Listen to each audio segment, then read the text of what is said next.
Hello, everyone. Thank you so much. This is the second day of the ICMA Latin America Satellite Conference on Algebra, Combinatorics.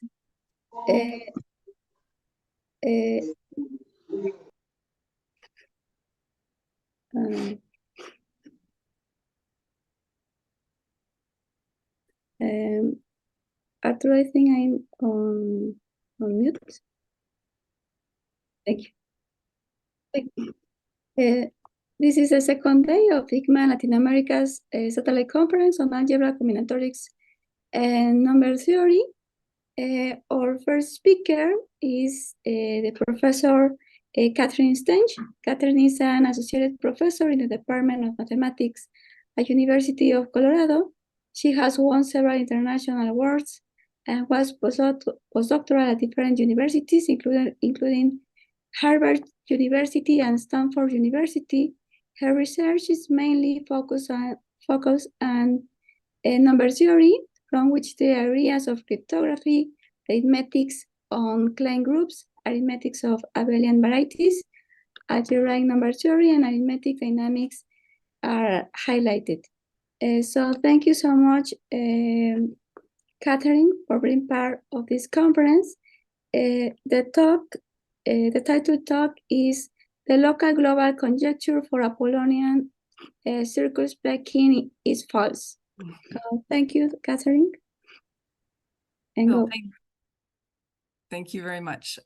So yeah, thank you for the invitation, and it's a great honor to be here.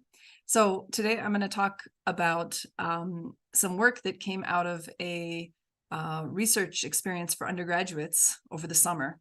And so this is joint work with James Rickards, who's a postdoc with me, Summer Haig, who's a graduate student, and Clyde Kurtzer, who's an undergraduate student. Okay, so I'm going to tell you about Apollonian circle packings. So these go back in history of very long ways. Originally, I think people usually trace it back to Apollonius of Perga in ancient Greece. And he asked some questions about geometric objects being tangent to one another. And so one of the questions that you could ask is, if I have 3 tangent circles, how could I add in a 4th circle which is tangent to all 3? And if you're looking at the diagram on the screen, you can probably see 2 ways that you might do this. And so the idea to build an Apollonian circle packing is to iterate this process. So we're going to add both of those in. And now we have 5 circles. And in particular, we have some new triples that you could ask Apollonius's original question for and fill in some more circles. And what it amounts to doing is sort of filling in all of these little kind of curvilinear triangles with further circles. And so if you do this forever, you'll get an Apollonian circle packing, which is a fractal that looks like this. And these are of interest to number theorists because of a very special property that they can have. So in this example that I have up on the screen, what I've done is I've labeled every circle with its curvature. So the curvature is 1 over the radius. And so there's no particular expectation that the curvatures should be integers, but they happen to all be integers throughout this entire packing.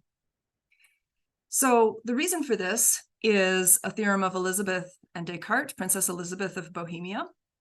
So Descartes and Elizabeth were writing to one another, and they worked out the following relationship between the curvatures of 4 mutually tangent circles. So remember at the beginning, we were asking, how could you add a fourth? So if you get to the point of having 4 circles, which are all tangent to one another, and you call their curvatures A, B, C, D, then they satisfy this, this Descartes equation on the screen here. So it's a quadratic equation. To prove this is some elementary, but not that easy geometry. So in particular, what you might notice is that if you have already 3, in line with Apollonius's question, so you have A, B, and C, then there's 2 possibilities for a D to solve the quadratic equation. And in particular, D plus D prime will, from the quadratic equation, be twice the sum of A, B, and C. And so if you get to the point when you're building this Apollonian circle packing of having A, B, C, and D already being integers, then that D prime is also forced to be an integer. And as you continue this iterative process that I showed, you're going to just create more and more integers. So if you get one quadruple A, B, C, D of mutually tangent circles whose curvatures are integers, then the entire packing will have integer curvatures. So this is kind of an interesting observation, and it opens up the study of these things to number theorists, because of course you want to know what are these integers, what curvatures appear if I fix one example of such a thing. Okay, so the fundamental thing to study here, we're looking at a fractal. We want to look at its symmetries, and the symmetries of this object are governed by the Apollonian group. Now, you can think of the Apollonian group as acting on Descartes quadruples rather than acting on the individual circles. So imagine the quadruple at left there, C1, C2, C3, C4. You can think of the first 3 circles in red as Apollonius's original question, and then you could replace C4 with the alternate solution to Apollonius's problem, which would be C4 prime. So that gets you a new quadruple. And so there's 4 ways you could do this, because you can swap out each of the 4 circles in a given quadruple. And if you do this swap twice, you get back where you started. And this will actually generate all of the quadruples in the entire Apollonian circle packing. So you get a group, which is the free product of these 4 swaps, each of order 2. And you can think of the group as living in the orthogonal group, which preserves the Descartes form from the last page. So down at the bottom right, you see an example matrix down here. The swap S1 will keep the curvatures B, C, and D, but the first curvature here would be swapped out for -1 times the original and then 2 times the other 3. That's the equation that we had with Descartes' quadratic form. So this will preserve Descartes' quadratic form, because you go from one Descartes quadruple, one solution, to the quadratic form to another. And so it lives in this orthogonal group. But what's interesting about this group is that it's very far from being the entire orthogonal group. It's really infinite index inside that orthogonal group. The quadratic form, by the way, has signature 3,1. So you can think of it as infinite index in O31. And yet it's Zariski dense, meaning that it's not cut out by some polynomial equations to determine the packing. Okay, so that makes it what's called a thin group, and that makes it harder to study. And so part of the reason that people are interested in Apollonian circle packings is because it's a beautiful example of a thin group.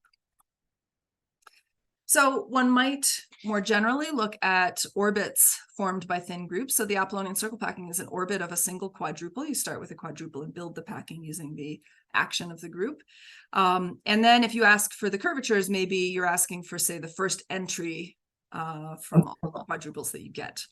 So that would give you something of this form here. Gamma would be some group. This is the Apollonian group acting on some quadruple. And then this the way I've written it as an inner product, you could, for example, pick out the first entry to take a curvature. So you might ask about things like that in general. If gamma is an arithmetic group, then what you're really studying is integral points on a variety.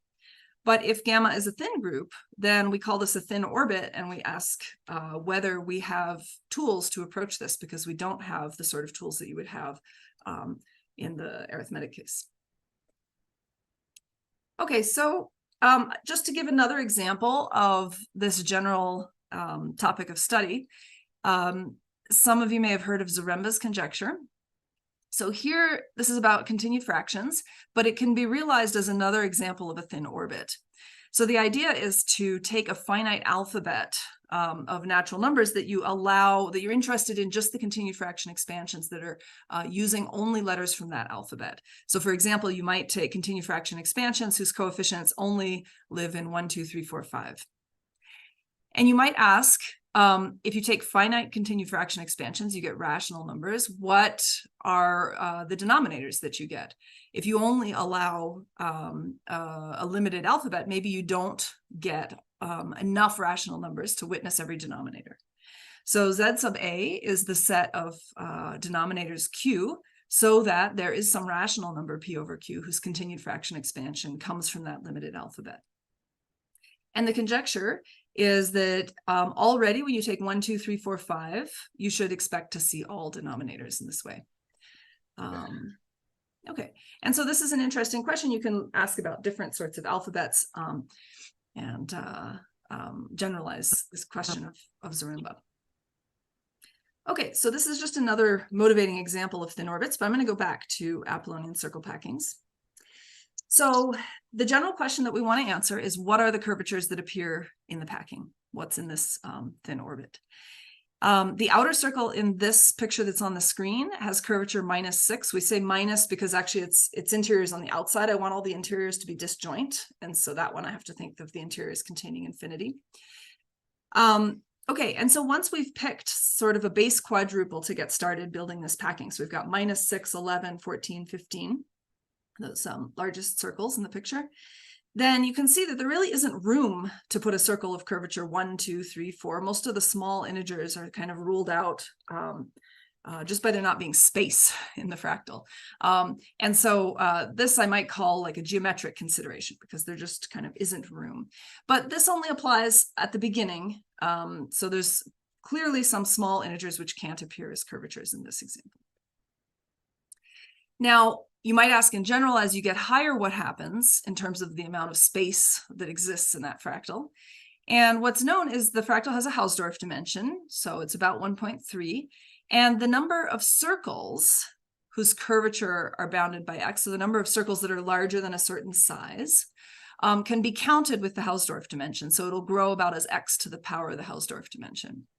And so in particular, if all of your curvatures are integer, then if you take a look at 1.3, that exponent, what it's telling you is that the multiplicity on average has to be bigger than 1 because you're getting more circles whose curvature is less than x than there are integers less than x.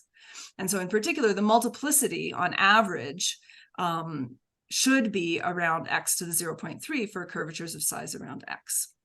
Okay, so this says that actually we should expect as you go further into the fractal to see curvatures appearing with high multiplicity, or at least with multiplicity. They should be repeats. Okay. So, okay, so those are sort of what I'll call geometric and analytic considerations. Now, another thing that you might do is you might look, prime by prime. And the first thing to do would be to look mod various different integers. So here's the same circle packing, but colored according to the curvatures modulo 5.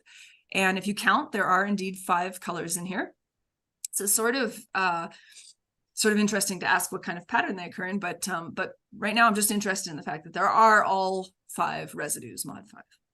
But if you look modulo 3, you'll immediately see that there are only 2 colors in the picture. And so what's happening here is that you can be 0 mod 3, that's red, and you can be 2 mod 3, that's the yellow, but you will never see a curvature in the entire packing, which is 1 mod 3. So there seems to be what we might call local obstruction, some congruence obstruction, which says that certain residue classes are completely disallowed in the packing. And it's possible to classify this completely. So these can be described mod 24, it turns out. And so we saw that mod 5, there were no restrictions. And in fact, away from 2 and 3, you won't see any congruence restrictions. So to describe the congruence restrictions, it always suffices to take a modulus of 24. So it turns out there's 6 possible sets of allowed residues, mod 24. So each packing, if you reduce it mod 24, it will hit this particular list of residues, and there's 6 lists. Now, these are going to be useful. So we've labeled them by a type. The first entry in the type, the name of that list, is just how many residues there are in the list. And the second one is the first invertible residue in the list. So it's just a convenient way to refer to these lists. Okay. All right. So we might ask why this local obstruction, this congruence obstruction occurs. And one way to think about it is in terms of the Cayley graph. So if you think back to the Apollonian group, it had 4 generators, each of order 2, but no further relations. And so as that group will have a Cayley graph, which is just a tree, right? The vertices are the elements, and I'm doing an edge for multiplication by each generator.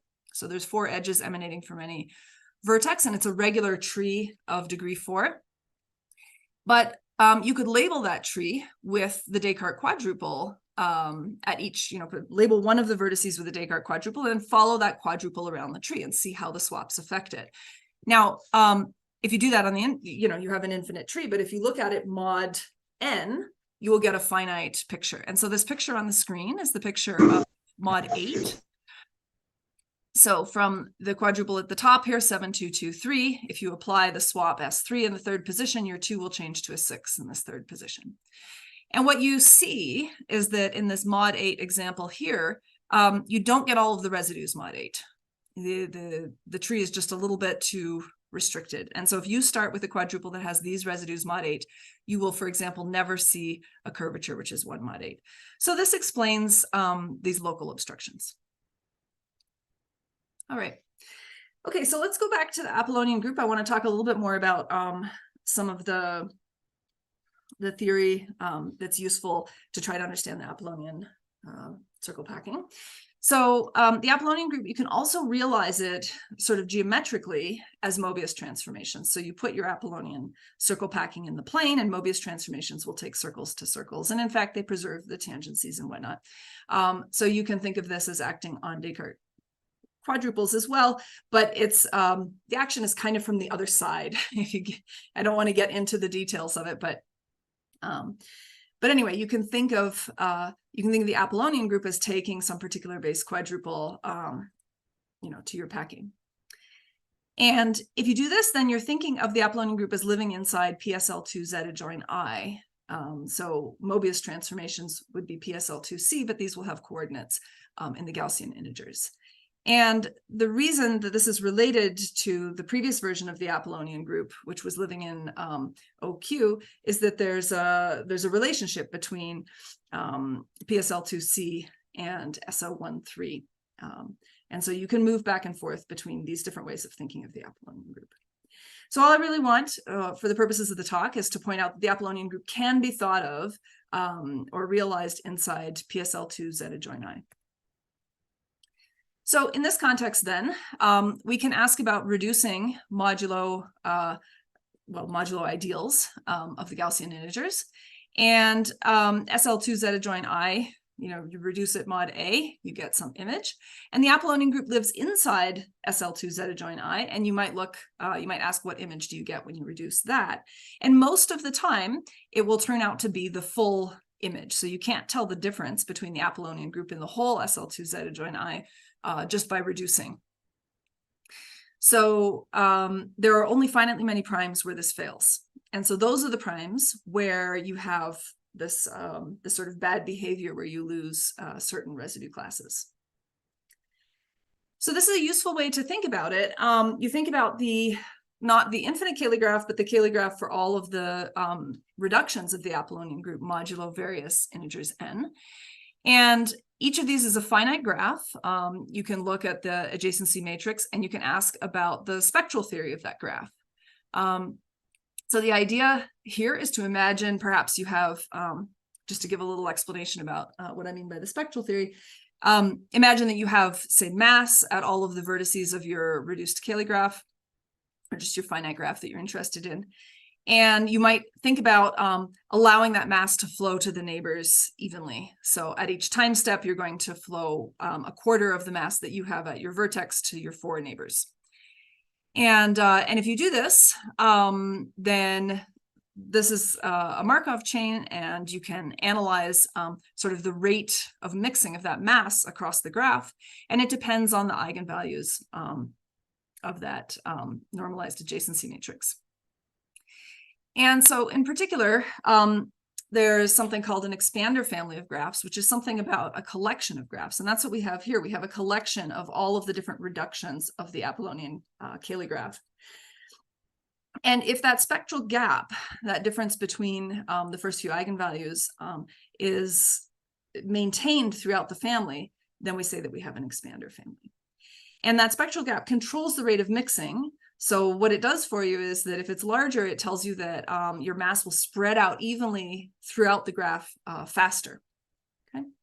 So these are pretty good graphs in this regard. They form an expander family. And what that means is that you expect for if you're walking around the graph, say you're doing a random walk through this graph, that you will reach all of the vertices in a sort of uniform distribution fairly quickly. It won't take too long.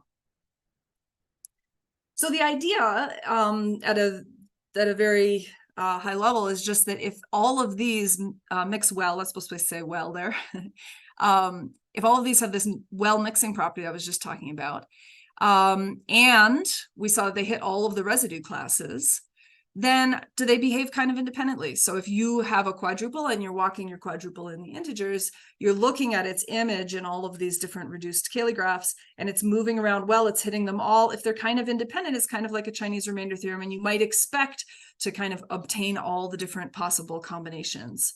And so maybe you would obtain all of the various different integers that are allowed, at least by the few congruence restrictions that you have. And so motivated by this idea, the conjecture by Graham, Legarius, Malles, Wilkes, and Jan, who wrote a series of papers about the number theory and geometry of Apollonian circle packings in the early 2000s, was that in a primitive integral Apollonian circle packing, primitive just means no common factors amongst the curvatures, then the curvatures will satisfy a congruence condition, mod 24 will suffice, and all sufficiently large integers that satisfy that condition will eventually appear. So there's sort of finitely many exceptions at the beginning. That was the geometry. But the analysis pushes you to have lots of curvatures, and the mixing of those graphs seems to imply that you should actually get all of the integers that you're allowed by the congruence conditions. So this was refined and by Fuchs and Sandin, who did some data looking at some example curvatures. And yeah, so this is the local to global conjecture for Apollonian circle packings. Now, another way to look at this is as a counting statement. So we could count the number of curvatures which appear up to n. So this is not counting with multiplicity. This is just counting whether or not it appears. And this conjecture would say that that should be about kn, where k is the number of admissible curvatures mod 24, the proportion of residue classes mod 24 which occur. So like if you get 6 of them mod 24, you get 6 over 24, the proportion 6 over 24 of all integers. And then the plus O of 1 says except finitely many missing ones, finitely many that don't follow that pattern. Okay, so what is known historically about this? So I already mentioned that the number of circles of curvature less than some particular bound grows according to the Hausdorff dimension. Graham, Legarius, Malles, Wilkes, and Jan originally gave a lower bound for this count of about square root n. Remember, the conjecture wants it to be closer to n. Sarnak improved this. Then Bourgain and Fuchs showed that it's at least a constant times n. So positive density, but not necessarily density 1. We don't know what that constant is. And finally, Bourgain and Kontorovich showed that the constant is what you expect, and the error term is strictly smaller. So that's a density 1. That's density 1 of the integers occur amongst those which are allowed. And in joint work with Fuchs and Zhang, we extended this to a larger class of packings as well. So I want to give you a little bit of an idea about how some of those things work.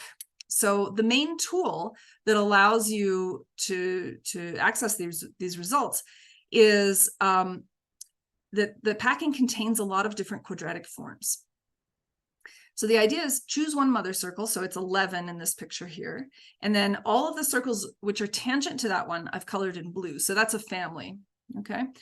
And if I look at those curvatures, just the blue curvatures, those are actually the values of a quadratic form. They're actually the values of a translated quadratic form. So it's the values of f of xy, but all simultaneously translated by a, which is 11, the curvature of the mother circle. So it's a primitive integral binary quadratic form, and its discriminant is also controlled by the mother circle. It's minus 4a squared. So it's a quadratic form that, if you think of it as an ideal class, lives in one of the orders of the Gaussian integers. Okay, and so that tells us that maybe we don't understand what are the curvatures for the entire packing, but we understand families inside there, and maybe we can collect lots of these families and generate lots of curvatures. So Bourgain and Fuchs, their argument at the very most macro level here is to take a collection of these quadratic forms. So we're going to take, so that this maybe the notation has too many S's, I don't know. So we're going to take a collection of quadratic forms here, and for each quadratic form, we're going to count the curvatures that it's giving in the packing. And then, of course, we have to rule out, we have to, do a inclusion exclusion here. We have to take out the things that might be created by two forms at once so that we don't double count. And then the idea is to bound each of these terms in order to get a lower bound in n. Okay, so there's lots of work that goes into that, but that's the very biggest picture, is we're collecting lots of these families of quadratic forms. Now, the argument of Bourgain and Kontorovich also deals with these forms. So here, what we're doing in this notation here, this might be the central object of study in some sense. This is a characteristic function. So this is asking, does the form governed by a particular circle represent n? Okay, when you plug in x and y, then we have to sum over the x's and y's in some range and over the circles in some collection. And then you have to delicately figure out how to let all of these things grow in tandem. And the idea is that if this quantity up here is positive, then n is a curvature in the packing. And so we want to show that it's greater than 0 for almost all of the n's. And so this relies on the circle method. Okay, what about computational evidence for the local global conjecture? So Fuchs and Sandin computed curvatures, and what they did is they took a look at two particular packings. So one of them they called the bug-eye packing. This is an enjoyable image from their paper, which has two big circles of curvature 2 inside a circle of curvature 1. And then a second one as well. And what they did was one of the things that they did was they graphed the multiplicities. So to explain what this picture is, this is a histogram of the multiplicities which occur. So if at the position 400 on the axis here, this is how many curvatures had multiplicity 400. Lots of them had multiplicity 400. Very few of them had multiplicity 800. And so what you do is you pick a range. So this is from, these are curvatures which are 11 mod 24 between 10 to the 6 and 10 to the 8. And you draw this histogram. And then in another range, the histogram will have moved. So as you go further out and you're looking at larger curvatures, this histogram will tend to move off to the right because you expect larger multiplicities for larger curvatures according to that analytic consideration from early in the talk. And in particular, it moves away from 0. And so you're seeing very few or no curvatures that have multiplicity 0. Those would be the curvatures which are really missing. Okay. So we have this nice hump that's moving off to the right. And so that's exactly sort of agreeing with the expectation from the analytic considerations. And it seems to say that, that's not being carried by certain curvatures. It's sort of seems to be kind of distributed amongst the curvatures of the right size. Okay, so that provides evidence towards the conjecture. Now let's give a name for the curvatures which are sort of surprisingly missing. So if they are an allowable class mod 24, when you reduce the mod 24, but they nevertheless are missing from the packing, we'll call them missing curvatures. So those were just for reference, the experiments. And for the second of these, they still found up near 10 to the 8, a few missing curvatures. Okay, in some of the residue classes mod 24. And so it seemed like they hadn't completely petered out at this point, but not very many. The other one did peter out by this point. Okay, so now we get to the summer project. So in June or whatnot, we were interested in coming up with something to do with Apollonian circle packings for a student project. And the idea was to fix a pair of curvatures and to ask what packings contain those curvatures. So we're kind of turning the question around. Instead of starting with a packing and asking which curvatures occur in it, we're going to start with some curvatures and ask which packings contain those. And James, my collaborator, had thought about this in terms of individual curvatures. So we were thinking about pairs of curvatures. If I pick a pair, can I find packings which contain both at the same time? Okay. And so the first thing we did was collect some data. And so the idea, I'm going to show you the data on the next page. The idea is to take, so we're going to do it residue class by residue class. So say you pick like 0 mod 24 and 8 mod 24, and those are allowed to occur together in packings in general on that list that we had early on.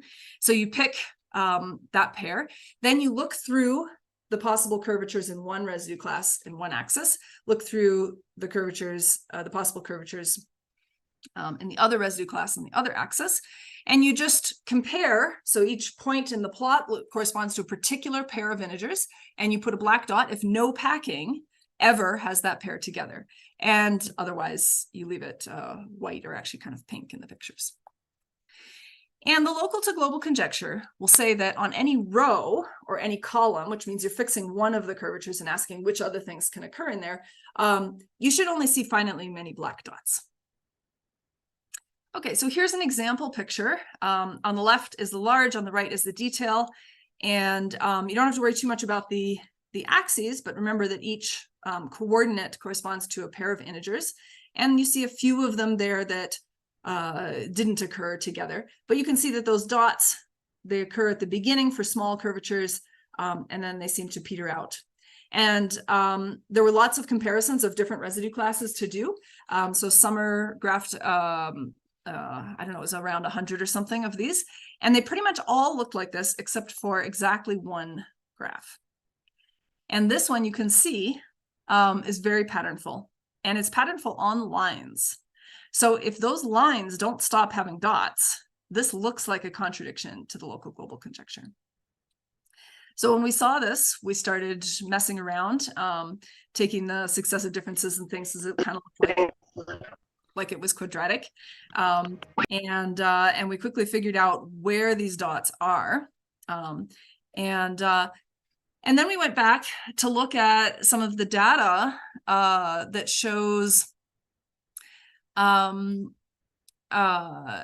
so maybe I should back up 1 second. So if you take a look at these dots, what it looked like is that they space out quadratically. So it's as if certain, like maybe if you fix one curvature, so we're looking at one row or column, the other curvatures, it's a quadratic sequence of things that are not allowed to pair up with that.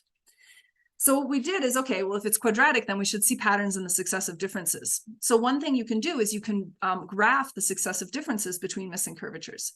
So here is an example of the successive differences between the list of missing curvatures in one of these Apollonian circle packings, and it just looks pretty random. So this is the first 4,000 differences or 4,000 curvatures approximately. And then if you zoom out and you go farther, this is just zooming out, we see that it does in fact get patternful. And then you realize, okay, maybe I'd better go and factor these missing curvatures. And lo and behold, they look like squares. So there are families that that appear to be missing forever. Okay, so so that we were able to prove that. So for example, so we proved the general situation for all of the different Apollonian circle packings, the different types and so on. But I'll just give you an example theorem for a particular packing to see the method of proof. So an Apollonian circle packing generated by the quadruple -3588, so that's a specific one, has no square curvatures. All right, and this is directly in contradiction to the local global conjunction. Okay, so the idea behind the proof is that you can give a circle a residuosity. So fix some particular circle, say it has curvature n. Remember that we've got that family of tangent curvatures that are values of a quadratic form translated by n and with discriminant -4n squared. So in particular, if you look at that family mod n, the form becomes very simple. The discriminant becomes 0, so the form becomes degenerate, and the translation doesn't matter anymore. And so up to equivalence, you can write the form just as x squared times something. So mod n, all those values, all those curvatures which are tangent to that original circle are all of the form a times the square, which means they're all either residues or they're all non-residues. I mean, maybe you get some things that are not co-prime to n or whatever, but that's finally many. Just don't worry about those ones. For the ones that are co-prime to n, they're all either quadratic residues or they're all non-residues. So what's nice about that is that then you can just call this circle itself either a positive or a +1 or a -1. Okay, so it has a residuosity. All right, but what's amazing is that this is not just a local in the geometric sense in the Apollonian circle packing. It actually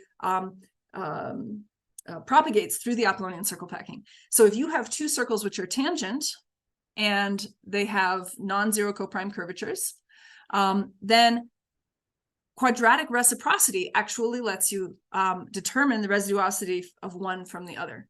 And so in this particular case, this packing, which I chose for the purposes of the proof, all the curvatures are either 0 or 1 mod 4 because of the congruence, the type of the congruence restriction mod 24.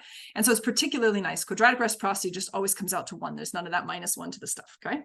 So what that means is that chi2 of C1 was measuring whether a circle tangent to the mother circle could be a residue or not. So it's a Legendre symbol of those two curvatures, the mother on the bottom and the circle on the top, the tangent circle from the quadratic family on the top. And then for the other guy, it's just the upside down symbol. So quadratic reciprocity actually tells us that the residuosity of these two circles has to be the same. So that means that if you move on a tangency between coprime curvatures, you preserve the residuosity. And so all you need then is that there's always a path of coprime curvatures through the packing to determine that the residuosity of the entire packing is the same. So the packing has a residuosity. And now you can probably see what's coming. You compute the residuosity, the one we're looking at, and it's -1. And what -1 says is that if you pick a circle, none of the things tangent to it can be squares. But this is true of all the circles. So there can't be any squares anywhere in the packing. So in general, the details can be much more complicated. But that's the essential concept.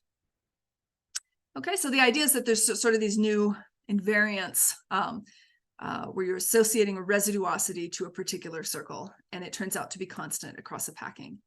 Now, you can actually also get a quartic version of this. So in the packings of type 6.1 and 6.17 from our original table, you can assign a quartic residuosity to these things whose square is the usual residuosity. And that's also constant across the packing. And what that does is it rules out fourth powers. And then it depends on quartic reciprocity instead of quadratic reciprocity. All right. So here's the final table of all the stuff that you get. So if you remember, we had various different types on down the first column here. So the type now is the first two is just the list of what is, referring to the list of allowable residues mod 24. This is a 1 or a -1, which is chi2. That's the quadratic residuosity. And then the last entry if applicable, we only did it in some of the, it's only needed or relevant in some of the cases, is the quartic residuosity. So we break up all Apollonian circle packings into these types. And then these are the families which don't appear. So, so these are lists of what's not allowed. So sometimes it's a square, like in the proof. Sometimes it's 2 times the square cannot appear. Sometimes it's fourth powers or something times a fourth power. So what this does is, in some of the cases, it shows that the local global conjecture must be false. So for example, in this one, for all 6 residue classes, the local global conjecture has to be false because they intersect these families. But in this first one, it turns out there just weren't any quadratic or quartic obstructions, and so maybe the local global conjecture is still true. Most of the cases kind of break a little bit, so some of the residue classes will intersect these missing families and some of them won't. Okay, so the local global conjecture is certainly false, except for these 2 types, the first line and the second last line here, where it may still be true for the packing as a whole. All right, so this demands a new conjecture. So we'll have a new word. So now we've got some small stuff is missing, some congruent stuff is missing, and now we've got some reciprocity stuff is missing. So we're going to call the stuff which is still unexplained, so not explained by congruence or reciprocity, the sporadic set. And the conjecture will be that this is finite. So there might be finitely many things missing at the beginning, but other than that, the only things missing are either from congruence or the table on the last page, reciprocity obstructions. Okay, so we make that new conjecture, and we did a lot of computation. So James has on GitHub some code, which you're welcome to play with, which will compute the missing and sporadic curvatures.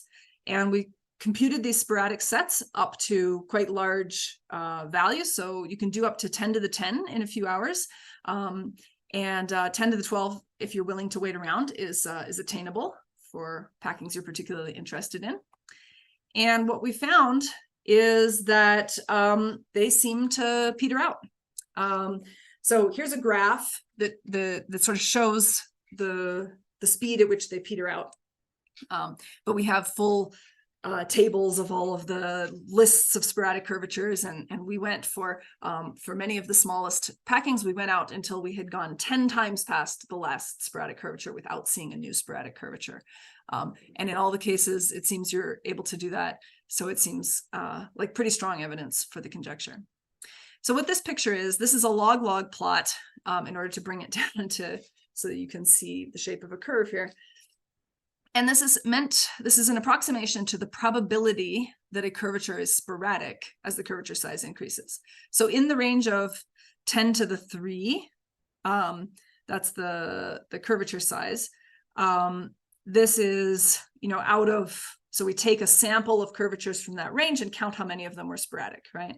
And that's coming down. There aren't any more once we get up above there. So these are 3 different packings, and this is the sort of rate at which the sporadic curvatures seem to be kind of dropping off. Okay. And so I think I will finish there. Thank you.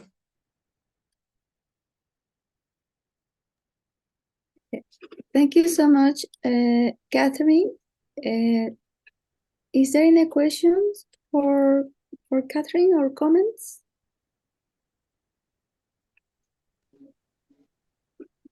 Yuriko. Yes, I have a question. Mm-hmm. Thank you so much for your talk. I love it, your pictures. I have a question about coding theory, because I think the packing problem is related with the coding. Oh, interesting. And so the question is, if these numbers, these works, have an implication or interpretation in this sense. That's a fascinating idea. I have never thought about that, so I don't know. I mean, it's a very organized and structured kind of packing, and it's just in the plane. Yeah, I don't know. Okay. Thank you. Someone else, do you have another question? So we have these questions that come from our students. Is there another invariant than curvatures that can be related to the number of circles? I'm not sure if I totally understand the question. So associated to each circle, we have a curvature. And in fact, there is much more interesting data you can associate to the circle. But I'm not sure if that's what the question was. It's a general. There is another invariant other than curvatures that can be related to the number of circles. It's general. Well, so one interesting direction to go with these is that you might ask about the entire collection of possible Apollonian circle packings at once. And they actually live together in a nice picture called the super Apollonian packing, which is in the papers of Graham, Ligarius, Malles, Wilkes, and Jan. And if you do that and you put it into the plane, then you can think of the circles as living in a particular location in the plane relative to one another. So you can give them centers. And then the Mobius transformations can move the different packings to each other and so on. So, so really, you should associate to a circle not just its curvature, but also the coordinates of its center. Curvature is equivalent to radius, coordinates of its center. And then there's a fourth number, which would be called the co-curvature. And so those things also satisfy some of these sorts of properties. You can take a look at the orbits and stuff. And even further than that, you can associate to each of these circles a lattice in the Gaussian integers. So you can associate to them, in fact, an ideal class from some order of the Gaussian integers. And that gives some description, some arithmetic description of where all the tangency points are, and it can explain why there's a quadratic form attached to each circle, because the quadratic form is the ideal class that you're talking about.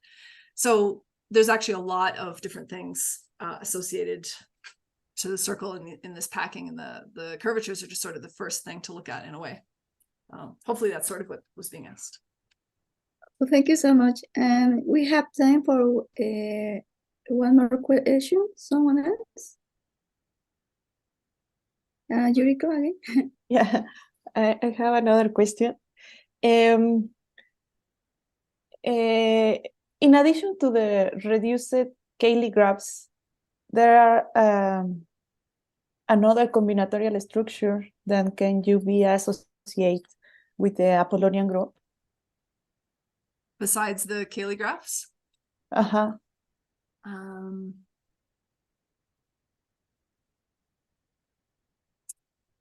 don't know. I mean, aside from some of the stuff that I said in the answer to the last question about putting them all together.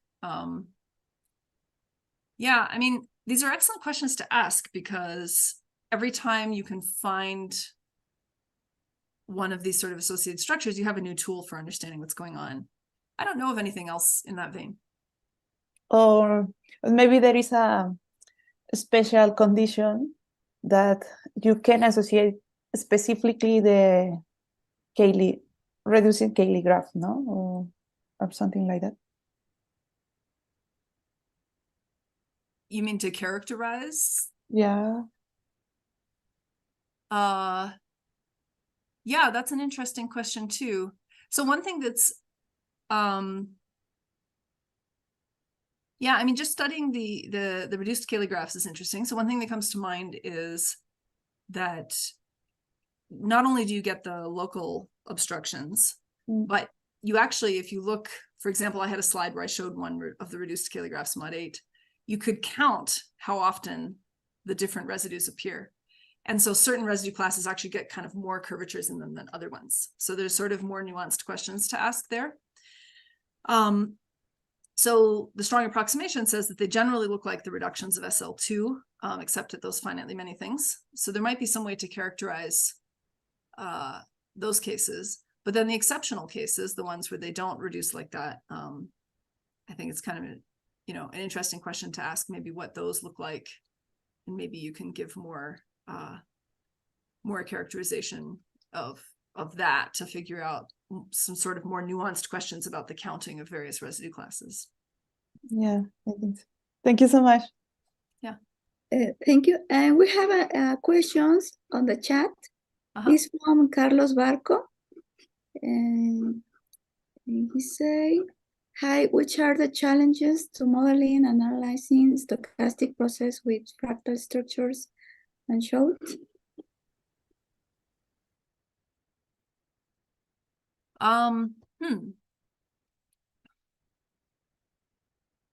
So you're thinking of like the expander graph property when I was talking about the Markov chain, maybe? Yeah, I mean, one thing that's kind of interesting is that these sorts of expander families and in general families with good or graphs with good mixing properties, if you have the sort of best situation, you call it a Ramanujan graph, it's hard to build examples of those things. So one of the things that's kind of interesting is just to have natural examples of these sorts of well-mixing graphs. And number theory provides some examples. For example, isogeny graphs, which is another topic I enjoy, are examples of these. And yeah, in general, we kind of expect random graphs to behave kind of this way. And so I think an interesting question would be to ask, maybe in line connected to the question from the previous person would be, you know, are there ways in which these graphs are different from random regular graphs, and how, you know, yeah. Oh, okay, well, thank you so much, Catherine. This was a fascinating talk, and thank you so much for coming and being part of this conference. Sergio says, thank you. Thank you. Okay, so our next talk will start at 9:30. So we have 10 minutes for coffee or break.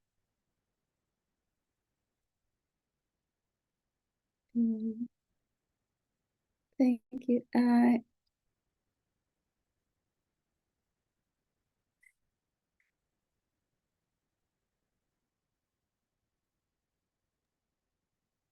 Hi.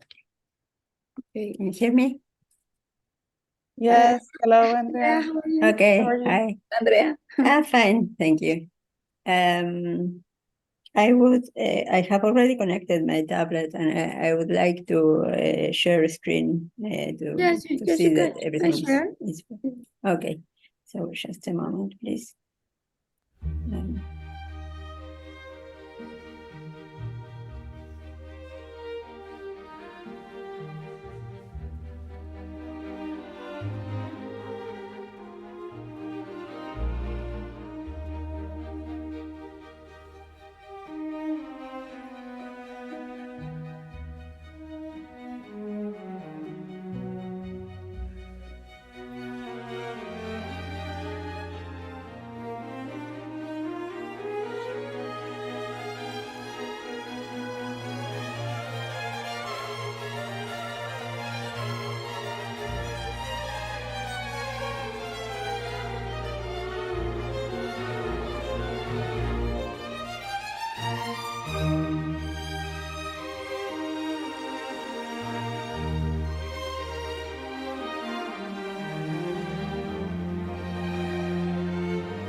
Hello, everyone. Thank you so much for joining us to this conference. We have our second invited speaker. This is Professor Andrea Solotar. Professor Andrea Solotar is in the Department of Mathematics of the Universidad de Buenos Aires, UBA, in Argentina. She has participated in multiple conferences such as the International Conference on Representation of Algebra, ICRA, Advances in Representation Theory, the ARTAS, and the 21 Latin American Algebra Colloquium, among others. His research, her research work focused on topics such as cohomology and associated algebras and representation theory of algebra. So thank you so much, Andrea, for being here and being part of this satellite conference. So the title of her talk is Hochschild cohomology ring of triangular algebras. So, Andrea? Thank you. So thank you for the introduction and for the invitation to give this talk. It's a pleasure. The title appearing here is just a part of the title you mentioned, because I'm going to start giving a kind of introductory part of the talk, speaking about the Hochschild cohomology and the cap product, which gives the structure, the ring structure of Hochschild cohomology. So let me try to introduce the subject. So suppose that we have K, which is a field, and A is a K algebra, which is associative and with a unit. Okay. In this situation, there is a cohomology theory that is associated to associative algebras, and it's called the Hochschild cohomology. So the notation for the Hochschild cohomology that we are going to use is this one. And it is a graded vector space. It can be written as the direct sum, for it is graded by the positive integers and zero of, well, the homogeneous components that I'm going to denote like this. And each homogeneous component is in fact one of the derived functors, which is the x in degree I. The ring over which we are computing this derived function functor is A tensor over K, the opposite algebra of A, that we are going to call a developing algebra of A. And we are going to compute the x between the algebra and the algebra itself, which is an A by model using the multiplication of the algebra. Okay? So it is a graded vector space, and we can endow it with the cap product. The cap product is a product. I will not give now the explicit definition. The cap product is defined on homogeneous components. So on homogeneous components is a graded product. So we go from the component homogeneous of degree R times the component in degree S to the component in degree R plus S. Okay? So we are going to use this notation for the cap product. And though with the cap product, the Hochschild cohomology is a ring, moreover it is a K algebra, and it is an associative by algebra, and it is graded commutative. So this means commutative in the graded sense. So if we do the product of an element in degree R times an element in degree S, it is going to be equal to -1 times to the power Rs of y cap x, okay? So in this sense, it is graded commutative. Okay, the graded commutativity, it is not evident. Commutativity has been proved in different ways using different arguments. So it has been proved first in 1963 by Gerstenhaber. And the proof of the graded commutativity for the Hochschild cohomology led Gerstenhaber to the definition of what is called now the Gerstenhaber bracket. Okay, but I'm not going to talk about the Gerstenhaber bracket today. Okay, just mention that if we consider Hochschild cohomology of the algebra with the cup product and the Gerstenhaber bracket, the Gerstenhaber bracket is a derivation in both variables with respect to the cup product, okay? So all of this together is what is called a Gerstenhaber algebra.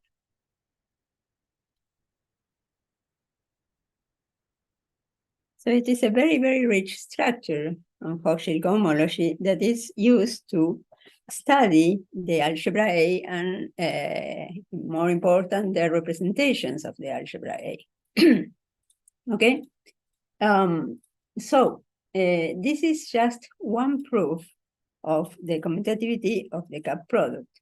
And one first problem appears already in this proof is that both the original definition of the cup product and of the Gerstenhaber bracket use the fact that the derived functor, the extensions, the derived functor of the on functor, can be computed using the standard resolution, okay? The standard resolution, also called the bar resolution. And it is, the problem is that the bar resolution is almost never used to make actual computations of the Hochschild cohomology of an algebra because it's too big, okay? So this is still a computational problem. And as I said, these invariants provide a lot of information about the algebra, for example, about the center of the algebra, about derivations of the algebra, and also about infinitesimal deformations and deformations of the algebra in general, okay? So another proof of the graded commutativity of the cup product in Hochschild cohomology uses the fact that the cup product coincides with the Yoneda product of extensions. And then the commutativity is obtained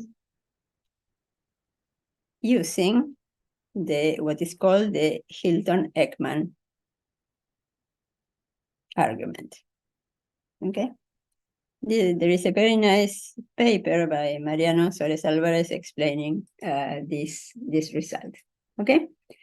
So as an easy consequence, very easy consequence of the graded commutativity of the cup product in Hochschild cohomology, we have the fact that suppose that, for example, X is a homogeneous element of cohomology in degree I, and I is odd, then we can do the cap product of x with x itself.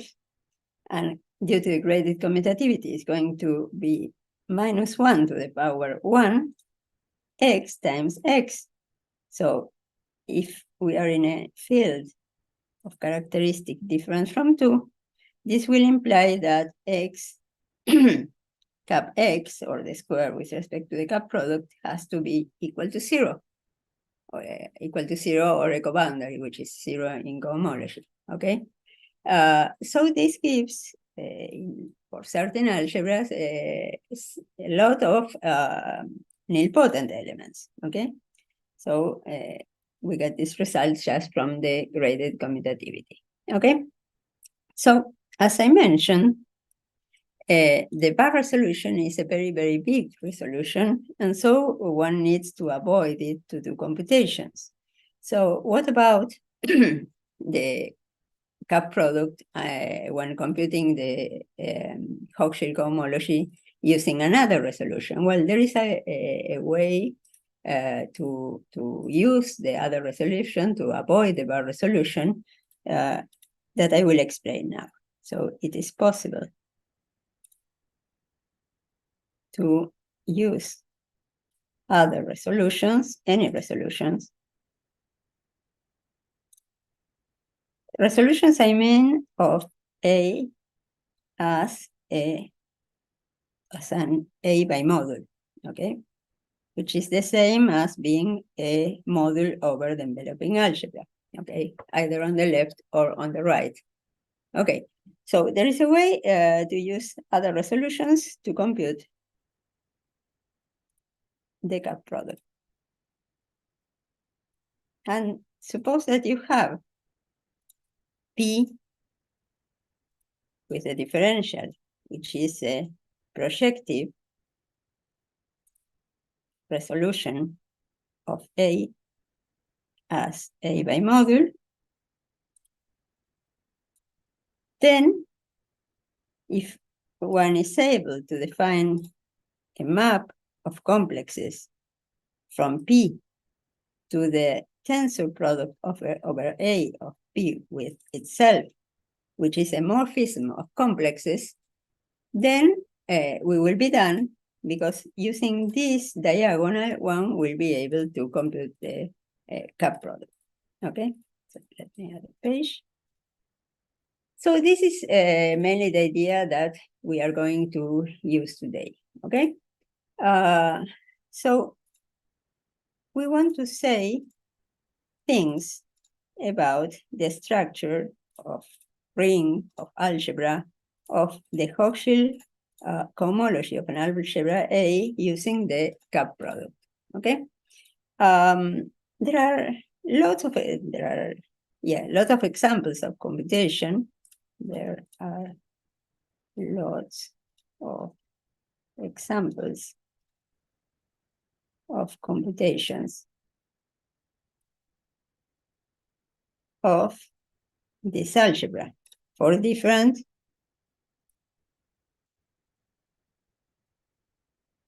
algebras A, algebras A. Okay, and the problem is that describing the algebra structure of the Hochschild cohomology needs first the description of the Hochschild cohomology as a vector space.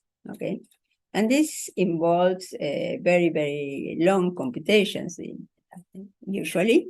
So it is when one gets the result, it is not always evident to compute this algebra structure. Okay, so for example, this has been done. Let me, as I said, there are lots of examples, but I will just mention a few ones.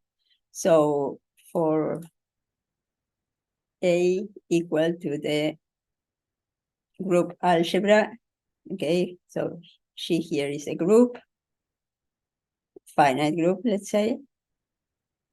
And for she abelian, it has been proved by, it has been described by Sibels and myself. And for she non-abelian, the previous results have been generalized by Stephen Siegel and Sarah Witherspoon. So this is for group algebras. Of course, here the interesting case is the modular case, okay? Another example is for A equal to the quotient of a polynomial algebra in one variable divided by the ideal generated by a polynomial. And this result has been proved by Thorsten Holm. And then, well, there are several for polynomials of several variables. And moreover, other examples, for example, for some families of self-injective algebras.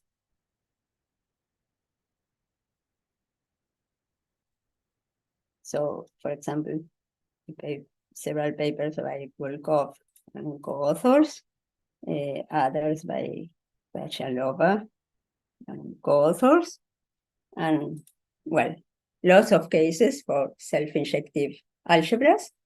Then for Frobenius algebras, well, and lots of cases, as I was saying, okay? In each case, well, in all these cases, we can find examples where the cup product is zero and is zero in positive degrees, and other examples where the cup product is not zero, okay? So, yeah, okay. So yes, if you have questions, just write them down, please. So in another example is that, well, in the proceedings of the ICRA conference of 1996, Sibils proved that given an algebra, which is called, it is a finite dimensional algebra. So Q here is a quiver, finite quiver.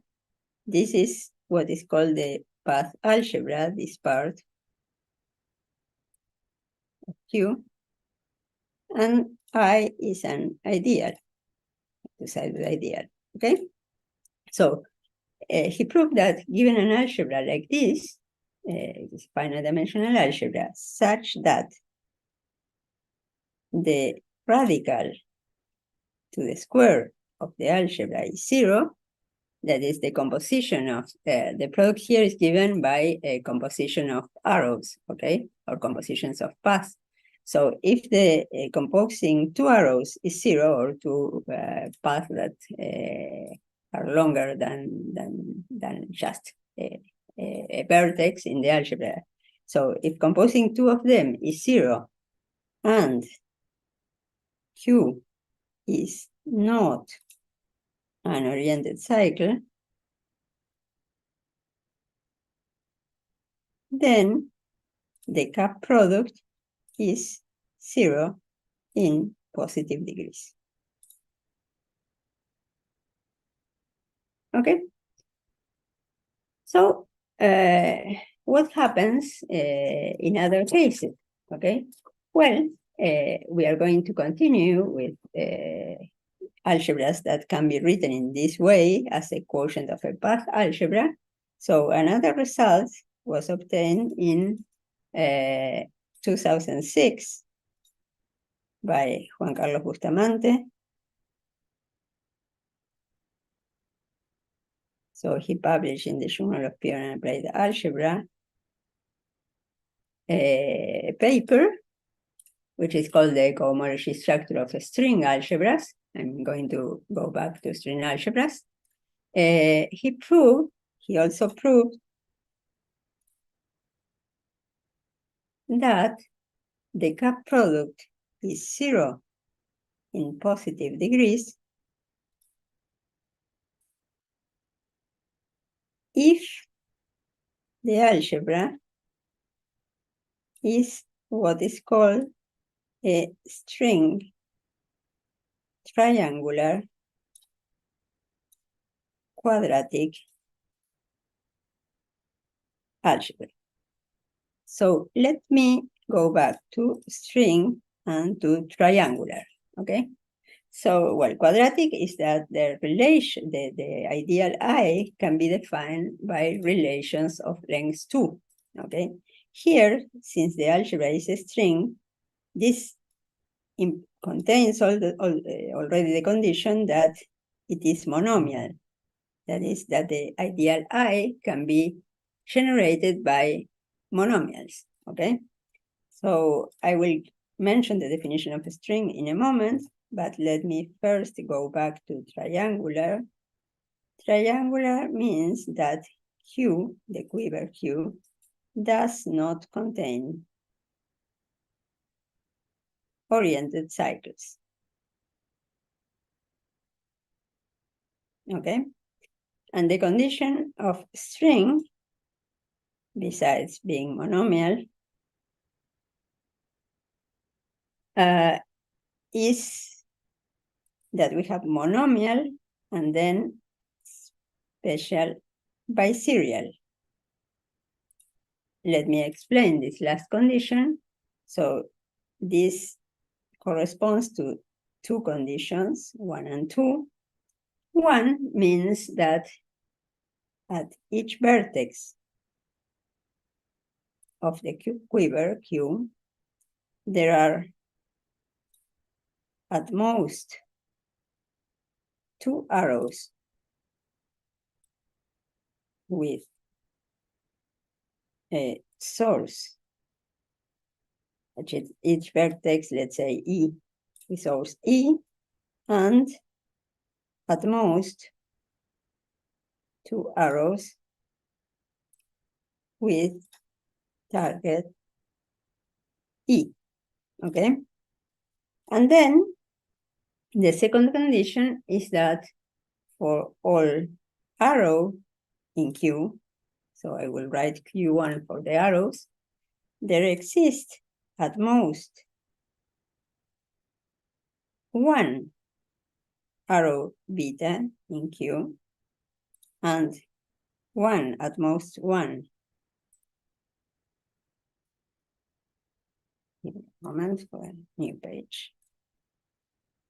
At most 1 arrow gamma in Q1 such that the composition alpha beta is not in the ideal and the composition beta gamma is not in the ideal, okay? So we have examples of this. So here we have, for example, a locally this looks like this. We can have 2 arrows arriving and 2 arrows going out. And then we have a relation saying that this composition is 0 and this composition is 0. So this works well. We can also have something like this, 1 arrow arriving and let's say 2 arrows going out and a relation here, okay? But for example, we cannot have this without relations because, for example, for this arrow here, this composition is not going to be 0 and this composition is not going to be 0 and this cannot happen, okay?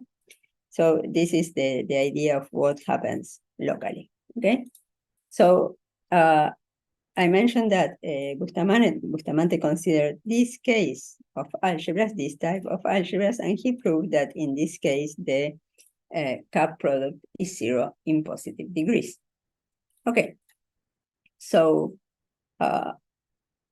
then this was in 2006, and then we have to notice that it has been conjectured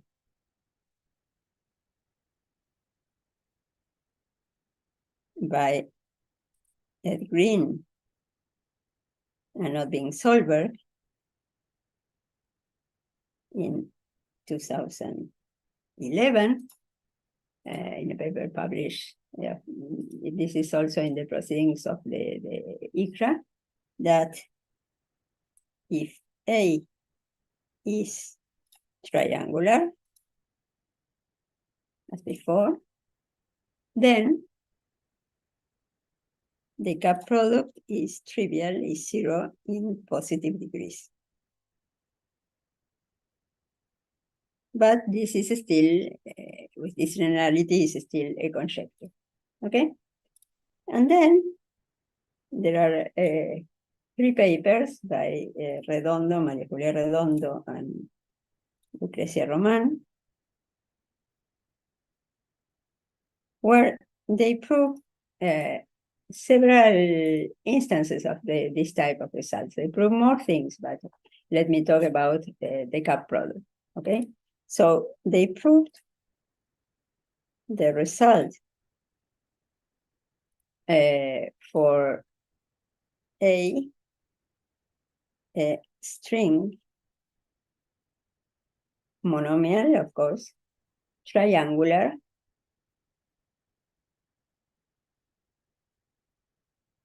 this is a paper, these are all published papers, but let me point out that it appeared in arXiv in 2013. So they proved that, in this case, they proved that the cup product is trivial, okay? And here, they used Yoneda product. They use that the cup product coincides with the Yoneda product. Okay? In the proof by, let me go back a little bit to the proof by Bustamante. Okay, in his paper, Bustamante used another argument. He used the argument, the monomial resolution, which is the minimal resolution for monomial algebras. It is called the Barzal resolution. And he constructed comparison maps with the standard resolution, and using this, he proved his results, okay? Here, the proof is completely different, okay? So this was in the first article, and then in their second article about this subject, so later, they proved that there exist quadratic string algebras such that the product, the cup product, restricted to even degrees of the cohomology may not be trivial, okay, may not be 0. So here they gave a necessary and sufficient condition of, there is a problem with my, yeah.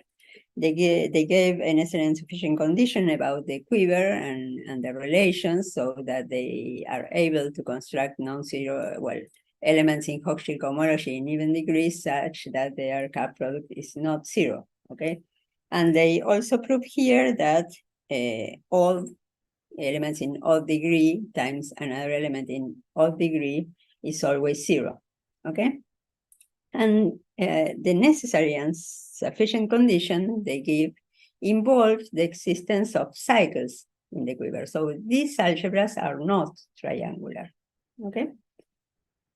So for triangular algebras, the conjecture by Green and Solberg is still true after this result, okay? And then this was in a preprint in 2015.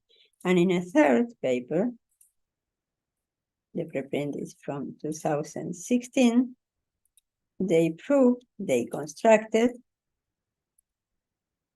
comparison morphisms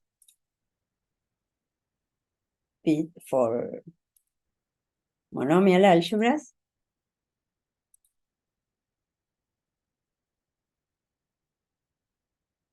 between the minimal resolution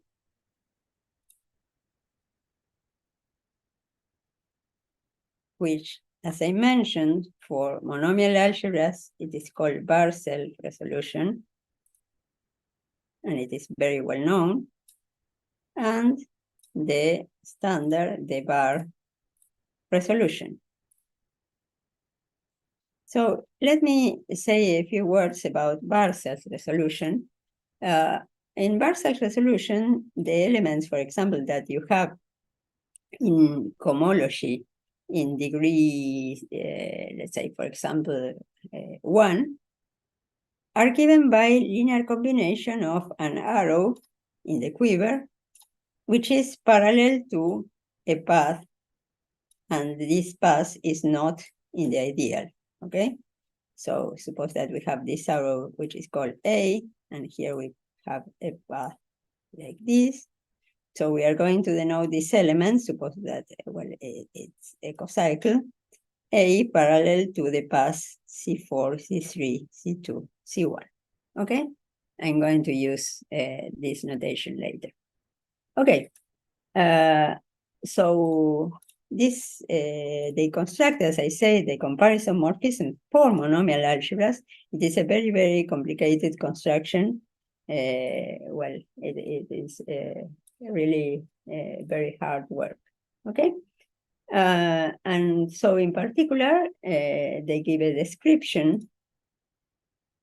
They describe using these comparison maps, the diagonal that I mentioned before in bar-cell resolution, let me call it P, and this map going from P to this tensor product, which is another resolution of A as an A bimodule. So we are going from a resolution of A as an A bimodule to another resolution of A as an A bimodule, okay? And, well, this allows to compute the cap product.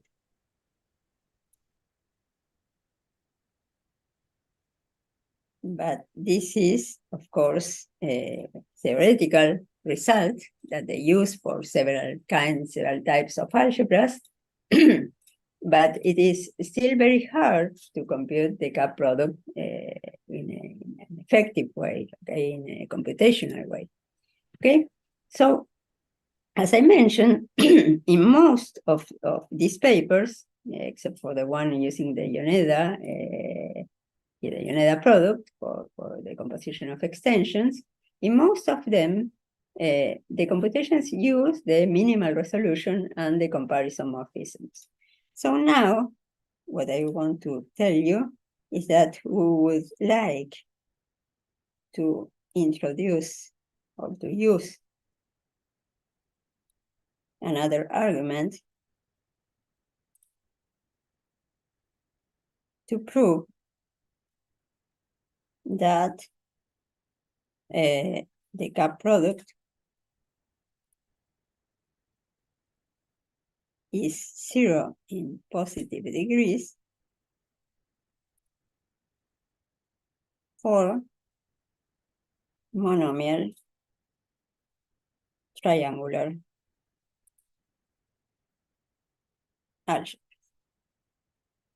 Okay, so it's not yet all the conjecture by Green and Solberg, but well, it's a step towards it because I think that this proof can be generalized. And when I say we, this is something that we proved in collaboration with Dalia Artenstein, Janina Letts, and Amrei Oswald. And it was as part of the Women in Representation Theory conference, the 3rd edition, okay? So let me mention our argument in the time that is left, which is 10 minutes, okay? And the main ingredient that we use in the proof is the graded, so main ingredient is the graded commutativity of the cup product.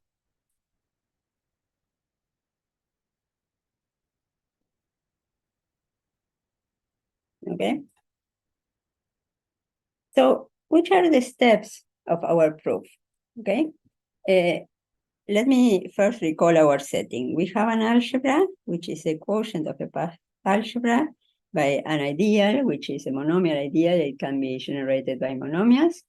And we have that A is triangular. That means that Q has no oriented or contains no oriented cycle.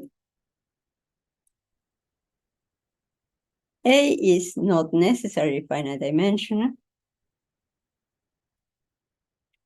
Finite dimensional.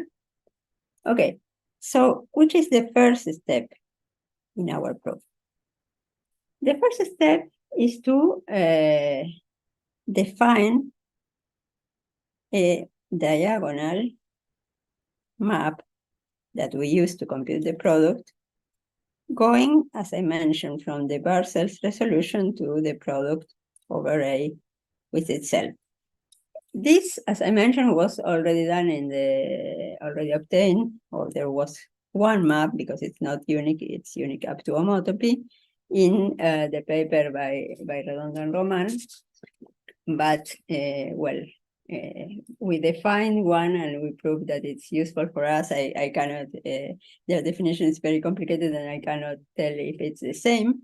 The idea is that we have a Barcel's resolution.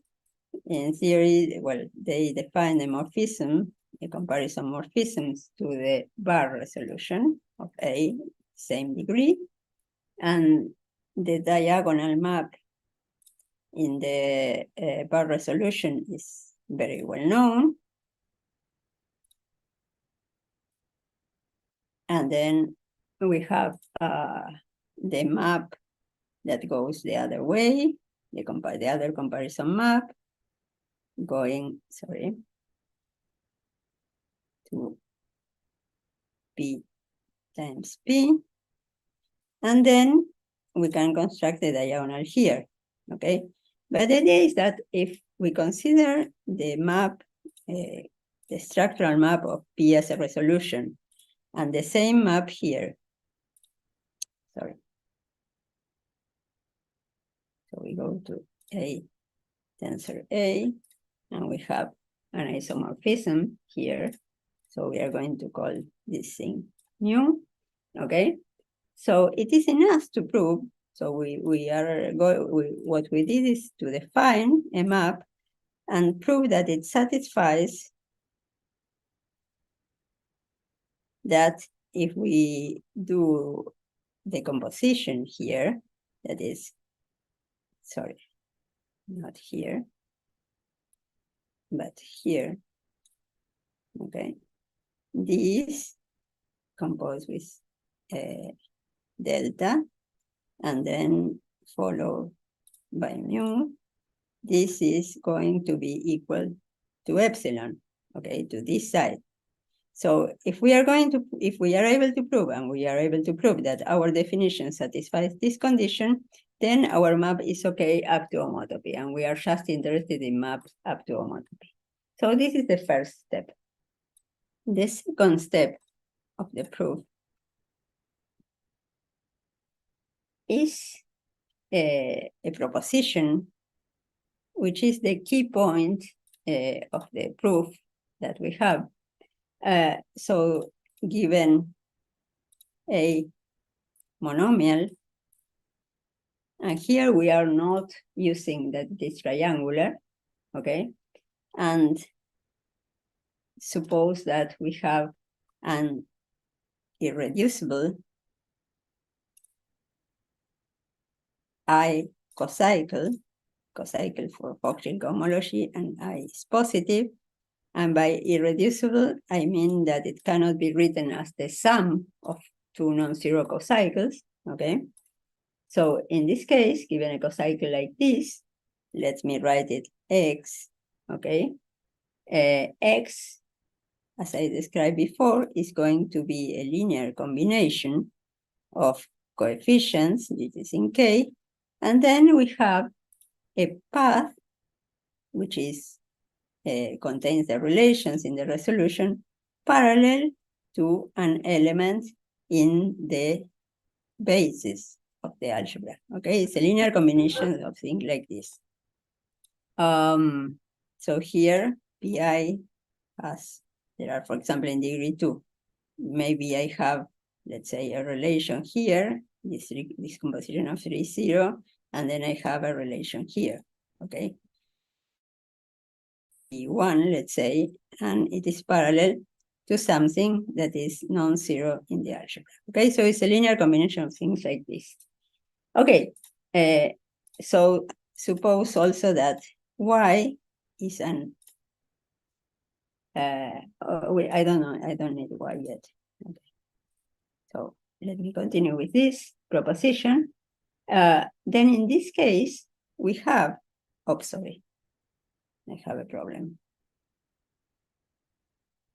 Okay, so in this case, we have, so the PIs are path, okay?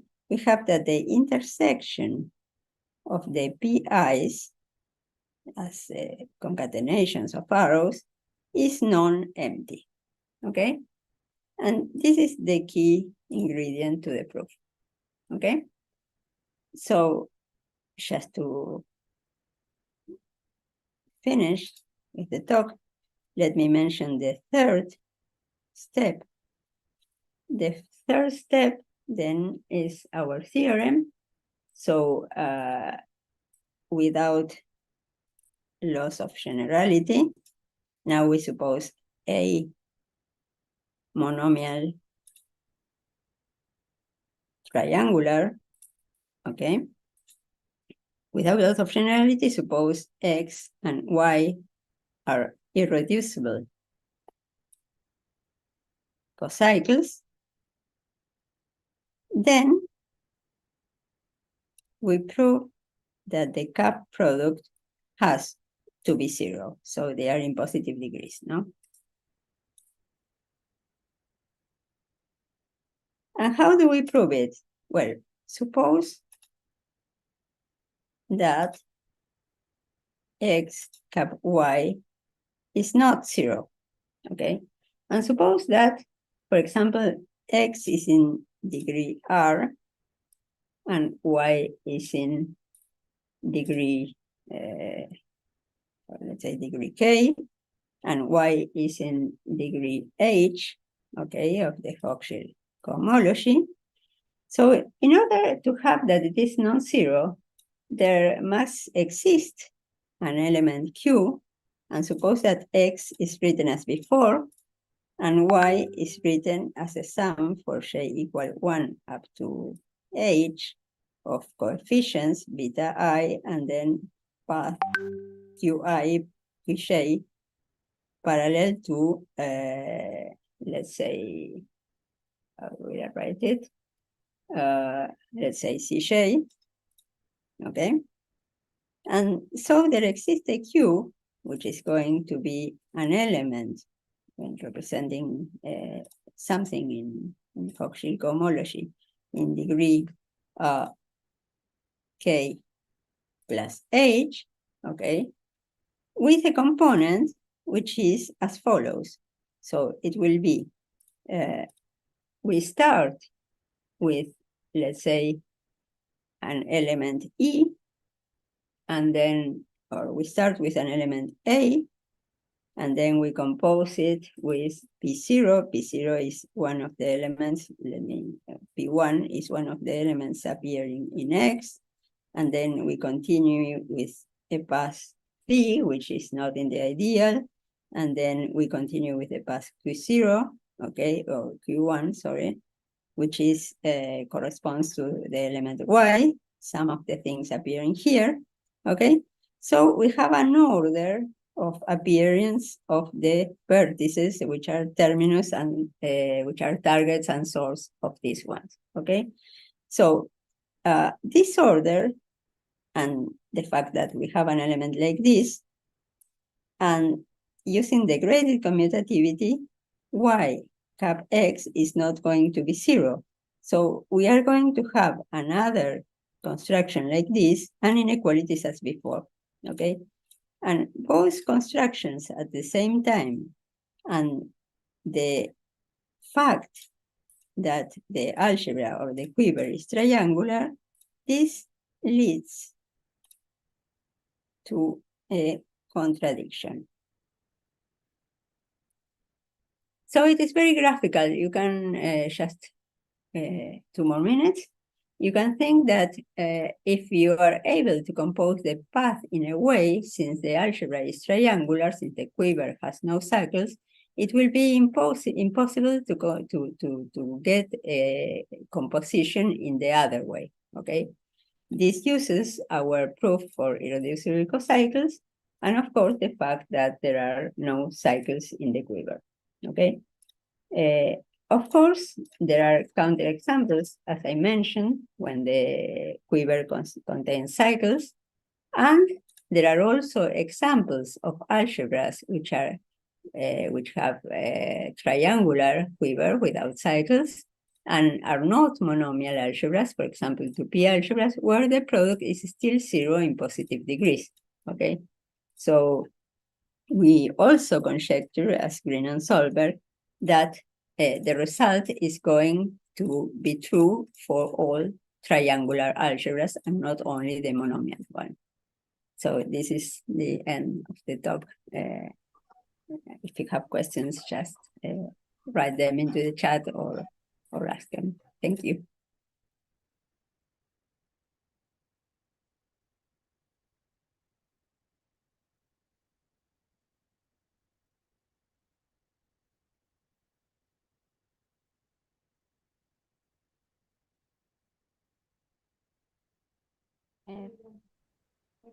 Thank you, Andrea.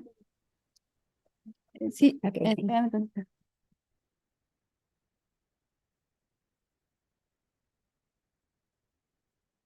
¿Ya me escuchas, Andrea? sí, ahora te escucho. Sí, es que teníamos unas cuestiones técnicas.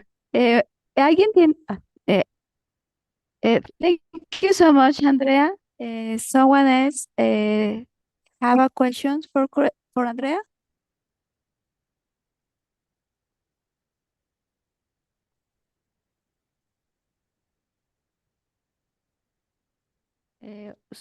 Questions or comments?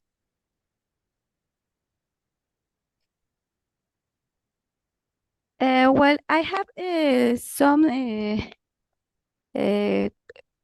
questions, but I'm not sure it's okay.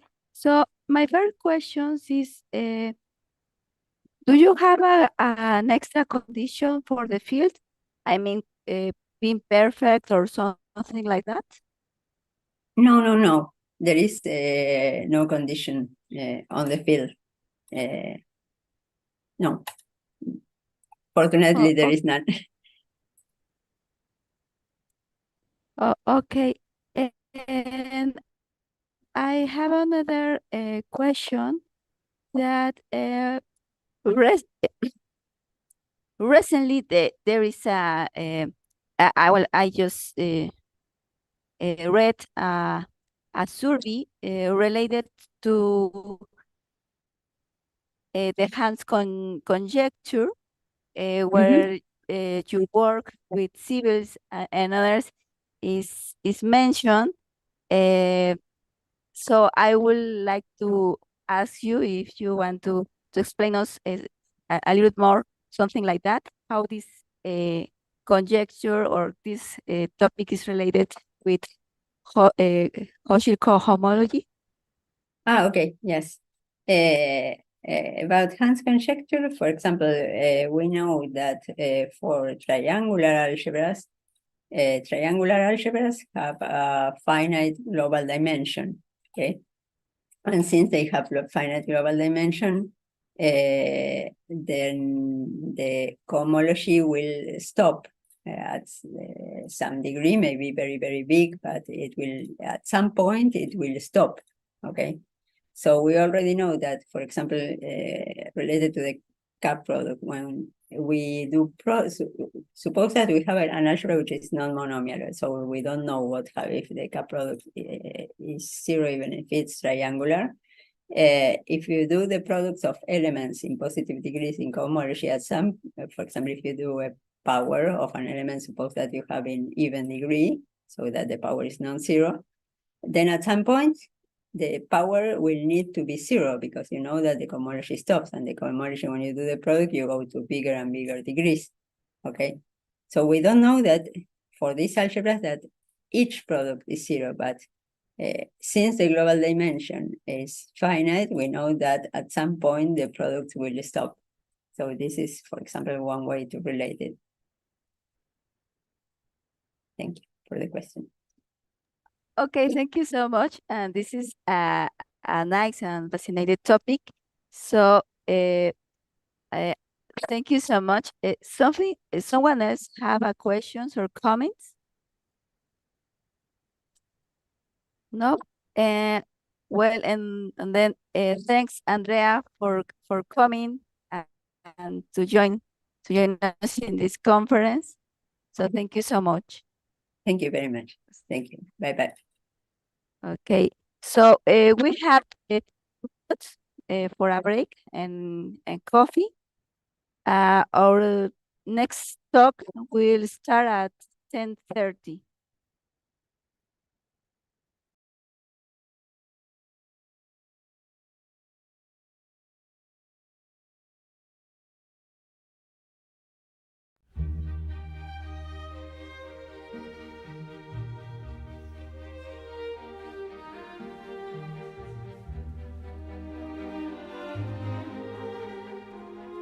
Okay, hello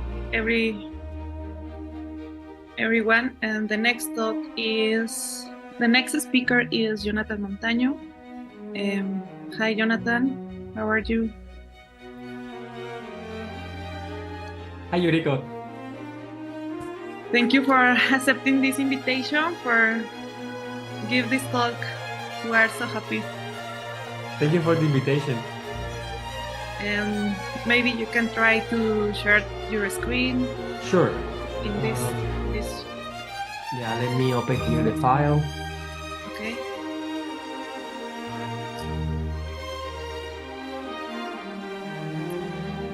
No, todavía. All right, let me make sure I have the right file in front of me. Okay. Let me share.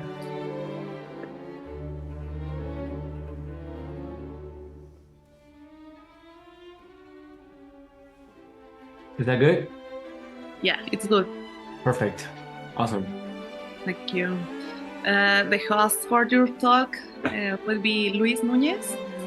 So, Hi, Luis. Hi, Jonathan. Hi, Yuriko. Hi, everybody. and I first will introduce Luis quickly, and then Luis introduce you. Okay, thank you. Thank you, Yuriko. I'll take a minute to go for some water. I'll be back. Yeah, of course.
I'm gonna try to share my iPad in case I need to write something.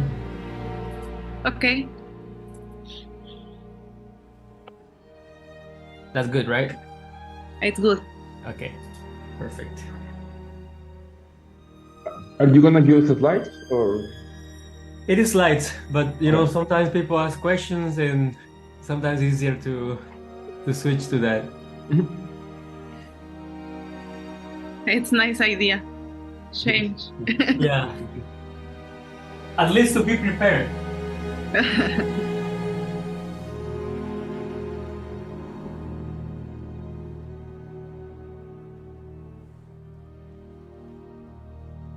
We start in 3 minutes. Okay. And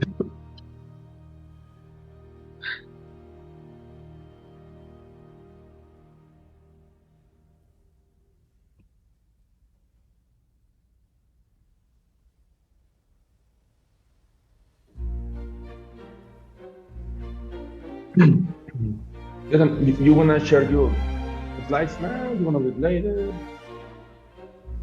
I can do it right now. And you prefer when there are questions to keep them at the end or just as they come? Actually, as they come. Okay. Yeah.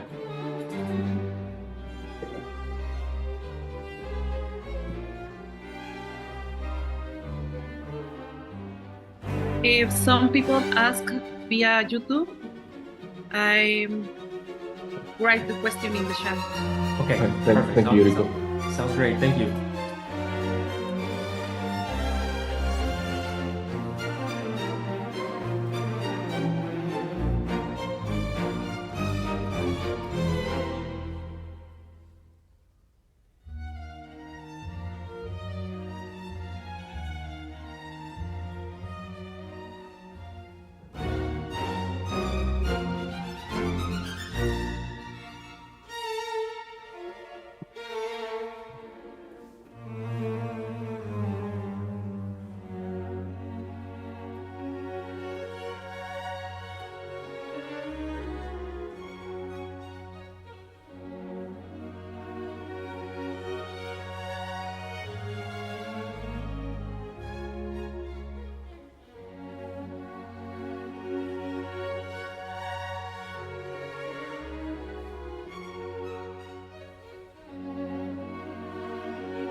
Okay, Arturo, I think we are ready to start. Sí.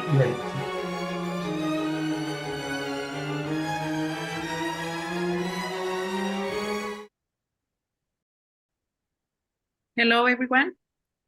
Welcome to the next talk of the second day of the ICM AM Latin American Satellite Conference on Algebra, Combinatorics, and Number Theory. This talk will be hosting by Luis Núñez Betancourt. He is professor at the Center of Research in Mathematics in Mexico and is part of the members of the scientific board of this conference. Thank you, Luis. And thank you, Jonathan, for accepting the invitation. Thank you. Okay, well, thank you, Yuriko, and the organizers.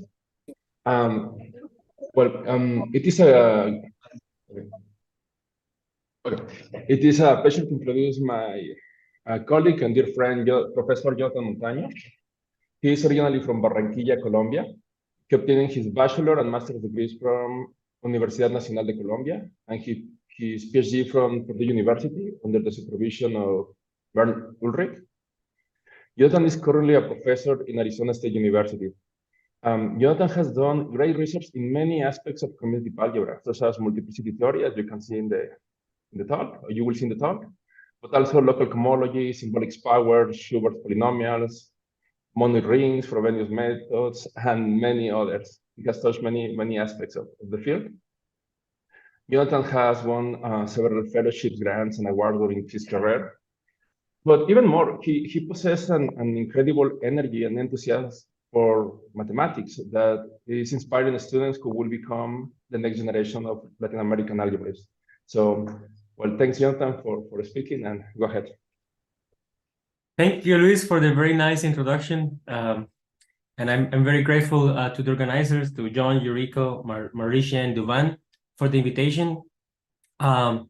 So when I got invited to speak at this multidisciplinary conference, I decided to choose a topic that touches other areas, not just commutative algebra. But it is a topic that has been present in my research ever since I became a grad student. So it is something that I like a lot, that I still up to these days think about all the time. So as you can see, I will be speaking about multiplicities in commutative algebra. I will speak about the origins in the past, the current state of the art, and some open questions. All right, so multiplicity theory in commutative algebra actually comes from algebraic geometry and intersection theory. And so I will be speaking about what it is believed it is the origin of this area of research. So the concept of multiplicity originates from the very basic idea of how many points of intersections are there when you intersect two curves, let's say in the plane. And it is believed that this fact that we'll mention in a second has been known for many centuries, even before Newton. But the first instance that we have found in print is in his book Principia Mathematica, which, by the way, is the same book where he includes the law of motion.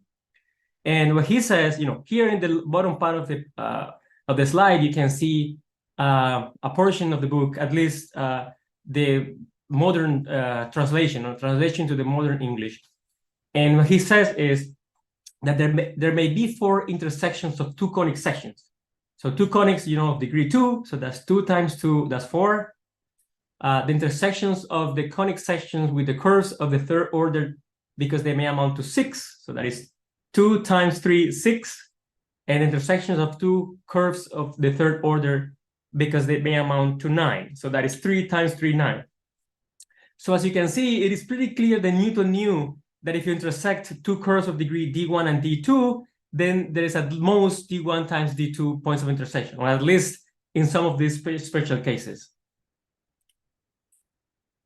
However, we had to wait until 1779, more than a year later, for this theorem to come as an actual theorem. And this is what we now usually call Bezout's theorem.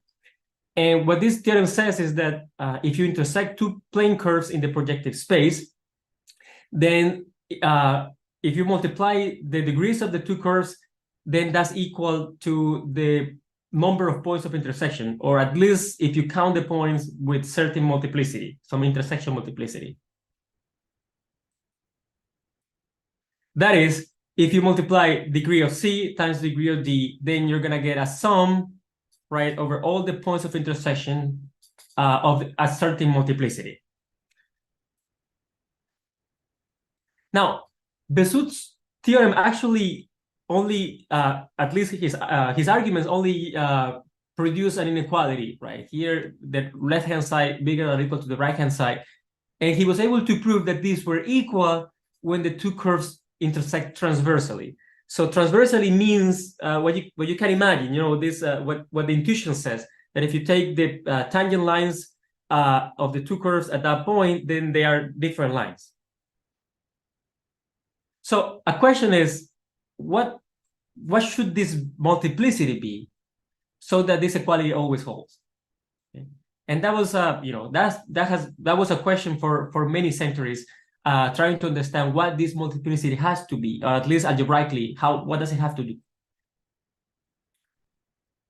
Now, the geometric intuition of this multiplicity, intersection multiplicity, was well understood. And that came from what is, it was referred as the conservation of number. And I believe it was Schubert who gave this name, and later developed by Hilbert and Severi. And what this conservation of number says is that if you are allowed to vary the curves continuously, right, with certain parameter t, right, starting from the original curves, so that after moving them, they are intersecting transversally, then you want to count how many points of intersection show up as as the curves approach the original curves. So for instance, here you have a parabola and a line, and they are touching here, they are tangent. So there's one point of intersection. But since they are tangent, intuitively, we know that they intersect more than once. And to know how many of those points are there, you vary them continuously, and you can see that as long if you move it a little bit, then there are 2 points that show up. So this was the geometric intuition, but making this geometric intuition precise or algebraically, be able to compute it algebraically was a challenge. Now, a big goal of intersection theory from the early start was to generalize Bessoud's theorem so that it covered, first of all, any curves, but also more general subvarieties in the higher dimensional projective spaces. As Eisenbud and Harris put it in their book 3264 and all that, they say Bessoud's theorem is an early incarnation, and in some sense, the model for all intersection theory.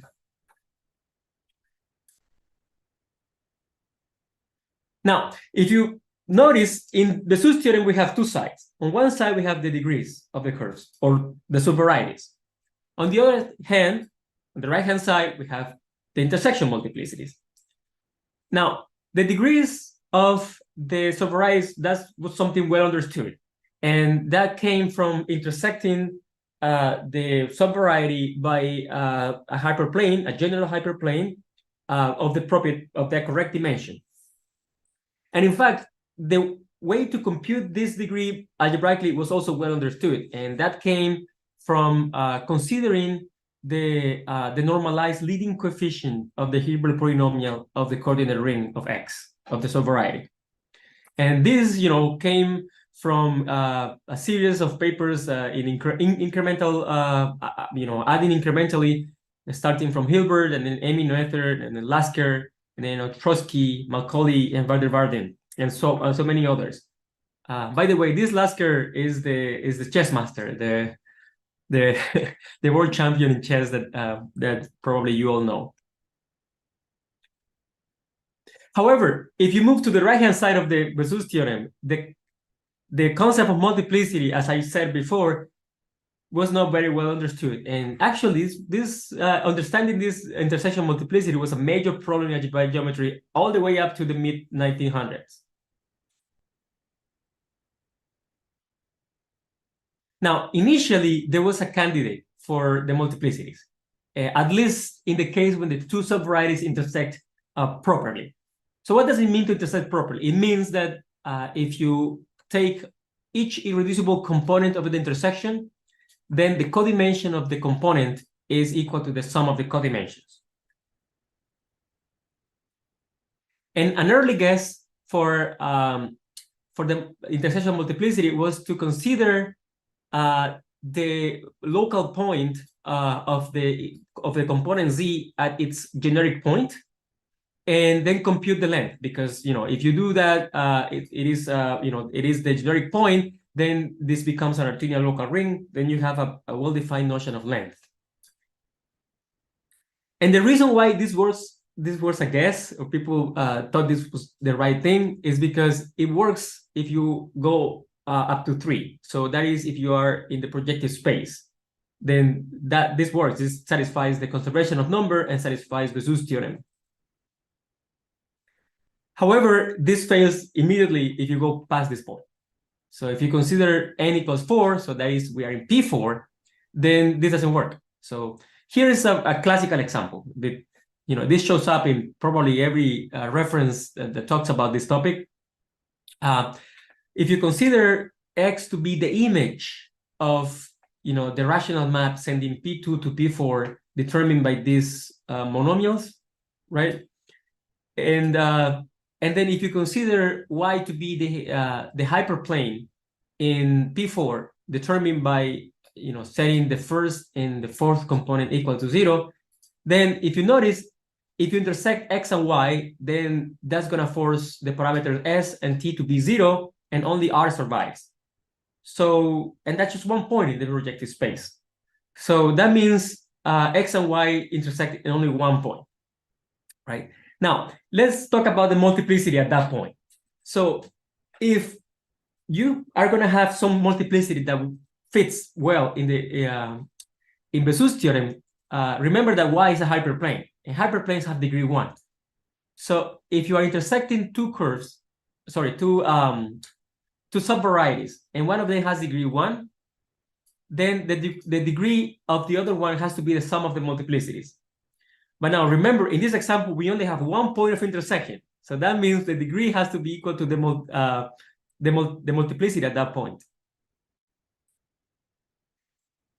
Now, the degree of X, you can compute it with your favorite method. For instance, you can compute the Hilbert polynomial of the coordinate ring, and you get that is equal to 4.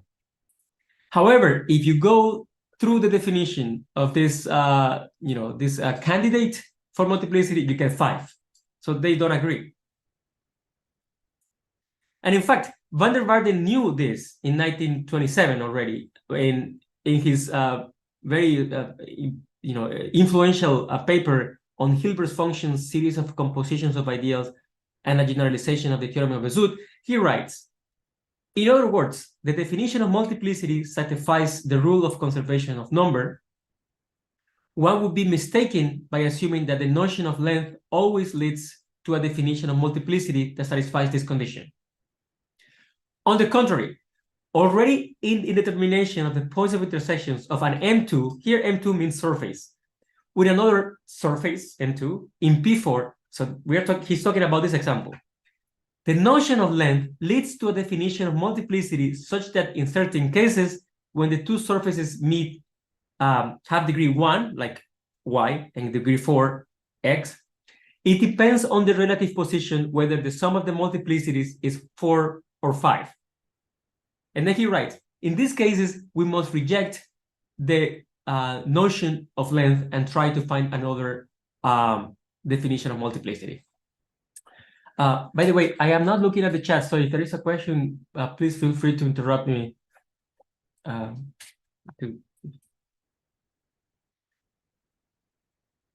Okay, now this here's a correspondence that we now have communication between Grobner and van der Waarden, and I took this from the upcoming book by Asenberg and Gray, F.S. Macaulay, From Plane Geometry to Modern Commutative Algebra.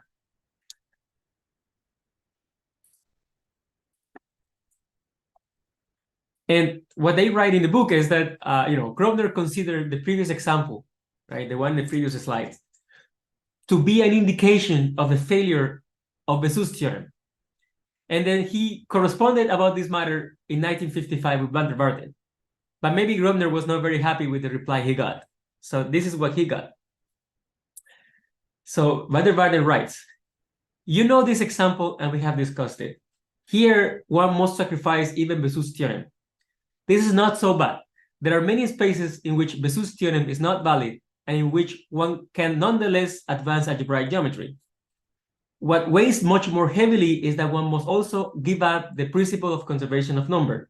That is, the sum of multiplicities in a special case will not equal the sum of multiplicities in a general case. And then he writes, should one give up this extensive theory only because one wants to hold on the ideal theoretic definition of multiplicity? That's the guess that I presented in the previous slides. And then he says, the common love of our youth ideal theory is happily not a living person, but a tool that one puts down when a better comes along. There was another guess for this intersection multiplicity that came from the work of Samuel in 1951. And what Samuel did was he used projective normal cones, which is the geometric version of what in algebra we call associated graded algebra. And he defined a notion of multiplicity at least when one of the two varieties is a complete intersection locally at the components of the intersection. Here, complete intersection means that the codimension is equal to the number of defining equations. Now, the algebraic setup, the general algebraic setup here is, you consider R to be a Noetherian local ring, and I an primary ideal. That means the radical of I is the maximal ideal. And then you construct this associated graded algebra of I, and you compute the length of each graded piece. Now that gives you the Hilbert polynomial of this algebra, of this graded algebra. And it is well known that if you write, that this agree with the polynomial, Hilbert polynomial, and if you write the polynomial using these binomials as basis, then this leading coefficient here is what is called nowadays the Hilbert-Sami multiplicity. Now, it is known that this is a positive integer. And in fact, as you can see, we can alternatively compute the Hilbert-Sami multiplicity by considering any of these two lengths. So the connection with intersection theory, with Bessoud's theorem, is the following. If Z is a component of the proper intersection of X and Y, and if I is the ideal defining X, and if that ideal is a complete intersection locally at the generic point of Z, then by taking the intersection multiplicity to be the Hilbert-Sami multiplicity of the extension of I in this local ring, this satisfies the conservation of number and extends Bessoud's theorem.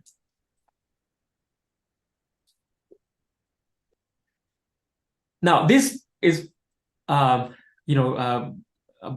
it was a great advance, but it didn't solve the whole thing. But in fact, this multiplicity has become very important for commutative algebra for various other reasons, as I will explain in a minute.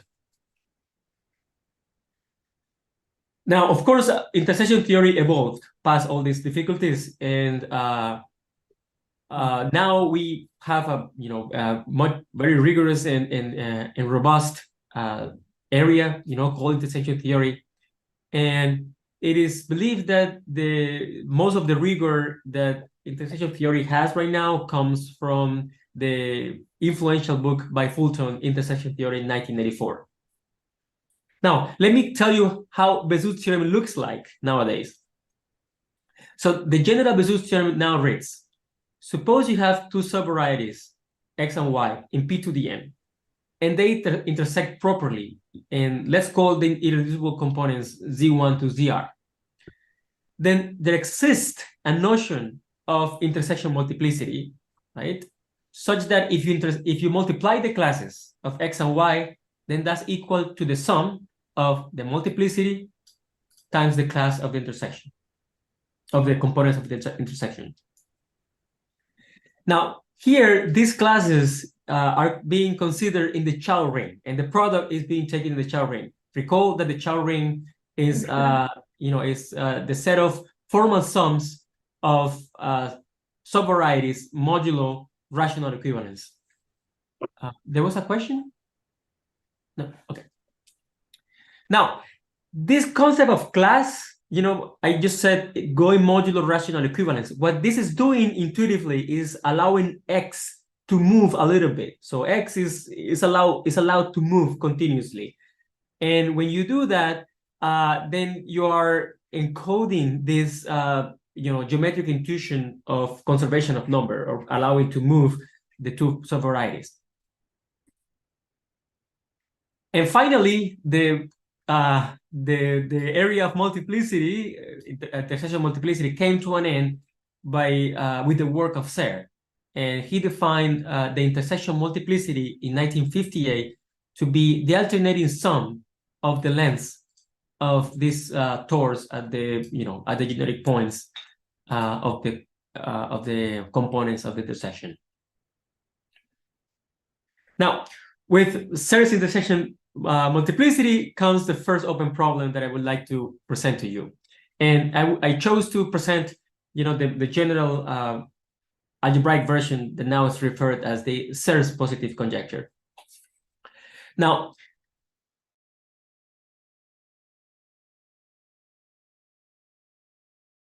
that the addition, the sum of the two ideals is the maximal, is in primary, so the radical is the maximal ideal. Now, set x of Rp Rq be the corresponding expression that gives you the intersection multiplicity of Serre.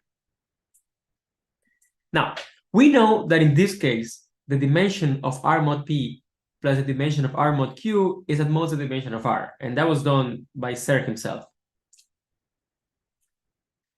Gaber in 1995 proved that the intersection multiplicity is non-negative.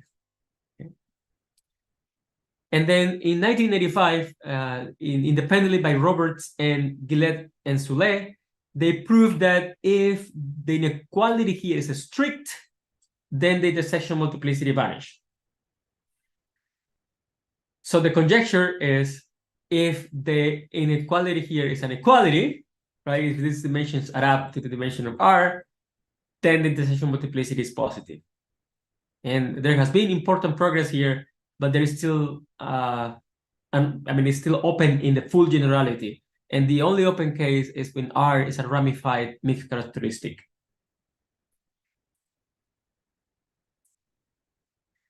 Now, even though I presented, this Serre's conjecture in commutative algebra language, it is believed that, all those, were coming from geometric motivations. So perhaps the first instance of multiplicity coming to commutative algebra per se was with Ries's work in 1961. So let me explain what he did. So in a previous work with Norcott, Ries defined the concept of reduction. So we say that if J is contained in I, there are two ideals, then J is a reduction of I if this equality holds for n big enough. Okay. And for those familiar with the topic, this is equivalent to saying that the integral closure of J is equal to the integral closure of I.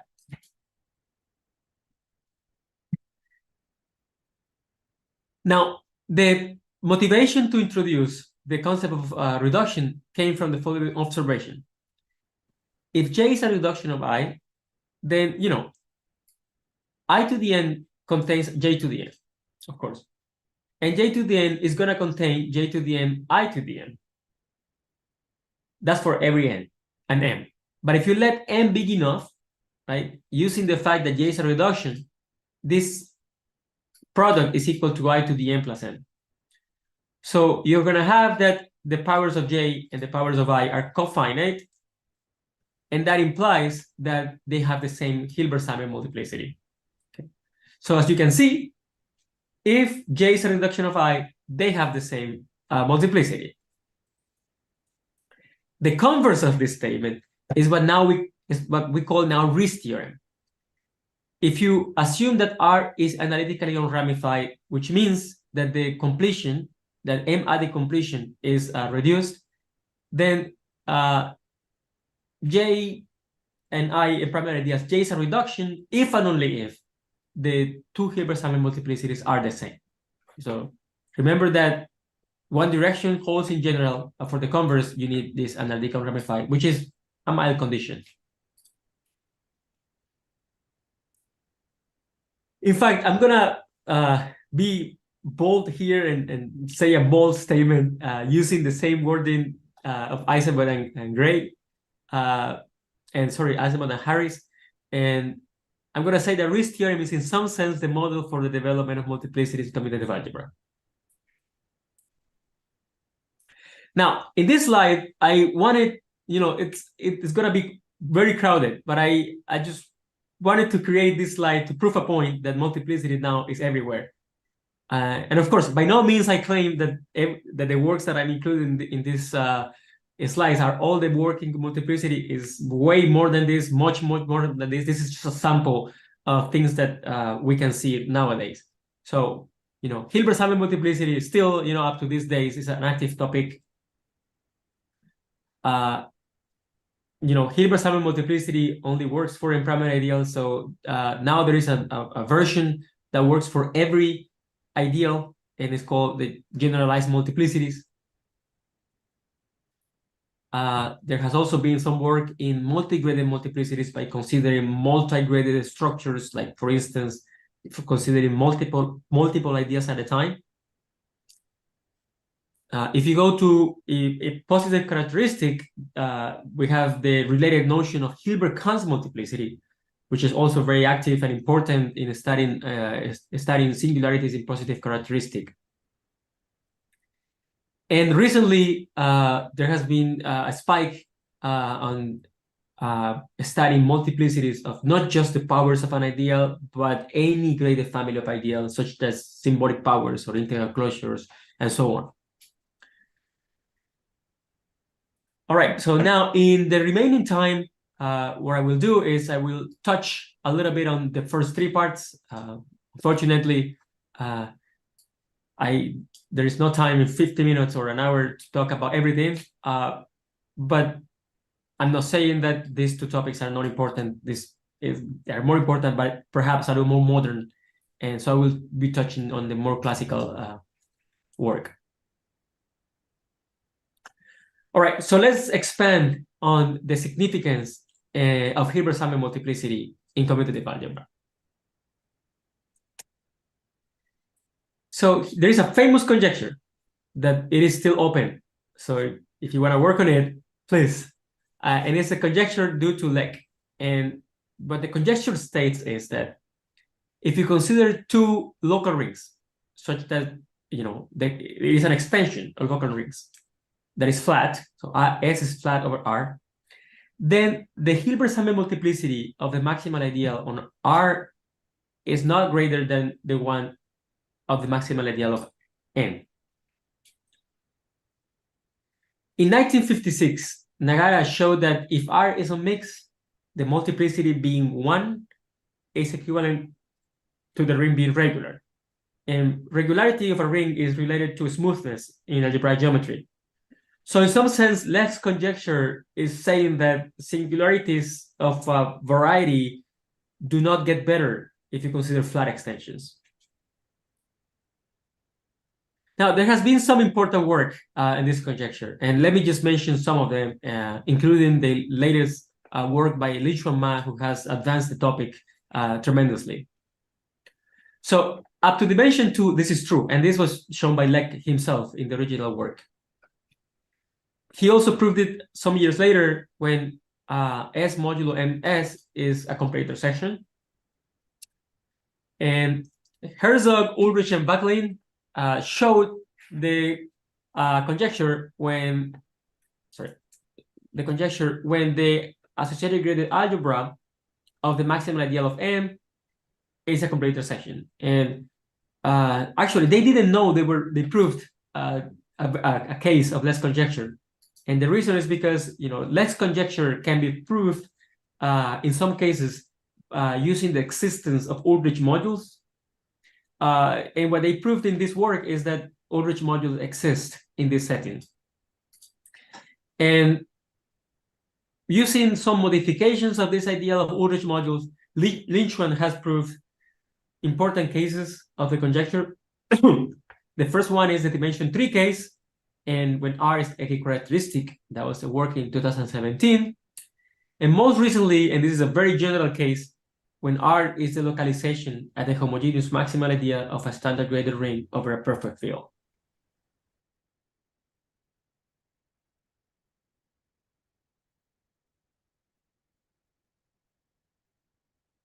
So remember that the Hilbert-Sumner multiplicity is just this leading coefficient.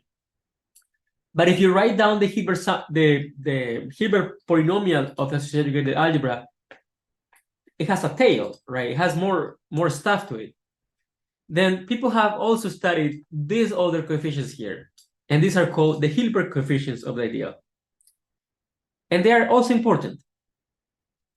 Here are some facts. I'm just mentioning a couple of facts that is known, at least when R is Cohen-Macaulay. First, the second one, this E1, is non-negative. And that was work by Northcott in 1916. The third guy, so E2, is also non-negative, and that was proved by Narita in 1963. However, there are examples where E3 is already negative.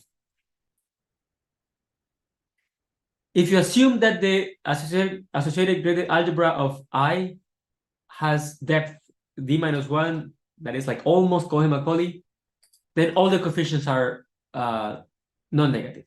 And that was proved by Marley in 1989. I think it was his PhD thesis.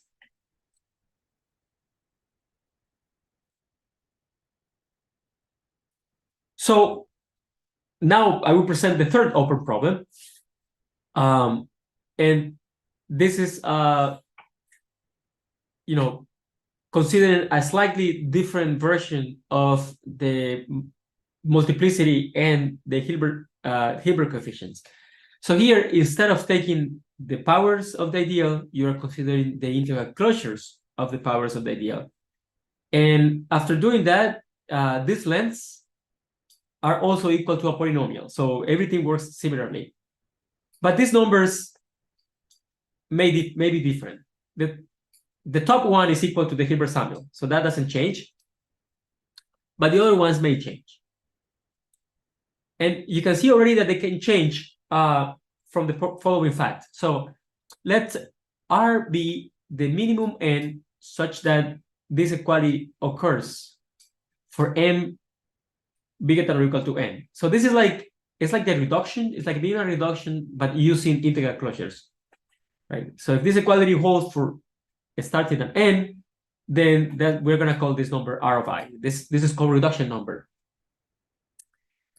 Now, these first two are non-negative, and that was done by Marley in 1939. Now, remember that E3 could be negative, but if you consider this integral closure version, E3 is non-negative, and that was done by Ito in 1992. Now, there has been some work in understanding when these coefficients vanish. So Marley himself proved that E1 bar, so this is E1 here, is equal to 0 if and only if this reduction number is 0, if and only if I is a complete intersection.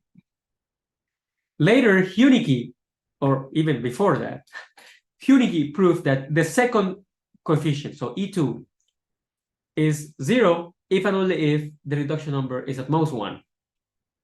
Okay. Now, you can see from here, E1 0 is related to reduction number 0. E2 0 is related to reduction number 1. And the conjecture is E3 is 0 if and only if the reduction number is at most 2. And that's what we call now Ito's conjecture, and it's still open. So if you want to work on it. Now, with this, I will move to outside the primary case. And now let's talk a little bit about the so-called generalized multiplicities. And there are two of them that have been studied, up to some extent, and they have important applications, the J multiplicity and the epsilon multiplicity. So remember that the Hilbert-Samuel multiplicity in the primary case can be computed with this limits of lengths. Now, the problem if I is not in primary is that these quotients, they may not have finite length. So you cannot just talk about this invariant for arbitrary I. So a way to fix that is to consider the largest submodule of these quotients that have finite length. And we understand what that is. That is called the zeroth local cohomology of a module. Just taking inside a module that doesn't have finite length, you take the largest thing that has finite length.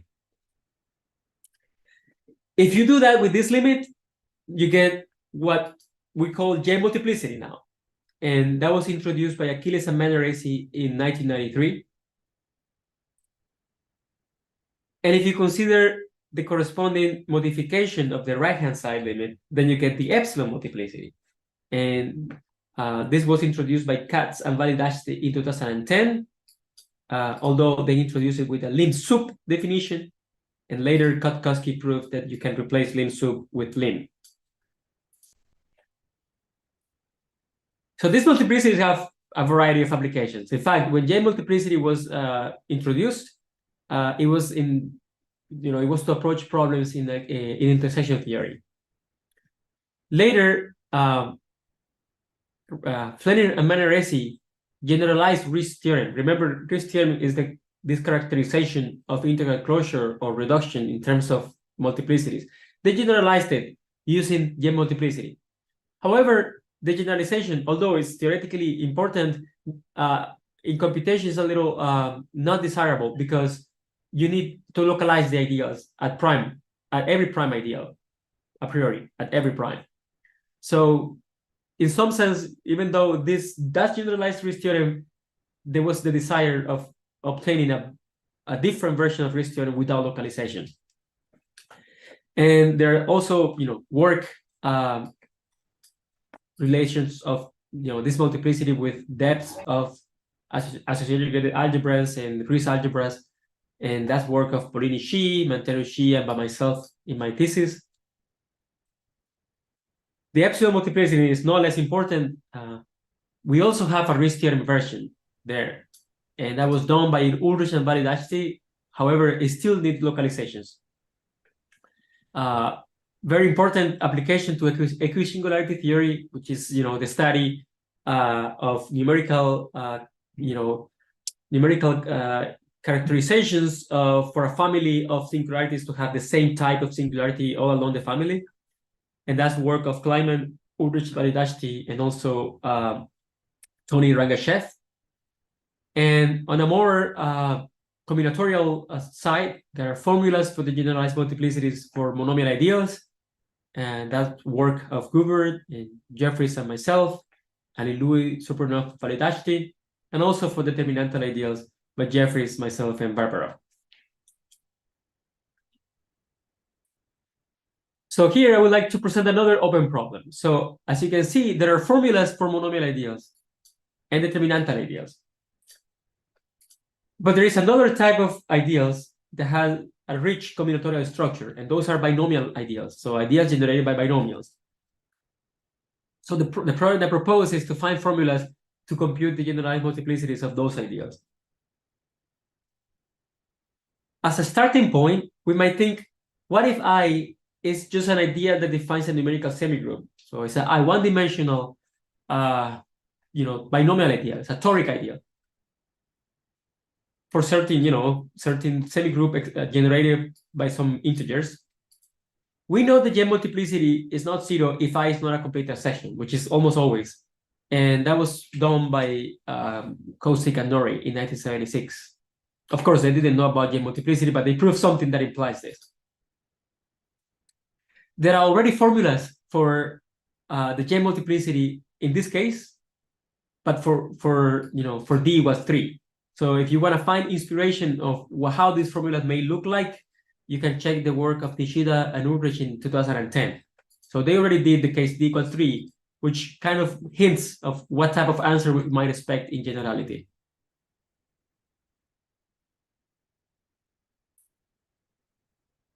All right, with this, I come to the end of talking about the case of one graded, single graded case, or the case of one ideal. Now I'm going to move on to the case when you consider multiple structures, so structures that are graded not just by the z's, by the integers, but more general gradings. So since the setup changes a little bit here, let me spend at least a slide or two telling you the difference notation that is used here. So let K be a field, and consider R to be the polynomial ring, which is obtained by considering the tensor product over the field of P polynomial rings. Okay, so if you want to think about it this way, you can think of this as being, the polynomial ring of putting all the variables together. And then we focus on multi-homogeneous ideals here, which means the ideal is homogeneous in each of the blocks of the variables. For instance, this ideal generated by these three polynomials, it is multi-homogeneous because this is a polynomial ring having two blocks of variables, the green variables and the purple variables. This polynomial is homogeneous with respect to the green and the purple variables. Same for this and same for this. So this is a multi-homogeneous ideal. And if you go to this multi-graded version, we also have a sense, we also have a notion of Hilbert polynomial. So if you compute the dimension as a k-vector space of the graded piece indexed by V here is now a vector by having P components, P is number of blocks. Then for V big enough, and big enough means each component is big enough, then these dimensions also agree with the polynomial. But now remember, in the single graded case, the Hilbert polynomial, which is a polynomial in one variable, now you have a polynomial in P variables. Okay, and you can also do this funky base and change the bases for the expression of the polynomial. You do it, in this way, and then what shows up here, these are also non-negative integers. Okay, and these are called the multi-degrees of the quotient of R mod I.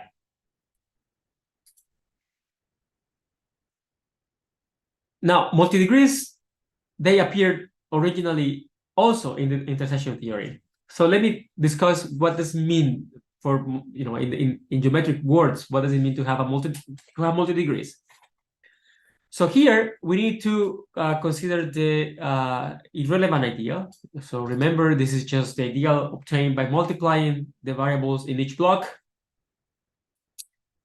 And here you consider the multi-projective space, which is, is the product of several projective spaces, which in the scheme theoretic point of view, it is equal to the multi-homogeneous prime ideals that do not contain the irrelevant ideal.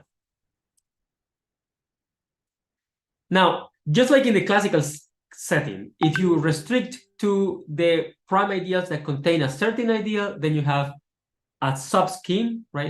It's a closed subscheme, and we call this a multi-proj of the quotient R mod I. And this only works because I is assumed to be multi-homogeneous. And of course, as usual, we call this a variety if it is irreducible, or algebraically speaking, if I is a prime ideal. Now, if the field is algebraically closed, then these numbers have a geometric significance in terms of intersection points as well.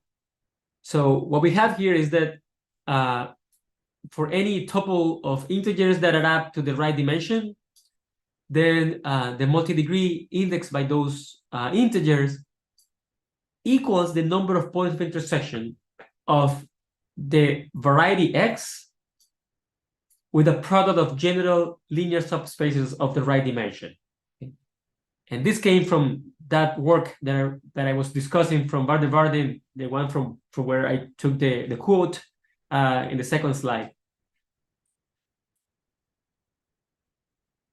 Now, multiplicities are everywhere, and it's not surprising because it touches geometry, it touches algebra, and as I will mention in a second, it also touches algebraic combinatorics in a very important way. So as I mentioned, intersection theory is where these numbers come from.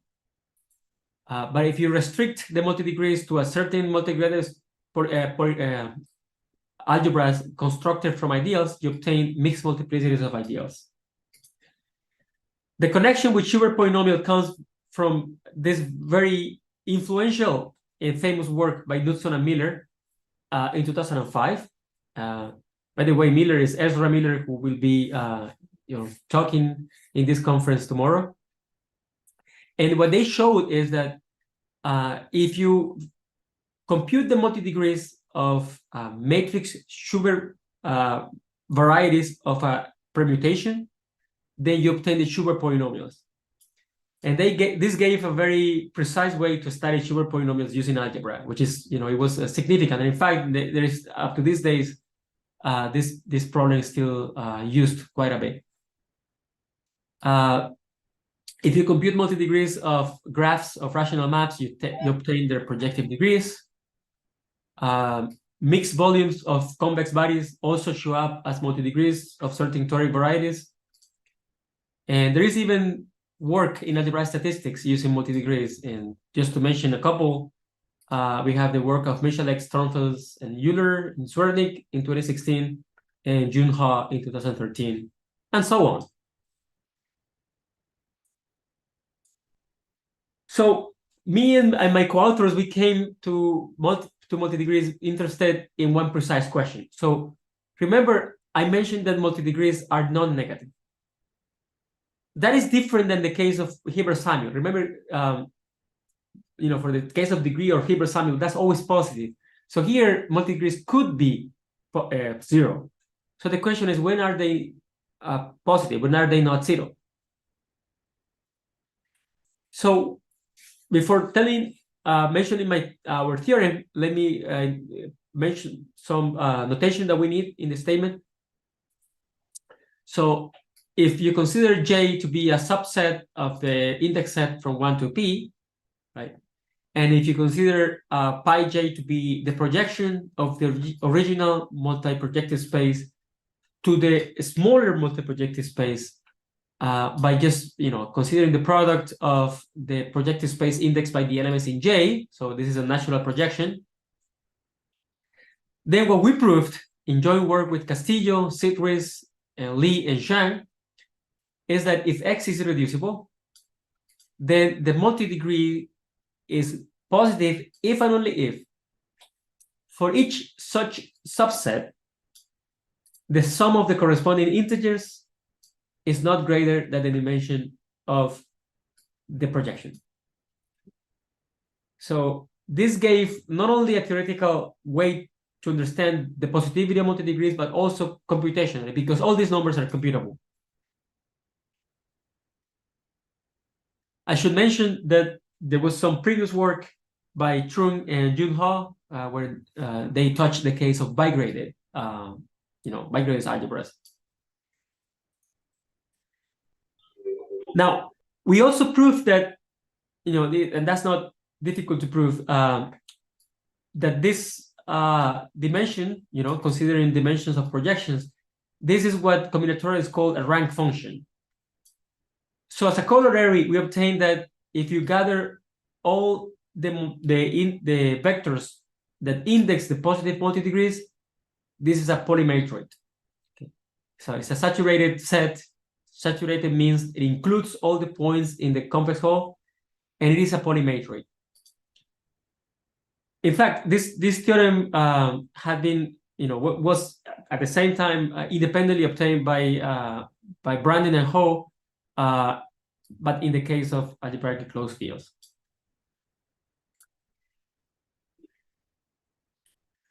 So with this, I would like to present another open problem, and this is, to understand multi-degrees of arithmetically Cohen-Macaulay varieties. So again, suppose X is the multiproj of a certain, quotient of, R mod I. Then we say that the variety is arithmetically Cohen-Macaulay if the ring R modulo the saturation with the irrelevant ideal is Cohen-Macaulay. Okay. Now, in the bigraded case, if X is arithmetically Cohen-Macaulay, then the support of multi-degree is saturated. Remember, saturated means it includes all the points in the complex whole. And that was, that comes from work of Trung. So the open question is, if P is at least 3, so if you go beyond the bigraded case, is this still the case? So if X is arithmetically Cohen-Macaulay is the support saturated. Here's what we know, and this is an example of coming from my paper with with the other 4 authors, the one with about multi-degrees. We have an example using some combinatorial construction of an ACM scheme that the support of multi-degree is saturated, but it is not a polymatroid. Okay? So we know it is not a polymatroid, but it's still a open question if it is always saturated. Okay?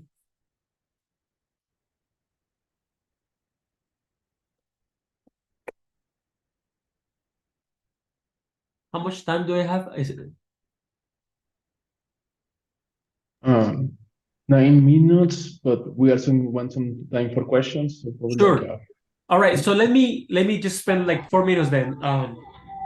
So in the rest of the slides, I had more information about mixed multiplicities of ideals. So I'll be happy to share the slides with whoever wants them. Sorry. Yeah. There is somebody with an open mic. Can that person help us? Okay, thank you. Okay. So I would be happy to share the slides with if you please email me if you want the slides. So I'm just gonna go quickly through these slides and mention what I have here. So the point here is that if you have 2 primary ideals, then you can construct a certain bigraded algebra. Okay, so this is like an algebra that captures information of these 2 ideals, and if you compute the multi-degree of this bigraded algebra, then that's what the literature calls mixed multiplicities of the 2 ideals. And these multiplicities are also very important. And I have some reasons to back up my statement. So in integral dependent integral closures, they're very important. In fact, they came from work of Tessier in topology, right? In the work of Miller numbers. There is also work relating this with mixed volumes of convex bodies. That's work of Trung Verma and Sid Gries and myself.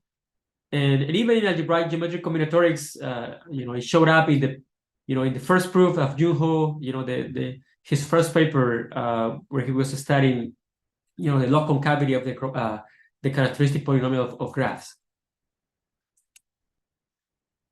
And to finish up, there is a current set of numbers called multiplicity sequence that is also constructed using some bigraded algebra related to an ideal and the maximal ideal. And what I wanted to mention here is that this multiplicity sequence was, in my opinion, it is the desirable generalization of the Hilbert Samuel. And the reason why I say that is because Polini, Trung, Ulrich, and Balidashti, they've proved that under Mile assumptions, J is a reduction of I if and only if all these numbers are equal. And remember, we had similar theorems using J multiplicity and epsilon multiplicity, but they require localizations. The importance of this result is that if the quality of these numbers if these 2 numbers are equal on the nodes without localizing, then that forces the ideal to be a reduction. And that's an important result.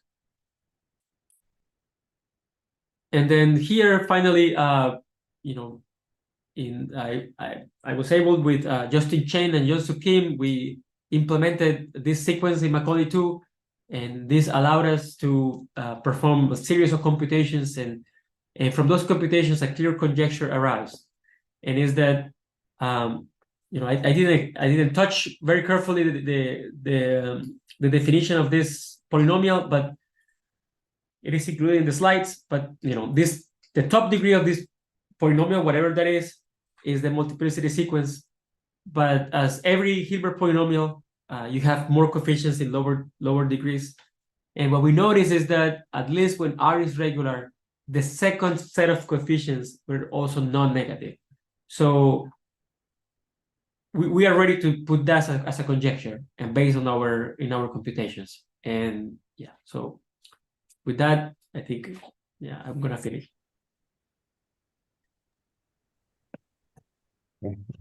Gracias, Jonathan, por el paseo en la historia. Oh, sorry. Thank you, Jonathan, for the journey through the history and future of multiplicity theory. So, are there any questions here in Zoom? Somebody has a question. That person can do it with your own voice. No. Are there questions in YouTube, Yuriko? I have a little question. Okay, go ahead. About the conjecture of the reduction index. You Uh, know more or something about that? Ito's conjecture? Maybe. About the reduction index? Maybe. Let me see. This one, right? This one. Yeah. No. Yes, No? yes, this one. Sí. Yeah. I think very little is known. I think probably when I don't recall, but I think it's only like a handful of cases. It's not much is known. But I know some people have worked on it quite a bit, but for some reason it's still it hasn't clicked. No, Yeah. it's very interesting. Yeah. There's a In the question. chat, there are questions. Okay, I'm gonna read it so everybody can listen to it. Oh yeah. So it's a question from. Okay, go ahead. Yeah. I see. It says, what role does the J multiplicity in understanding algebraic structure associated with monomial ideas? Very good question. So this work that I briefly mentioned of monomial ideals. This paper with myself and Jeffries, we proved actually that the J multiplicity is equal to the normalized volume of a certain region constructing from the ideal. So it's using, like some version of the Newton polytope, the Newton polyhedron. But not only that, I mean, later, Alilue, Supernov, and Validashti, they also gave precise computations in the case of H ideals. And the answer, is generally, very combinatorial, but also very, very nice. So maybe, I don't know if I answered your question, but that's, yeah. Well, Carlos, Carlos, if you, I don't know if this was good enough an answer. Okay, perfect. Yeah. I have also a few questions, Jonathan. First, in the conjecture observed that you mentioned at the beginning as a motivating point, you mentioned that there are still parts that are open in the ramified mixed characteristic. Yes.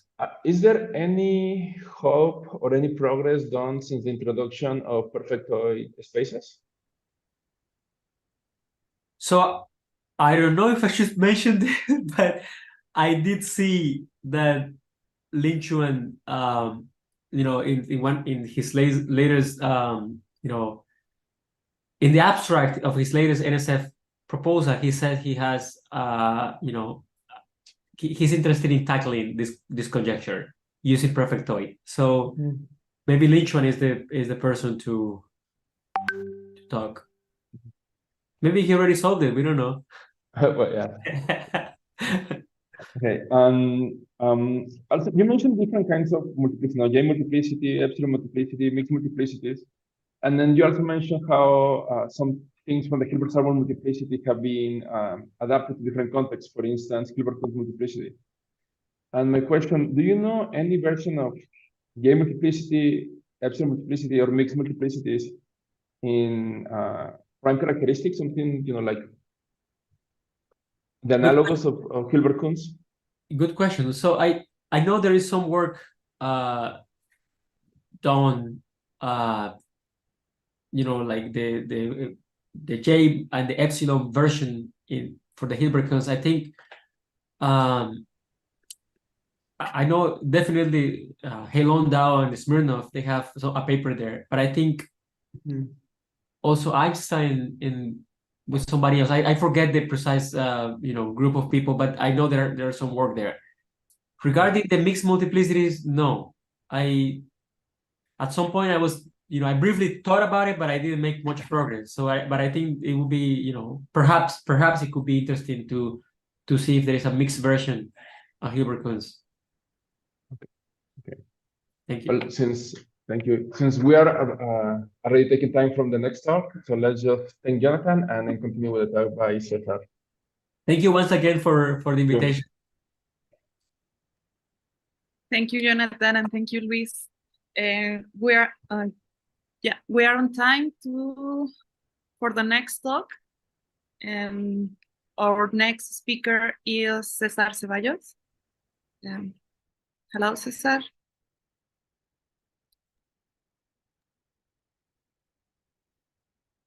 Hello. Hi. Thank you for accepting this invitation. Of course. Maybe you can try to share your screen. Mhm.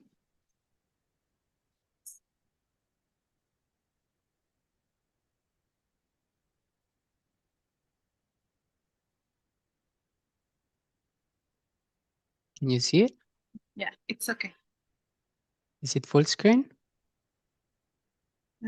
It's full screen. Okay, it's not in full screen, but it's okay. No, wait.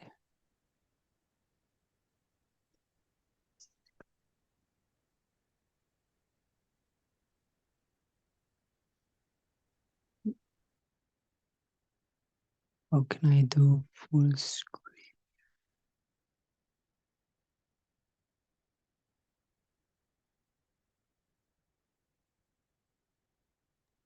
I think it's in presentation view.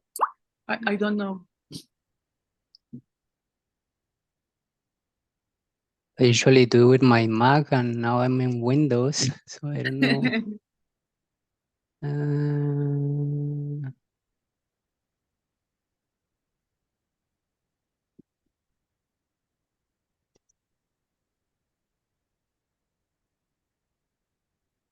Oh, I know. Okay, F, this one. Thank you so Okay. much. So Okay, it's now my turn to give the introduce to the next speaker. It's a pleasure for me introduce to Cesar Ceballos. He is a Colombian mathematician and is the head of the Algebraic Combinatorics and Discrete Geometry group at TU Graz. And some of research interests are polytope theory, enumerative and geometric combinatorics, and Hopf algebras. Cesar works inspired many young mathematicians, and it's a pleasure for us to have you in this conference. Thank you, Cesar, for accepting this invitation. And in this occasion, he will talk about generalized Hilbert graphs and triangulation of theory. thank you very much for the invitation. It's a pleasure for me to give this talk, and of course in this very nice conference. So I will be talking about joint work, so recent joint work with Joseph Tulito, who is a postdoc of mine in Graz, and I will be talking about generalized Hewitt graphs and triangulations of theory. Questions? Sorry. Okay.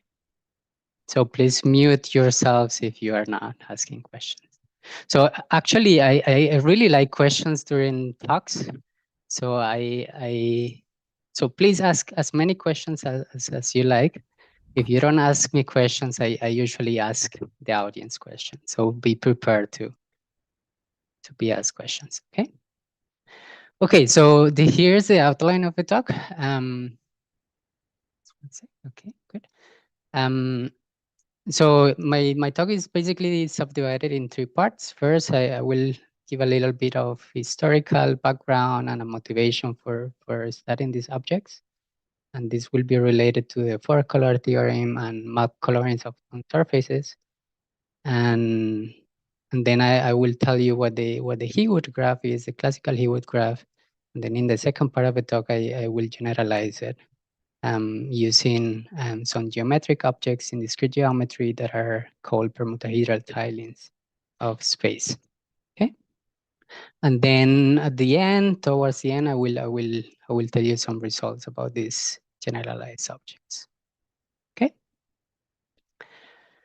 Okay, so the motivation. So everything starts with the four-color theorem. This is one of the most well-known results in mathematics. This states that if you have any map on a sphere, you can color it with four colors, such that any two adjacent regions have different colors. So this is an example from Wikipedia. So here is the map of the United States of America, and the states are colored using four different colors. Okay, and here I should say, of course, you want each region to have one color, and two regions are adjacent if they share a one-dimensional edge. So not just a vertex, but they really touch in their boundaries. Okay, in the boundary edges. And this four-color problem has a quite interesting history behind it. It goes back to the 1850s, when a graduate student, Francis Guthrie, noticed that he can color the map of England using only four colors. And then he asked his younger brother, Frederick Guthrie, whether the same holds for any map on a sphere. So these are the two brothers. And then Frederick Guthrie was a math student at the University College London. And he posed this problem to his math professor, Augustus de Morgan. And he sent a letter to William Rowan Hamilton regarding this problem in October 1852. And so this is a picture of Augustus de Morgan, and this is a scanned version of the letter. And the letter is quite interesting. So it starts like a student of mine asked me today to give him a reason for a fact, which I did not know was a fact, and do not yet. And so it goes further and further. So he describes the problem. So if you have a map, you can color it with four colors. And he gives this really nice picture here. So this is a map with four, let's say, countries, four regions, such that each of them, like each pair is adjacent. So he says the number four is actually necessary. So there are maps like this one here, where you actually need four colors, but he doesn't know why four colors are sufficient for any map on a sphere. Okay, so that was the four color problem. And it took more than 100 years after many false proofs and false counterexamples until this problem was actually solved. So it was solved in the 1976 by Kenneth Appel and Wolfgang Haken. And what they did was basically to reduce the problem to checking a finite number of examples. I think it was like 1,930 something, if I remember right. So of some unavoidable graphs that a graph should have. And by checking all these examples one by one by computer, they were able to prove the four-color theorem. And this was, of course, revolutionary at that time. And this is the first major result in mathematics that was actually proven by using a computer. So this is all really nice. And here is one comment that is quite interesting. So there was this really famous false proof by Alfred Kemp from the 1879, which was actually considered as an established fact for more than a decade. So if you see here, there is actually an article published in Nature about his solution. And it took more than 10 years until actually someone found a gap on that proof. And the person who found this gap was Percy John Hewitt, who is here in this picture. So it was 1890, where he published this paper called Map Color Theorem. And here he describes the gap in Kemp's proof. And not only that, he actually modified his argument to show that 5 colors are sufficient to color a map sphere. And this became known as the 5-color theory. This is actually a quite short paper. It's kind of funny to read, but essentially these proofs use a lot of Euler characteristics and things like this. Okay. So in the same paper, he actually did not only consider like map colorings of a sphere, but also he investigated colorings of maps on other surfaces, like for example a torus or a torus with 2 holes and so on. And he was able to prove this really nice theorem that says that any map on an oriented surface of genus P greater than or equal to 1 can be properly colored using NP colors. And he gave a very precise formula for this number NP, which is given here. So it's just a floor of a rational number, which is 7 plus the square root of 1 plus 48p, where p is the genus of your surface, and divided by 2. Okay. And something I find really interesting about this formula is that if you plug p equals 0, so a genus 0 surface, and this is nothing but a sphere, so you get 7 plus 1, which is 8, divided by 2, which is 4. And the floor of 4, so basically you take all the decimals out, so you just focus on the integer part of that number. So the floor of 4 is just 4. So this theorem says that for the sphere you also have the number 4. So this okay. So I hear so it sounds. That's why I stop. But okay.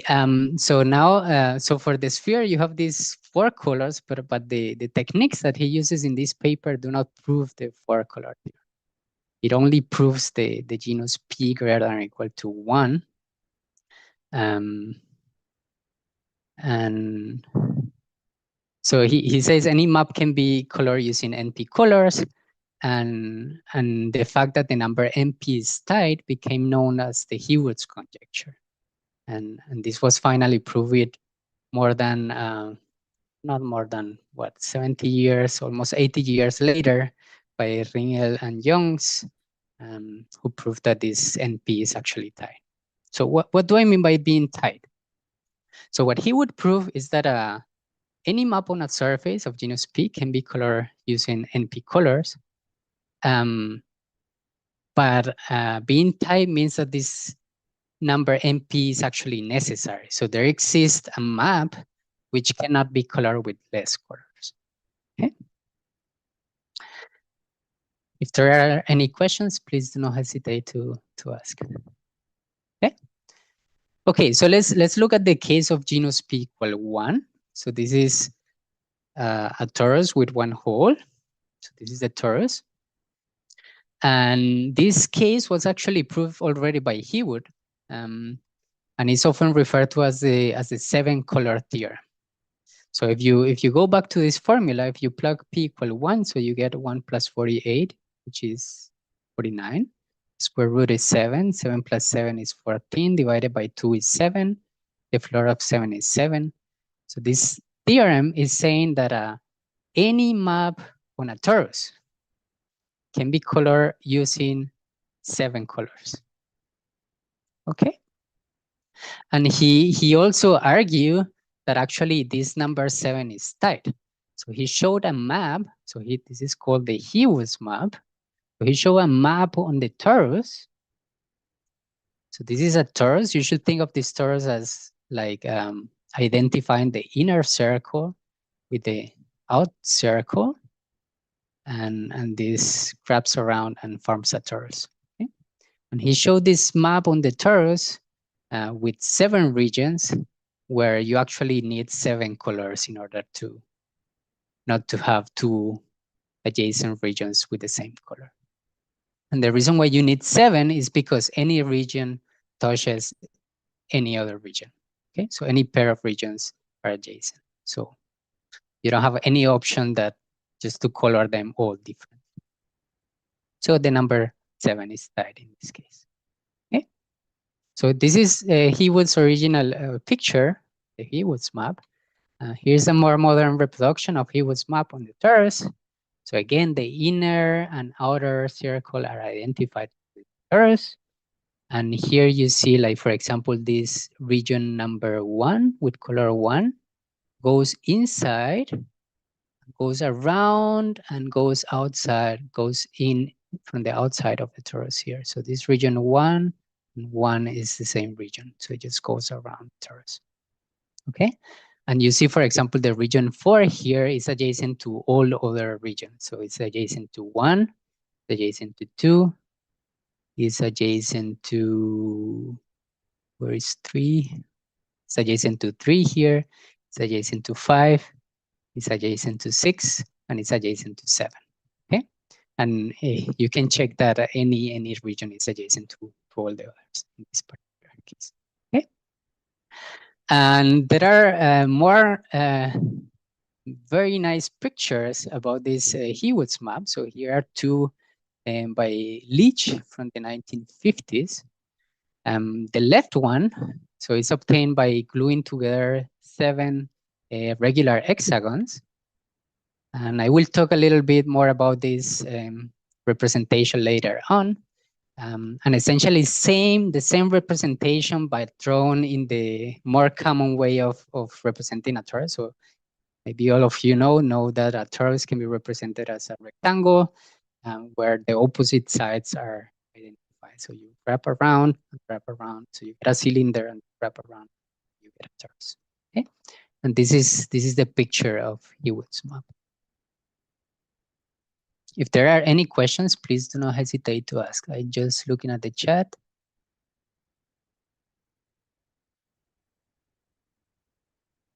Yes, I can give you some references for the proof of the Heawood's conjecture. So if you look at the article where I wrote this paper, all the references are there, so you can also check them. Okay, so let's go back to the example. So here's the example. So, and this is a torus. So for example, the region 7 goes out here on the top, goes in on the bottom. So this point is this point. This point is this point.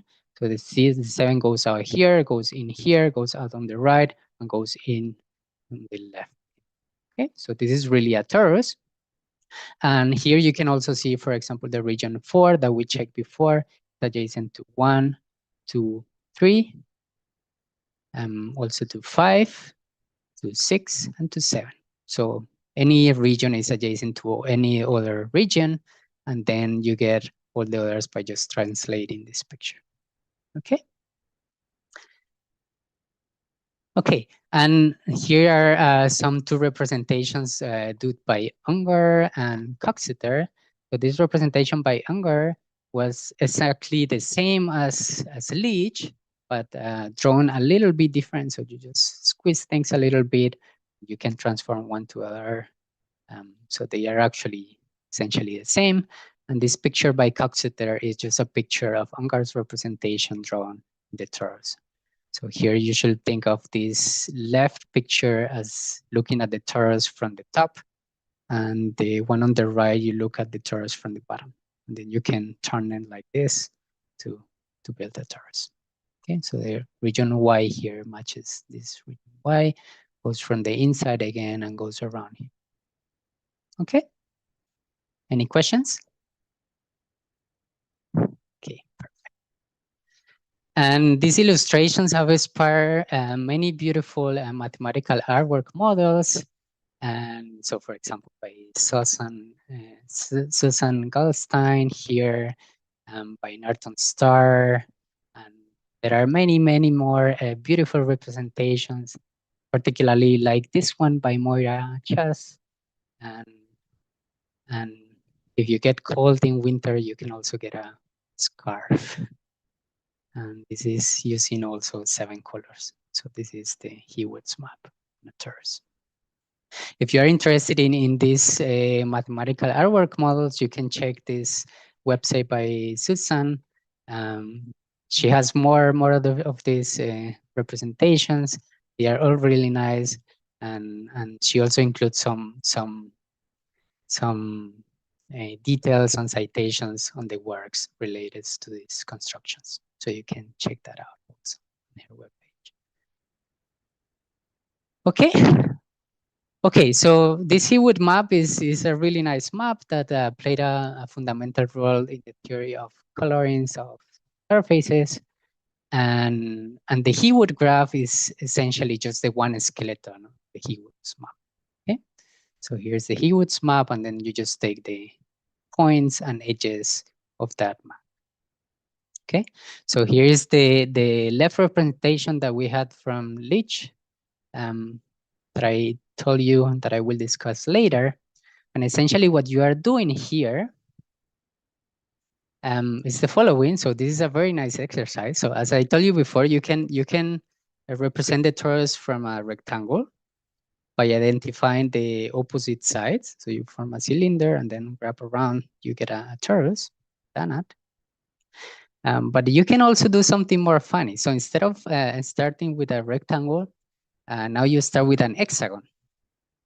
So you start with an hexagon and you do exactly the same thing. So you identify the opposite sides of the hexagon, these ones and these ones and this one, and then you glue them together. And if you get bored in my talk or get distracted, you can just keep thinking on how this hexagon with opposite sides identifying form a torus. Okay, this is what is happening in this picture. So you identify this blue edge with this blue edge, you identify this green edge with this green edge, and this yellow edge with this yellow edge, and they wrap around to form a torus. Okay, this is a nice exercise to challenge your mind. Okay, so this is the graph. Of course, there are some repeated vertices here, and this is in the middle graph, the Hewitt graph without repeated vertices. So this is a figure from Wikipedia, and the figure on the right is an embedding of this graph in the torus. Okay, which is essentially the same as the left picture. Okay, excellent. Now, the goal of this talk is actually to present generalizations of this Hewitt graph based on permutahedral tilings in higher dimensions. So these are very beautiful geometric objects that look like this, and essentially we will do something similar. So we have a bunch of hexagons that are glued together, and then we identify some opposite phases by translation. Okay. Okay, so this is what we want to do. This is what we want to construct in this talk, and this is the message you need to take away. Okay, so there is this really nice Hewitt graph, and what I present are generalizations of this Hewitt graph in higher dimensions. Okay, so here's the strategy to do this. So it consists of 5 steps, which are all very simple. Okay? So the first one is you start with a permutahedron. I will tell you later on what a permutahedron actually is, but for the moment, let me just say that in dimension 2 you have an hexagon, and in dimension 3 you have a picture that looks like this. Some people call this a truncated octahedron, because you get it from an octahedron by truncating some vertices. Okay, so you start with this permutahedron, and then the second part of the strategy is to glue several pieces of it together to form what we call a fundamental tile. Okay, so this is a figure in 3D. So this is the fundamental tile in 3 dimensions that is shown in the slides, but in real. And this is your fundamental tile. Okay. Now what you do is you take this fundamental tile, and then you use it to form some tiling of the space. So you take this fundamental tile and you take translations of it, and then you glue all this together. So you glue one here, one there, and so on, until you tile the full space. And yeah, so you get a tiling of your full Euclidean space using these fundamental tiles. And this is how the pictures look like. And then the next step, what you do is you make identifications of the boundary of these fundamental tiles according to how these copies glue together. Let me try to do it in this picture. So let me go back here. So here you see this blue edge here. When you translate this blue fundamental piece to this yellow fundamental piece, this green edge here gets mapped to this green edge here. This green edge should be exactly the same as this green edge here. So they get identified. Similarly, this blue edge here gets mapped to this blue edge here by translation. This blue edge is identified with this blue edge. And similarly, this purple edge here, when you translate it, gets identified with this purple edge over here. Okay. So what you get is this fundamental tile and some identifications on their boundary. Okay. Here in dimension 3 is a little bit harder to visualize. I should have thrown some colors here maybe. But in this particular case, it's a little bit more complicated. So what you get is around this fundamental tile, you have 14 other different pieces that are glued together. And some of them are identified together, like the boundary is identified by just doing translations of these pieces. Any question?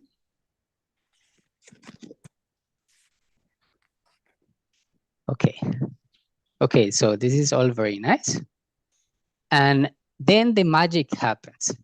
So as I told you, if you identified opposite edges of an hexagon, like in this part, if you identify this green with this green edge, this blue edge with this blue edge, and this purple edge with this purple edge, you get a topological torus. And these are 3 representations of it using a different fundamental domain. So this is the one that I told you about. But if you make this picture like this, then you will see the torus there. And you will see that this edge goes around and is identified with this edge, and this edge is identified with this edge. So for example, you have yellow here and yellow here, orange here and orange here. Okay, so this is very nice, and this is just another picture just by doing an affine transformation. Okay, now if you want to push your imagination, you should try to imagine what happens in this 3-dimensional picture. So you identified some pieces of the boundary, and magically what you get is a 3-dimensional torus. Okay. Excellent. So I already told you what I want to construct, what I want to do. So I want to construct this generalized Hilbert graph. I told you the strategy how to do it, but now I actually need to do it. Okay.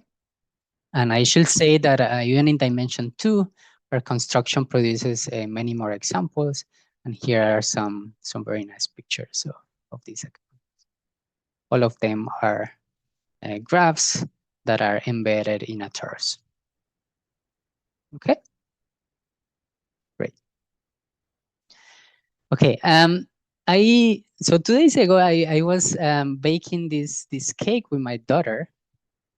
This is not this one. Actually, this one is made by my wife, who is more skilled than I am. But if you ever baked a cake, you should know that in order to have a really nice cake, if you want to bake a really nice cake, you really need very nice ingredients. So, for example, you need really nice chocolate or high quality ingredients. And for what I want to do in this mathematical case, this Hilbert graph, so what I will do now is to present what the ingredients in order to construct it are. And these are really nice ingredients. And these are related to the permutahedron and the permutahedral tilings and the closely related braid arrangement and affine arrangement, which I will now present to you. Okay, so before baking the cake, let me show you the ingredients. Okay, so the first one is the braid arrangement, and that works as follows. So you are given a positive integer d greater than or equal to 2, and then you consider a bunch of hyperplanes in R to the d plus 1.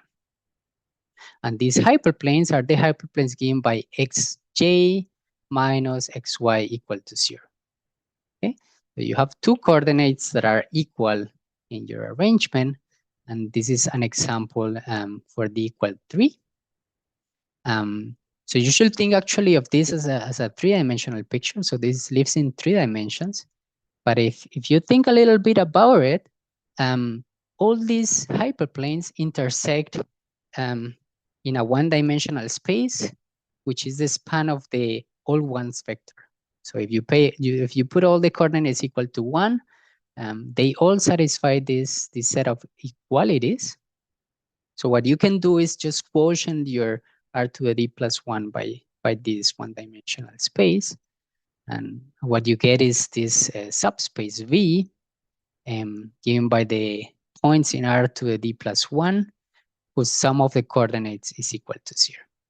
Okay, so I will be actually drawing these braid arrangements not in R d plus 1, but in this space of dimension d inside of it.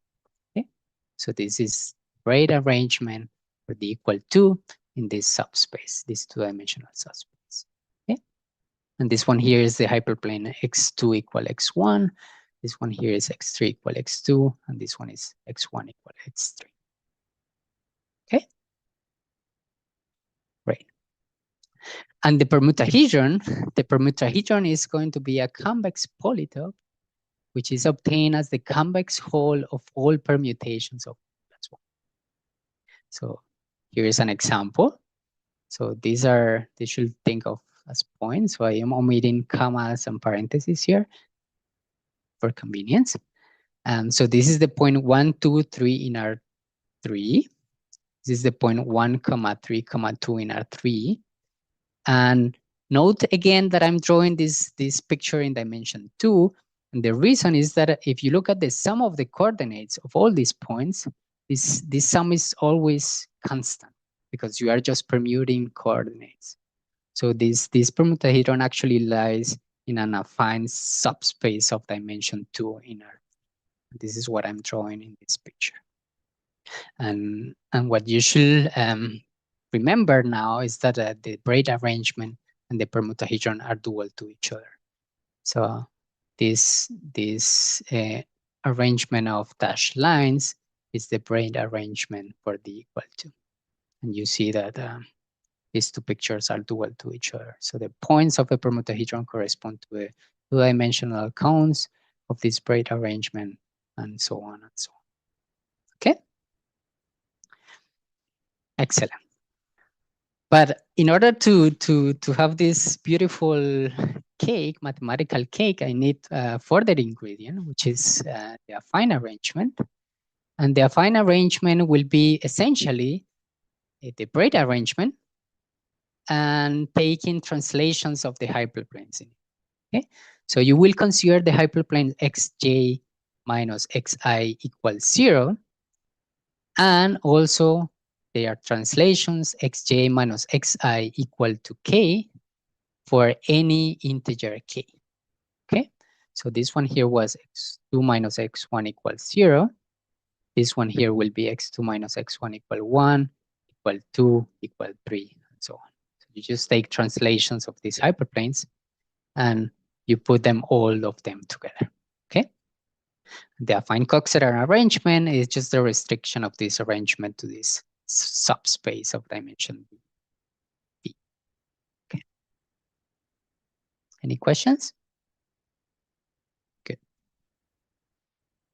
Now, this arrangement decomposes your space V into an infinite simplicial complex. And the vertices of this simplicial complex form a lattice.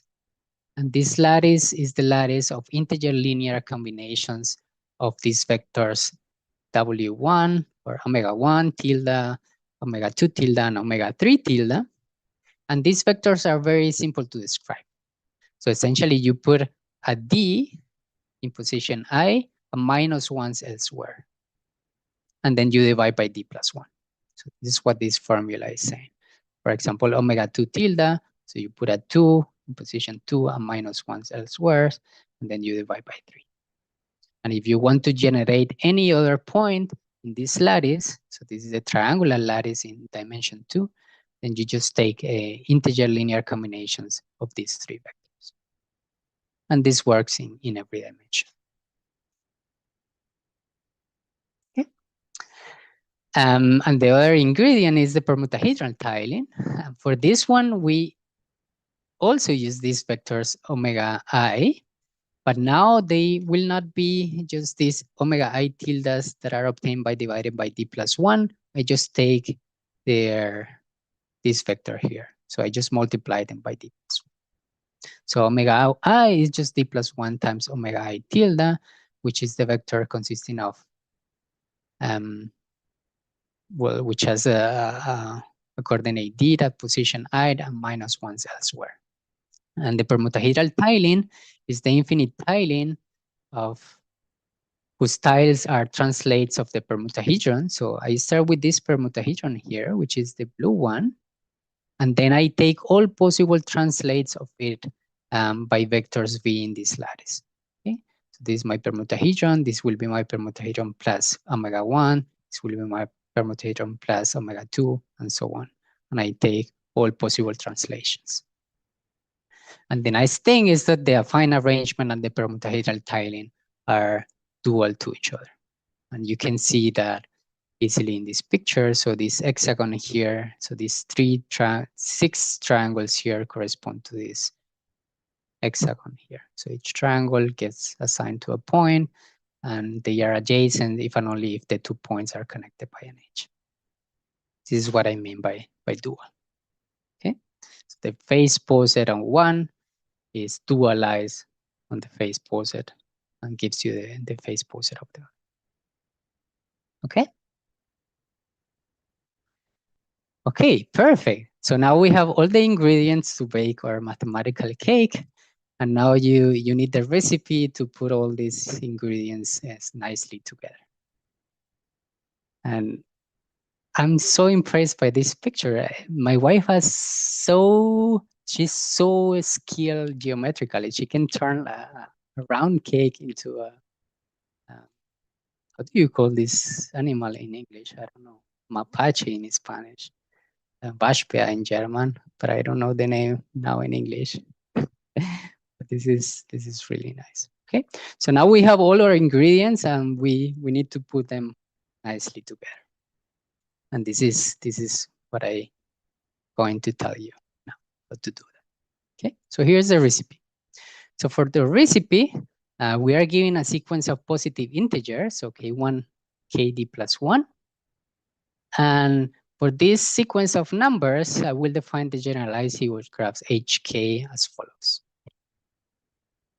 So first, we will use a matrix, and this matrix MK will be almost a diagonal matrix. So you put all these integers of this sequence plus 1 in the diagonal, and all their negatives off by 1 in the diagonal. So minus K1, minus K2, minus K3, minus K plus 1, as shown in the figure. So let me just give you some examples. So for example, if you have M1, 1, 1, you put the negatives minus 1, minus 1, minus 1 like this. And then you add 1 to each of the entries, and then you put them in the diagonal, 2, 2, 2. If you have 2, 3, 2, you put the negatives like this, minus 2, minus 3, minus 2. And then you add 1 and put them in the diagonal. So 2 plus 1 is 3, 3 plus 1 is 4, 2 plus 1 is 3, 4, 3. So this is a very simple matrix. And now given this matrix, I will give you a sublattice of this lattice form. So remember, this lattice LD was the lattice of all linear integer combinations of these vectors omega 1 up to omega d plus 1. And I want to form a sublattice of this lattice. So I will not take all the combinations, but I will take only those whose vector of coefficients is an integer linear combination of the rows of the matrix. This is essentially what this formula is saying. So this is an integer linear combination of the rows of this matrix. Okay, so very simple. I have a matrix. I consider all linear integer combinations of the rows, and I use those to form a lattice, sublattice of LD. And the Hewitt complex is the polytopic complex of faces of the permutahedral tiling.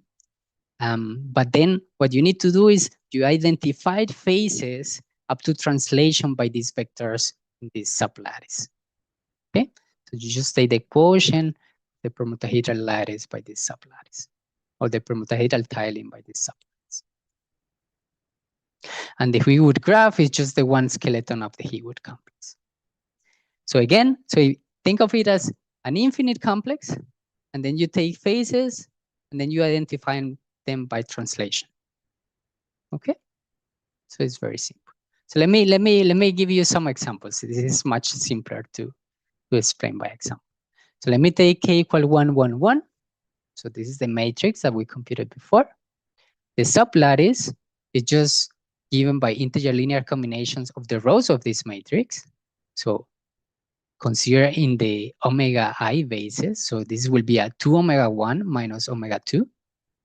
It's the first guy here. This will be a 2 omega 2 minus omega 3. And the third row will be a minus omega 1 plus 2 omega. So these are my three vectors. And these three vectors generate a sublattice of my lattice. Okay? And this is the sublattice I'm interested in. So here are my three vectors. So 2 omega 1 minus omega 2, 2 omega 2 minus omega 3, and 2 omega 3 minus omega 1. And when you take this fundamental piece and make all possible translations by these vectors and their linear combinations, you get magically a tiling of your full space. And this is essentially what we are doing. So you get this infinite tiling, and then you identify faces up to translations by these three vectors and the linear combinations. Okay, so let's do another example. So this is the classical Hewitt graph, by the way, but you can do more. So for example, let me take the example 2, 3, 2.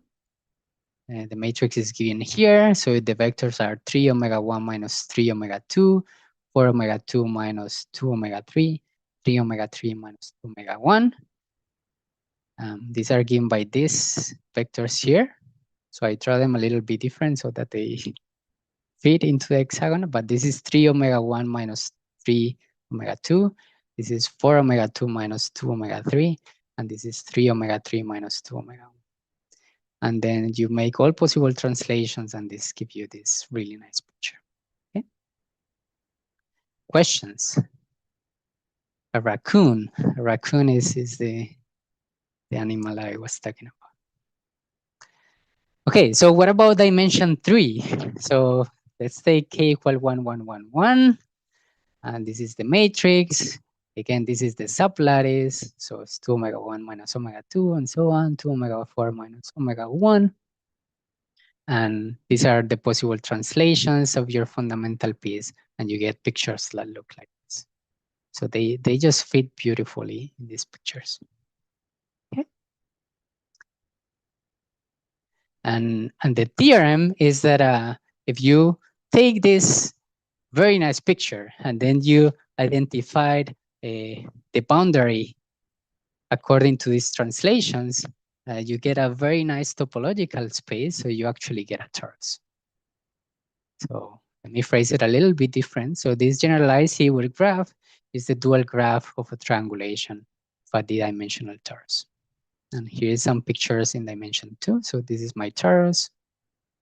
And I have drawn it in two different ways. So this is the usual way drawing a torus as identifying opposite facets of a parallelepiped or a rectangle. And here's another picture by identifying the opposite sides of an hexagon. This is also very nice. And here's the picture of the Hewitt complex or the Hewitt graph, and you can do exactly the same picture. So you see that this edge here is identified with this edge. So you see blue, blue, blue, dark blue, purple, purple, blue, blue. This edge is identified with this edge, and this edge is identified with this edge. Okay, and you can also do it in 3D. Maybe I should make an effort to put some more colors in this picture so that you see which pieces are identified with which. But remember this picture here. So on the right, I'm actually giving you another domain, which is a little bit different than this fundamental domain. And the boundary of this fundamental domain is actually a permutahedron. So this is what I'm drawing in this three-dimensional picture.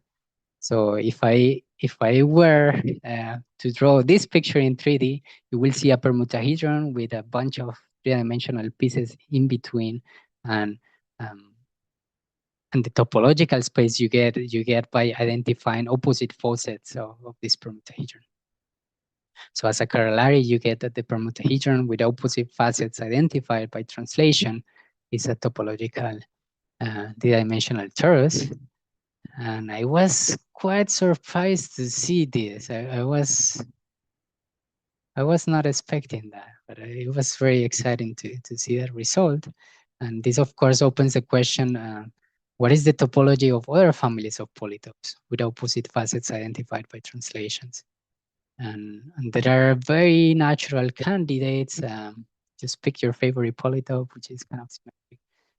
So for example, permutahedron arising from finite Coxeter groups are exceptional candidates. If you know this, posting of generalized permutahedra, sonotopes, and there are many other examples. So since you have not asked so many questions, so I will ask you one. So I told you if you have an hexagon, so let's just do it in dimension 2. So if you have an hexagon or a square, if you identify opposite facets, you get a torus. If you do an hexagon, you identify opposite facets, you get also a torus. What happens if you take an octagon? So you identified opposite facets of an octagon. What topological surface do you get? Or what if you do it with a 10-gon or with a 12-gon? Or in dimension 3, here's a nice one. So you take the barycentric subdivision of a cube, the dual of it. I should have drawn this polytope. This is a really nice polytope. What if you do it for that one? What kind of topological space do you get? This is completely open. We have not investigated this further. Okay. For the octagon in dimension 2, if you are motivated to think about it, you get a torus with 2 holes. It's a good challenge for your imagination. Okay, and here's another result. So this is a more combinatorial counting type result. So you have a d-dimensional torus, and in combinatorics, you are often interested in counting things. For example, you want to count the number of faces in all dimensions of this triangulated torus, and this number of faces is given by a very nice combinatorial number involving dk, which is the determinant of that matrix, and some numbers which are called the Stirling numbers of secant kind.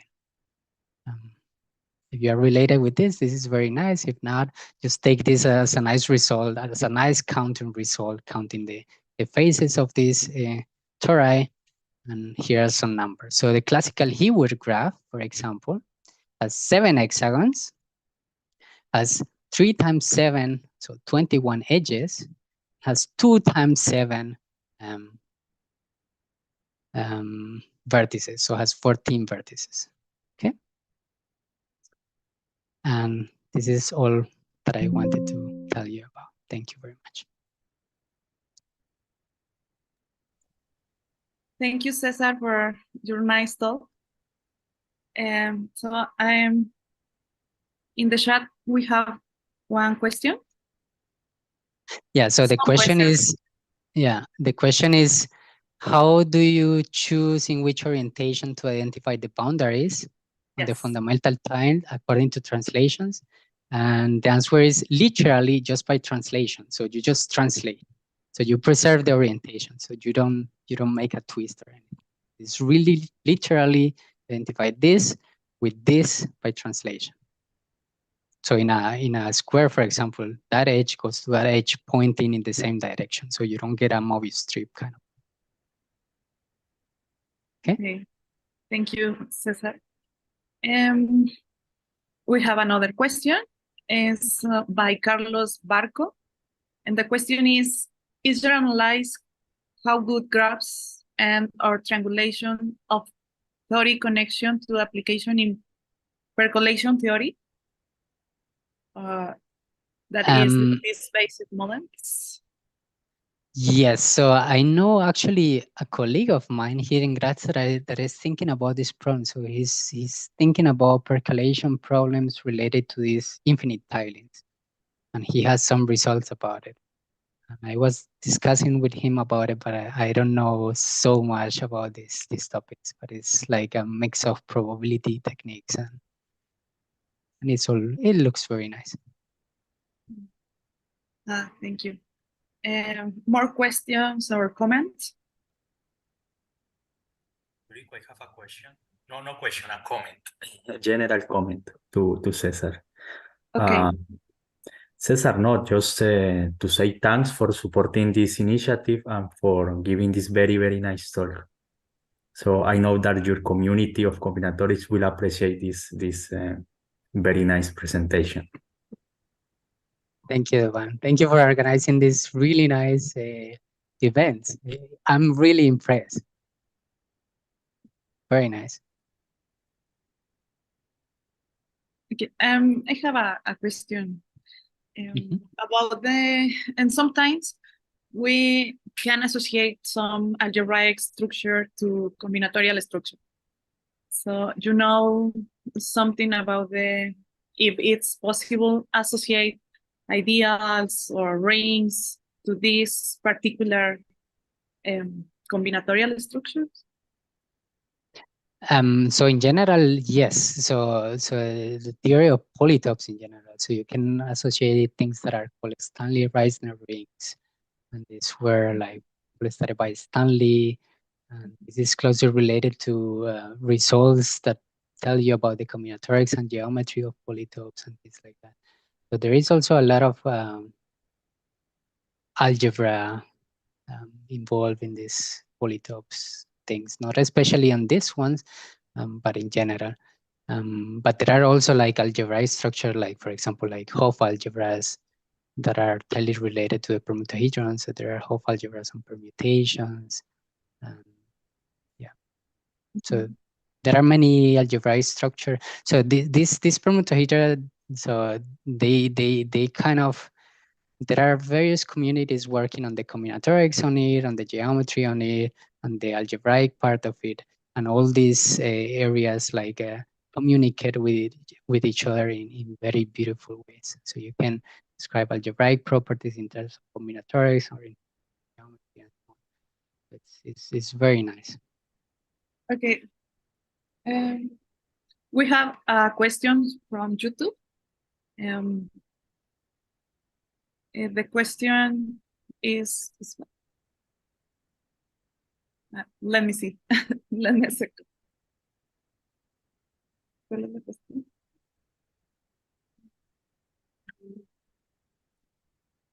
Okay. You have very nice comments and about your talk. And so the question from YouTube is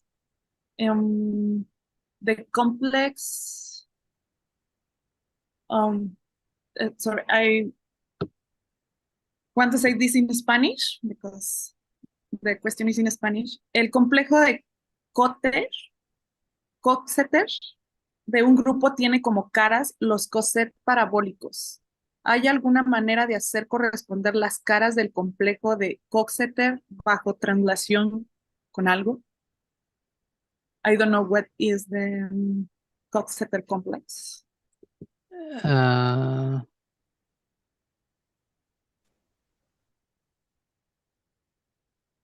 Repite el Coxeter complex, las caras están determinadas por qué?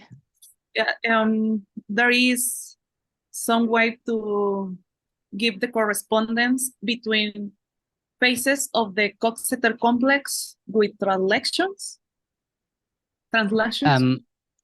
Yes.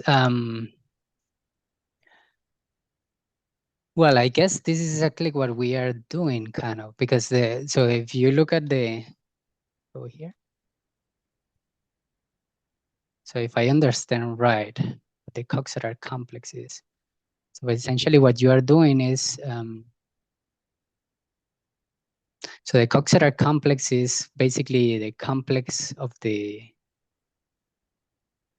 induced by the Bray arrangement, if I understand right. So this will be the cones, the two-dimensional cones here, and the edges here, and the point in there.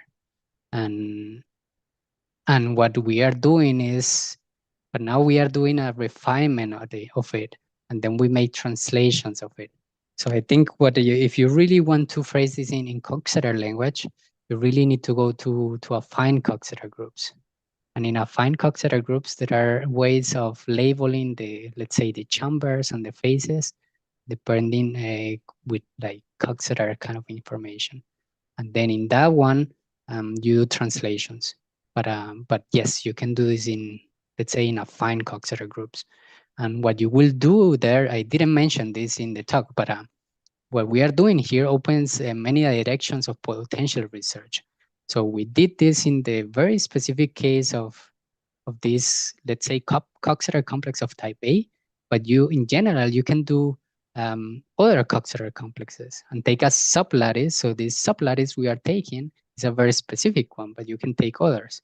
So every sublattice of a lattice given by this kind of things will give you a Hewood graph indexed by that sublattice. So you can define Hewood graphs for other fine Coxeter groups, but also for groups and sublattices of those groups. So you can do this like really, really general. So we have an example in the paper where we do a fine hyperbolic Coxeter group. So we have a Klein quartic and we take a sublattice and you get also a really nice structure.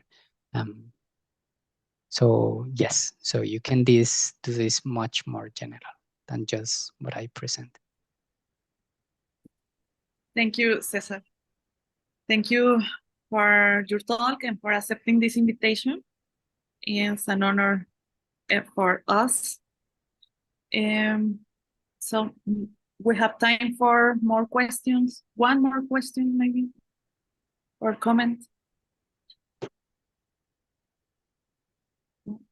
Okay. So maybe we have 1 minute for the next talk. Okay, thank you very much for the invitation. Thank you.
Hello, everyone. Welcome back to the conference. It is a great pleasure for me to introduce our next speaker. Professor Julia Plavnik is an Argentinian mathematician. She got her PhD in 2013 from Universidad Nacional de Córdoba. She is currently a named associate professor of mathematics at Indiana University in Bloomington. She has received many accolades through her career, including a Humboldt Research Fellowship and an NSF Career Grant. Her interests lie on quantum symmetries, quantum algebra, quantum topology. So needless to say, she is involved with the Indiana University Quantum Science and Engineering Center. And her emphasis is in category theory and operator algebras. And we very much look forward to her presentation entitled On the Classification of Module Categories. Thank you so much, Sergio, for the nice introduction, and thank you, all of you, for organizing this amazing event. I'm very happy to be able to speak here. It's always very nice for me to be in contact with mathematicians from the world, but especially from Latin America. So I will talk about this work on modular categories. So for a long time, I have been working on classification of these categories that have a lot of structure. And I will try to give you a panorama on how the classification is nowadays. And if I have time, I will focus on telling you some recent results that are joint works with my collaborators, Agustina Chenki. She's also an Argentinian mathematician, finishing her PhD in Oregon this year. And also with two students, William Wojciak, it's very hard last name to pronounce, and Akshaya Chakravarti. These two articles are from this year, so very recent results. So what I want to do is start by telling you a little bit the motivation on why studying modular tensor categories. So the first thing that I want to tell you is a little bit that they appear in many fields of mathematics. And for me, that's very nice because it's a lot of fun to study this kind of structures because I get to learn about different areas at the same time. So they have connections, for example, to low-dimensional topology. They are closely related to topological quantum field theories. Actually, that's one of the ways of seeing how they appear, these modular categories. And also they are related to link and knot invariants, or they give rise to links and knot invariants. They also appear and are very useful in areas of mathematical physics when studying conformal field theories and vertex operator algebras. So these are conformal field theories and these are vertex operator algebra. And if you are an algebraist, as I am, and this is the way I started, when you study the representations of Hopf algebras, or when you look at quantum groups, they give rise to these kind of categories, tensor, braided tensor, or modular tensor categories. So this is how I started studying this during my PhD in Córdoba, which has a very big group studying Hopf algebras, different flavors of them.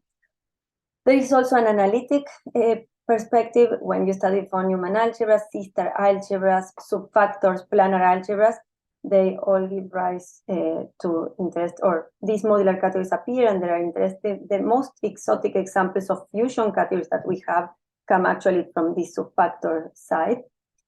And also physicists are very interested in this. At the beginning, when I started working on classification of modular categories and these kind of things, the physicists were very excited to have concrete data to work with.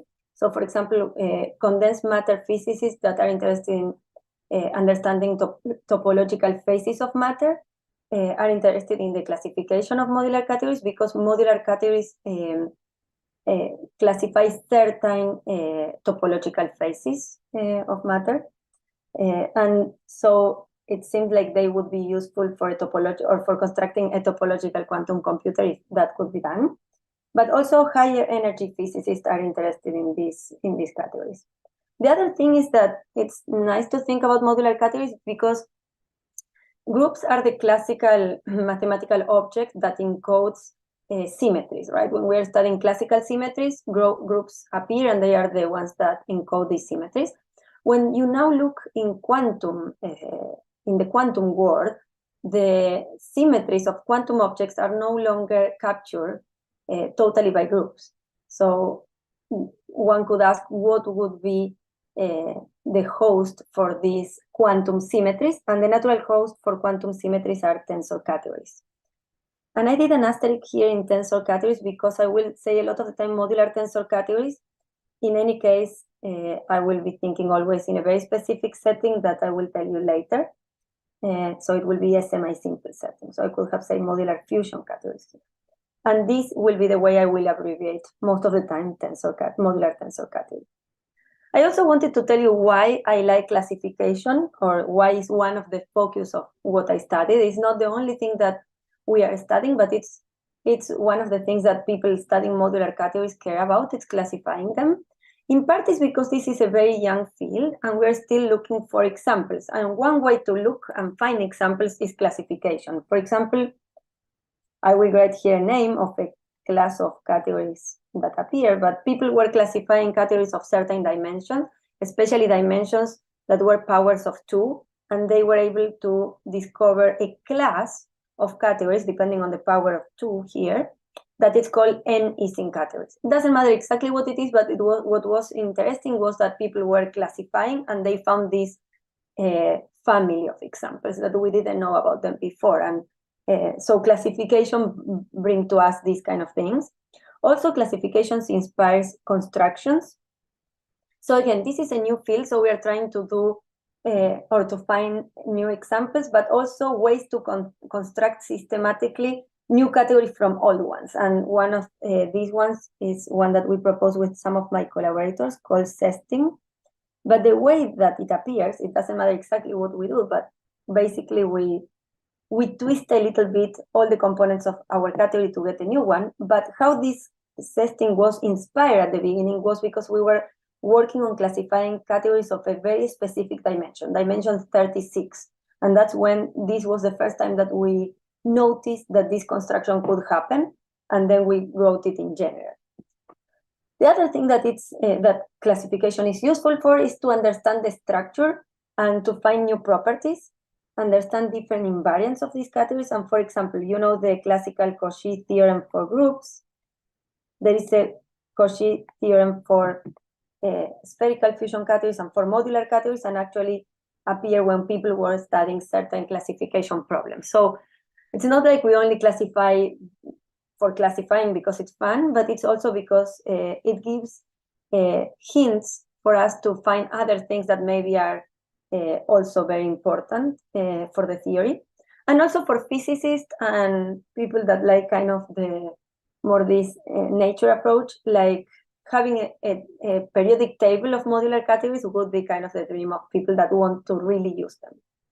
So I want to give you the definition of a modular category. A modular category has many things that need to be defined. So what I will do is I will talk about braided fusion categories, but instead of giving you directly the definition, I will give you an example, and I will tell you what I like about this example, and then we will work on the precise definition.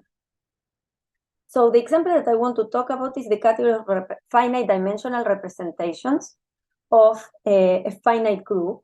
So here G will be for me a finite group. And K all the time in this talk will be an algebraically closed field of characteristic 0. Characteristic is different from 0. There are some things that you can do, some of these results will not hold, but a lot of things have been studied for characteristic P. If the field is not algebraically closed, things get much harder. There is some work done in this direction, but gets harder. If you are not familiar with the category of representations, forget about that and think about the category of finite dimensional vector spaces. So forget the representation extra structure and think about finite dimensional vector spaces, and most of these things will work a little bit simplified, but so you can keep this in mind. And when I talk about the representations, I will be thinking about them as maybe more like modules over the group algebra, because it will be a little bit easy for me to describe the things. So I will pick two vector spaces, V and W, that have an action by G. And now what are the morphisms in these categories are just the intertwiner between these representations. So linear transformations that behave well with the action. What is the nice thing that they have is that actually this set of intertwiners is not just a set, it's also a vector space over my field. So they are vector space. Also, something else that I like about these representations is that if you give me two, I can give you a new one by using the tensor product. So as a vector space will be the tensor product of vector spaces, and now I need to tell you how I will act. So how I will act in each of my factors or my tensors by G. So what I'm doing here is this diagonal action. In each of the factors, I act by my group element G. The other nice thing is that the field itself, it's a representation. What I will do is I will consider the trivial action here. So it's a one-dimensional vector space. I need to tell you how I act with G in 1. And this will be just a trivial action. The other thing that it's nice is that if you give me one representation, I can give you a new one, and I will use the dual for this. So the dual will be also a representation. I will take just the dual vector space here. So these are just the linear operators from V to K. So as a vector space, it's just my linear dual. But now I need to give you the action. So I want to act by an element of G on this element on the dual. And I want to get another thing in the dual, so I need to tell you how this be, or what is this function when I apply some vector V. So what I will do is I will say, okay, this will be T at, I want to act in my V because I know how to act in V, but I don't want to act by G, I will act by the inverse. And this is called the contragradient action.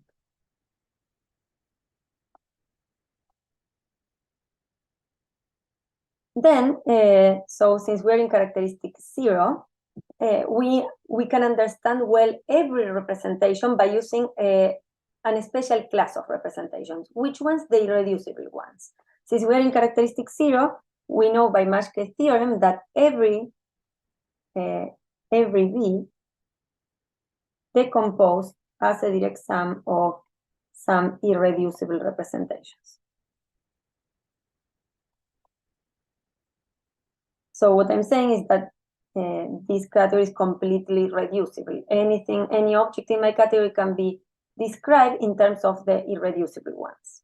So for example, if I were in characteristic P, here I would need to be careful with the order of the group for keep having this. This is a hypothesis that I'm assuming it's not always needed, but for the classification results that I will say is important. The other important thing is that this trivial representation that I was telling you here is actually an irreducible representation because it's very small, it's one-dimensional, so it cannot have any sub-representation that it's not itself or 0. And the last thing that I want to mention about this example is that there is a special map in this category. Which map? The map that is called the flip. So what I'm doing is I'm just flipping the factors. And what is nice about the map, this map I have it always in vector spaces, but what it's nice is that it's an intertwiner. So remember, these two are now representations, but since the action is the diagonal action, it doesn't matter if I act at the beginning or if I act after applying my map flip, because in both cases I get the same thing. So this is a map in this category. So this is our first example, and now what I will do is I will give you the definition of a braided fusion category. using this example to remind us what was important about this category. If you have questions at any point, feel free to unmute yourself and letting me know, or write it in the chat. I will try to be looking at the chat too. So a category C is a fusion category over the field K. So the field K is important if I will have, as you see, a list of a lot of things, but don't worry, we will remember the things from the case of groups to make this definition not that scary. So the first thing that I want is this category to be what we call an abelian K-linear category. The K-linear part is related to this idea that I was saying, okay, the intertwiners form a vector space. So now I want to ask for the same thing. I want that the morphisms in my category, the spaces of arrows or maps between two objects in the category, are always a K vector space. So this is the K-linearity. It's this part. So now I need to tell you what it's abelian. Abelian basically means, I mean, there are many ways to think about abelian, but abelian is that I can get exact sequences in my category. So I have a direct sum, I have a zero object, I have kernels, I have co-kernels for maps in my categories. Abelian categories are always full subcategories of the category of modules over certain ring. So you can think that what we are doing is we're inheriting all the nice things that we know about the category of modules. So that's what we are getting. But basically what I will be using all the time is that I have a direct sum and a zero object. Okay, so these are the things that I will be using the most during the talk. And also Schur's lemma, that it's the same Schur's lemma as in modules, but now in this setting of categories. So this is the first structure that I'm asking, and I'm asking also to have this linearity on the set of morphisms. Now I will ask for an extra structure. So the idea of the fusion categories categorify the notion of a ring. So here I have the abelian group structure underlying. Now I will ask for the product, for the monoidal structure. So a monoidal category, it's one of my categories, but now I also have a tensor product on it. And I want this tensor product to be associative. But instead of asking associativity like we do in rings or in groups that we ask for equality, when we're working in category theory, we don't want equality of objects. It's too strong. So what we ask is to have isomorphisms between putting the parentheses on the left when I tensor three objects or putting them in the right. So that's what my A is doing, is an associativity map. And this is an associativity that we will have for each triple of objects. So this is a family of associativities. Then remember I told you that I have this, and so this here, it's the analogous of what we were talking before, that I could tensor two representations. The second thing that I told you that was nice is that the field was a representation itself in the previous example, and that was this trivial action. So I want to have something similar. This will be the unit. I will call it the unit for my tensor product, because when I tensor this trivial this trivial representation in the previous case, or this unit object with any other object, I want to get something isomorphic to what I start with.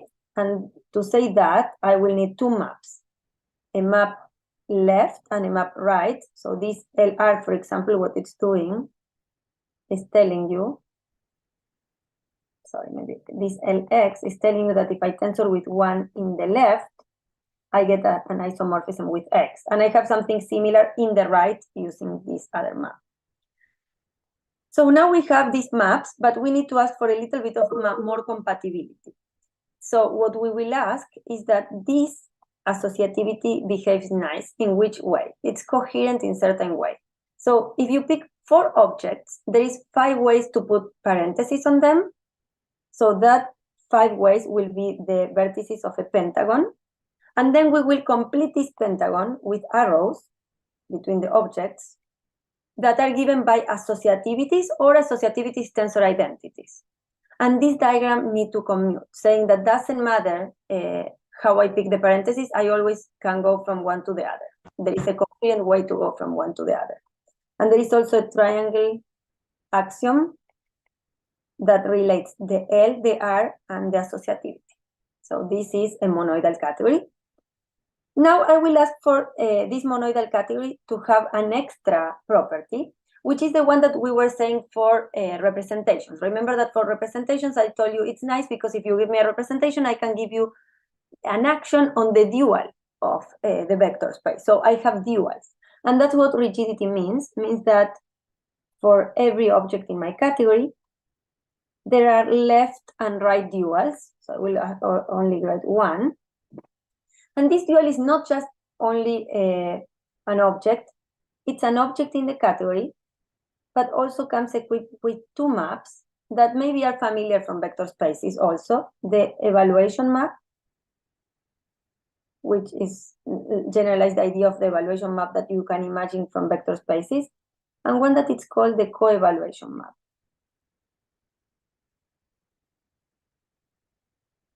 So these things will need to satisfy, as you can maybe imagine now, certain axioms, because I'm adding more things into my category, and each time that I add things, I want compatibility with the previous things.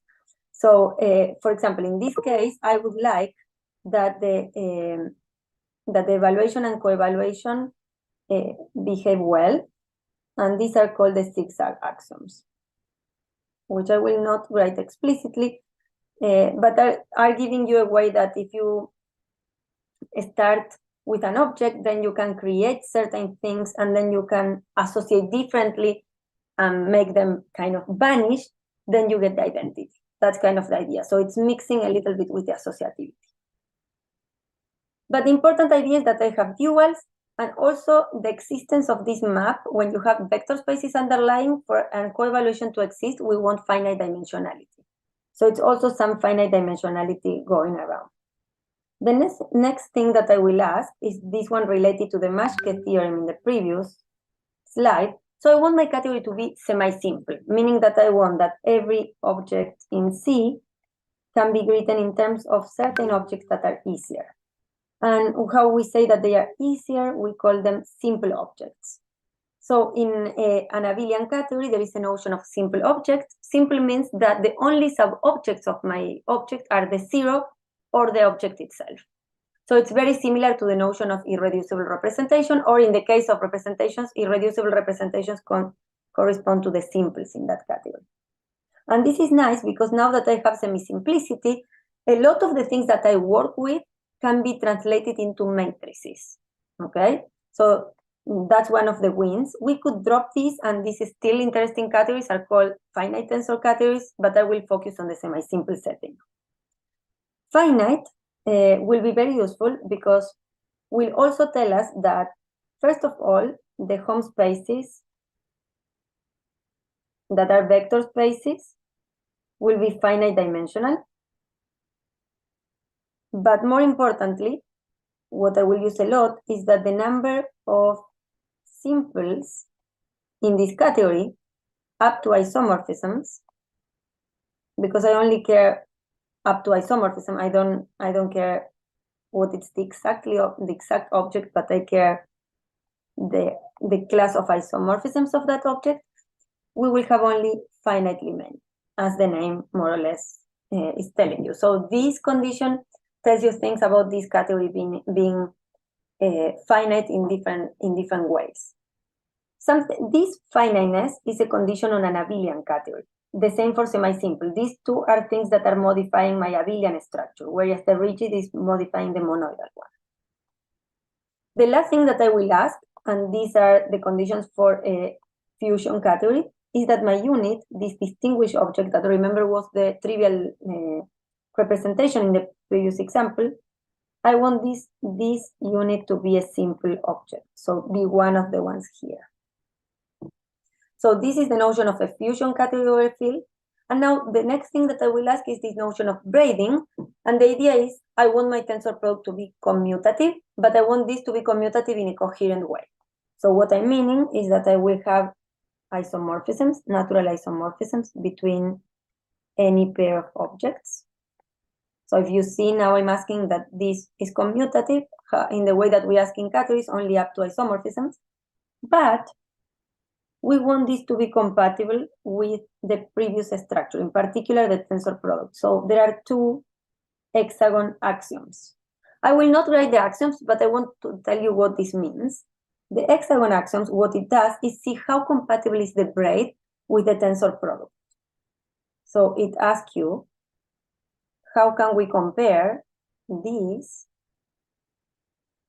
braids?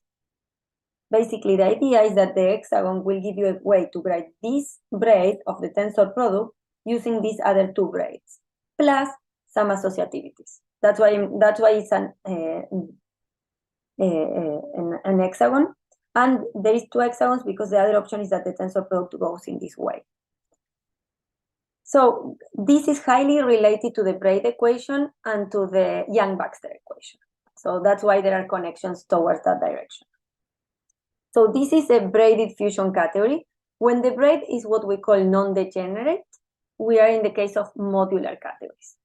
But I will not give the details of that. Instead, let me give you an example. So this example uses vector spaces and a finite group again. So G will be a finite group.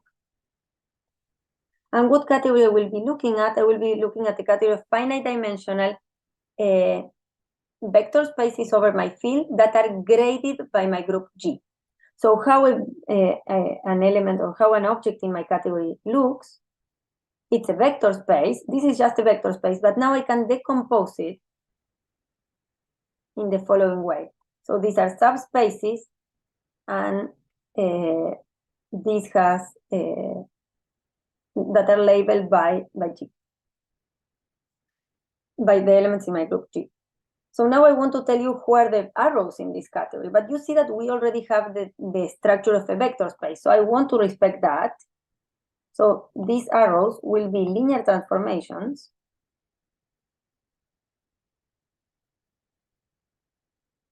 But now I need to require something about this new part, that it's that they are graded. So what I will require is that they behave well, that they respect the grading. So if I have something in degree G, I send it to something in degree G. That are the arrows. Now I need to tell you who is the tensor product. So for telling you the tensor product, as a vector space is the tensor product of vector spaces. What I need to tell you is who is the grading. So I need to tell you who is this in degree G. And for this, we will use some kind of convolution product. So what I will do is I will pick things that when I multiply the labels together, if you see here, you multiply the label of this and this together, you get G. That are all the ways to get G. And then I add them all together. That's kind of a convolution product. And this is my product. Who will be the unit? The unit still need to be the unit for vector spaces, because I told you that the tensor product is the tensor product of vector spaces with a grading. So we know that it will be the field, but I need to tell you how is the grading. And the grading is that this, maybe let me write it different, is a one-dimensional vector space concentrated in degree E, where E is the trivial component, or the neutral element of G. Because I have only a one-dimensional vector space, I cannot break it in subspaces other than adding 0, so I'm picking that my one-dimensional vector space is in degree E. But you could tell me, okay, I understand why that is an important, it's a unit, but I could have done the same in any other degree. Are that objects important? And the answer is yes, they are very important. I will call them delta G. This is the one-dimensional vector space concentrated in degree G. So how it is this? This is in degree H is 0 if H is different from G, and it's a field if it's equal to G. And since they are one-dimensional, all of them are simples, because the only sub-objects will need to have dimension 1 or 0, so it will be the same object or the 0 object. And actually, all the simples in my category are like this. Moreover, if I have any vector space and I decompose it as it is here, so any object in my category, I can write it in terms of this delta G. How? This object will have, this V sub G will have some dimension because it's a subspace. And what is happening is that it's that number of copies of my simple object delta sub G. So it's like I'm having G copies of the category of finite dimensional vector spaces. So I need to work in each of them, in each of the copies. The other nice thing about these objects is that they behave it's very easy to compute. You saw that here the formula of the tensor product was a little bit annoying, but now since they are one-dimensionals, these things will be 1 or 0. So only one of them will survive when I have both one-dimensional in that part. And what happens is that gives you another of the simples, and it's a simple label by the product of the labels. And the dual is just labeled by the inverse element. So this is reminding us the group structure, okay? So until here, all the examples that I gave you have trivial associativity. I was able to change parentheses because in vector spaces I can do it. But let's look a little bit more at this example. As an element, as a simple element, what I'm doing is I'm multiplying all the labels, right? And here it was important to put parentheses, but here I'm in the group, so I can forget about the parentheses. And if you see, here I have the same element. Now, Schur's lemma tells us in modules, but also in an abelian category, that if I have simple objects and I want to look at the morphisms between the objects, the only way, so if the simple objects are not isomorphic, the morphism will be 0. And if they are isomorphic and we are in algebraically closed field like we are, then the map need to be a multiple of the identity. So here that's what I will use. I will use that this is a multiple that depends on G, H, and sorry, here it should be an F, and F of the identity of this simple object. So now, okay, I have a possible associativity that is given by these numbers. These numbers need to be numbers in the field non-zero because I want isomorphisms. And I want to know when this pentagon axiom, so A, satisfies the pentagon axiom, because otherwise it's not an associativity for my category. And what happens, I will not do the calculation, but it's a very nice exercise to look at this, is that in this case, the omega is a tricocycle in G. So omega lives here. And when I have this associativity, this non-trivial associativity, I call Beck G omega my category. And these are very nice examples. So maybe let me tell you a little bit the notation before going to the classification. I want to tell you some notation and invariants because for classifying, we will use invariant. So one of the important things in these categories are the simple objects, as I was saying. So we will collect all the simple objects and we will look to the isomorphism classes because we only care of objects up to isomorphism, basically. So this will be a finite set. X0 will be for me the unit because I always have it. And then I will go to R-1. And so another important invariant of the category is how many simples I have. That number is the rank. I have R simples here, and it's just the cardinality of this other set. Other very strong thing that we look when we look at this category is at the Grothendieck ring. We can forget about the associativity and we get a ring attached to this. It's called the Grothendieck ring and it's a fusion ring. It has some properties. One of the important things is that these simples are a basis for that ring. So we want to know how is the product between these things. Because if we have these products, then we can describe all the products in the category. And my category is a semi-simple category. So if I tensor two of the elements, or any two objects in particular, two simples, I will get a new object in the category that doesn't need to be a simple any longer, but it decomposes a sum of simples. So what I will do is I will look at that. And here K is one of the simples, XK. So this now is how many times this simple appears in the in the product of these other two simples. And so Nijk is a natural number or is 0. So one thing that we could do is we could look at this operator in the Grothendieck ring of left multiplying by a simple xi, or by any object actually, but let's say that we took this simple. That will give me, I will have a matrix, right? I could use this basis to write a matrix of this operation, and that matrix will be actually this Nijk. Sorry. And now this matrix is very nice because all the entries of this matrix are natural numbers or 0. So by Frobenius-Perron theorem, this matrix has always a maximal non-negative eigenvalue. And I will pick this to be my, or what we call the Frobenius-Perron dimension of the object.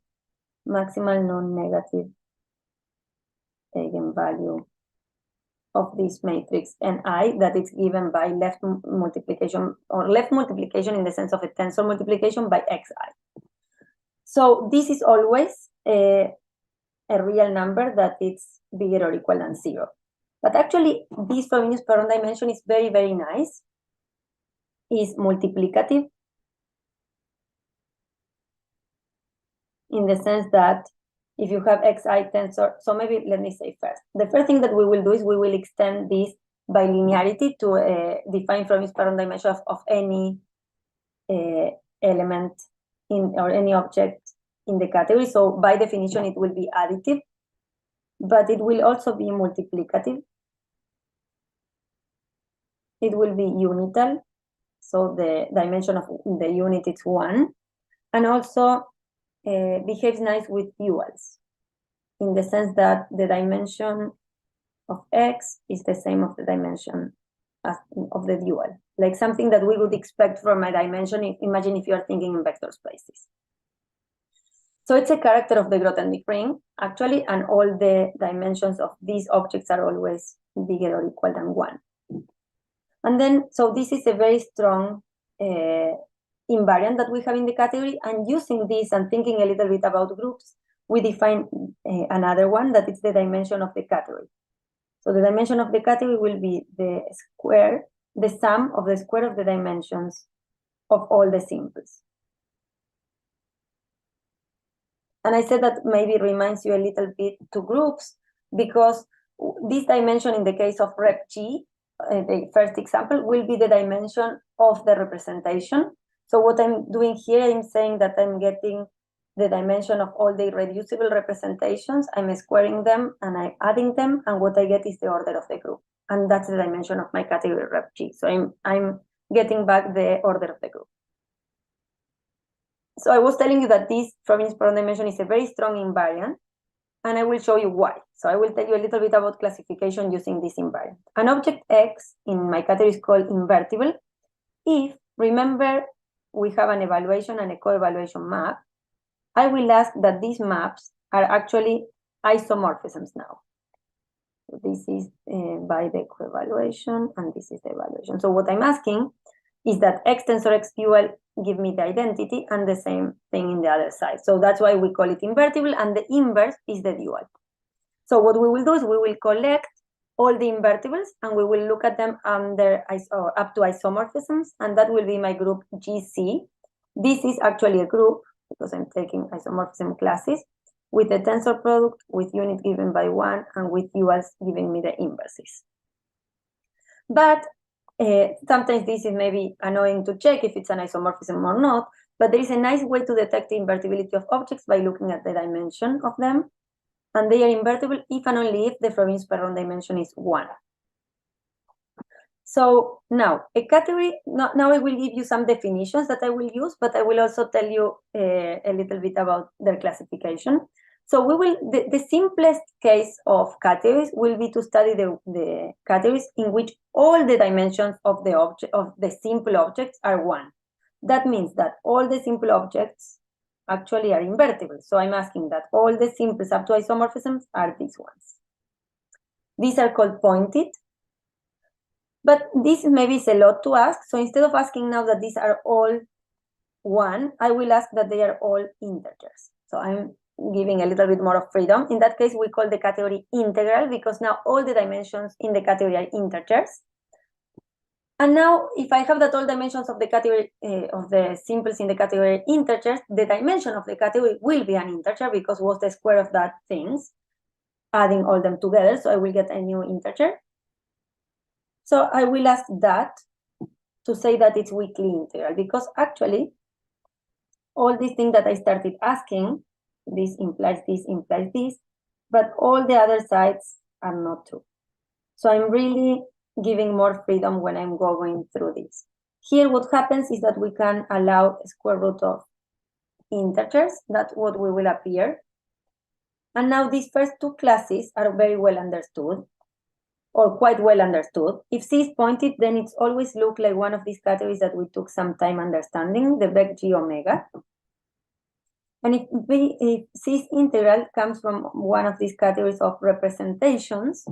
But now not only a group, now I am allowing much more structure. H can be a semi-simple quasi-Hopf algebra. And here I need to ask finite dimensional maybe.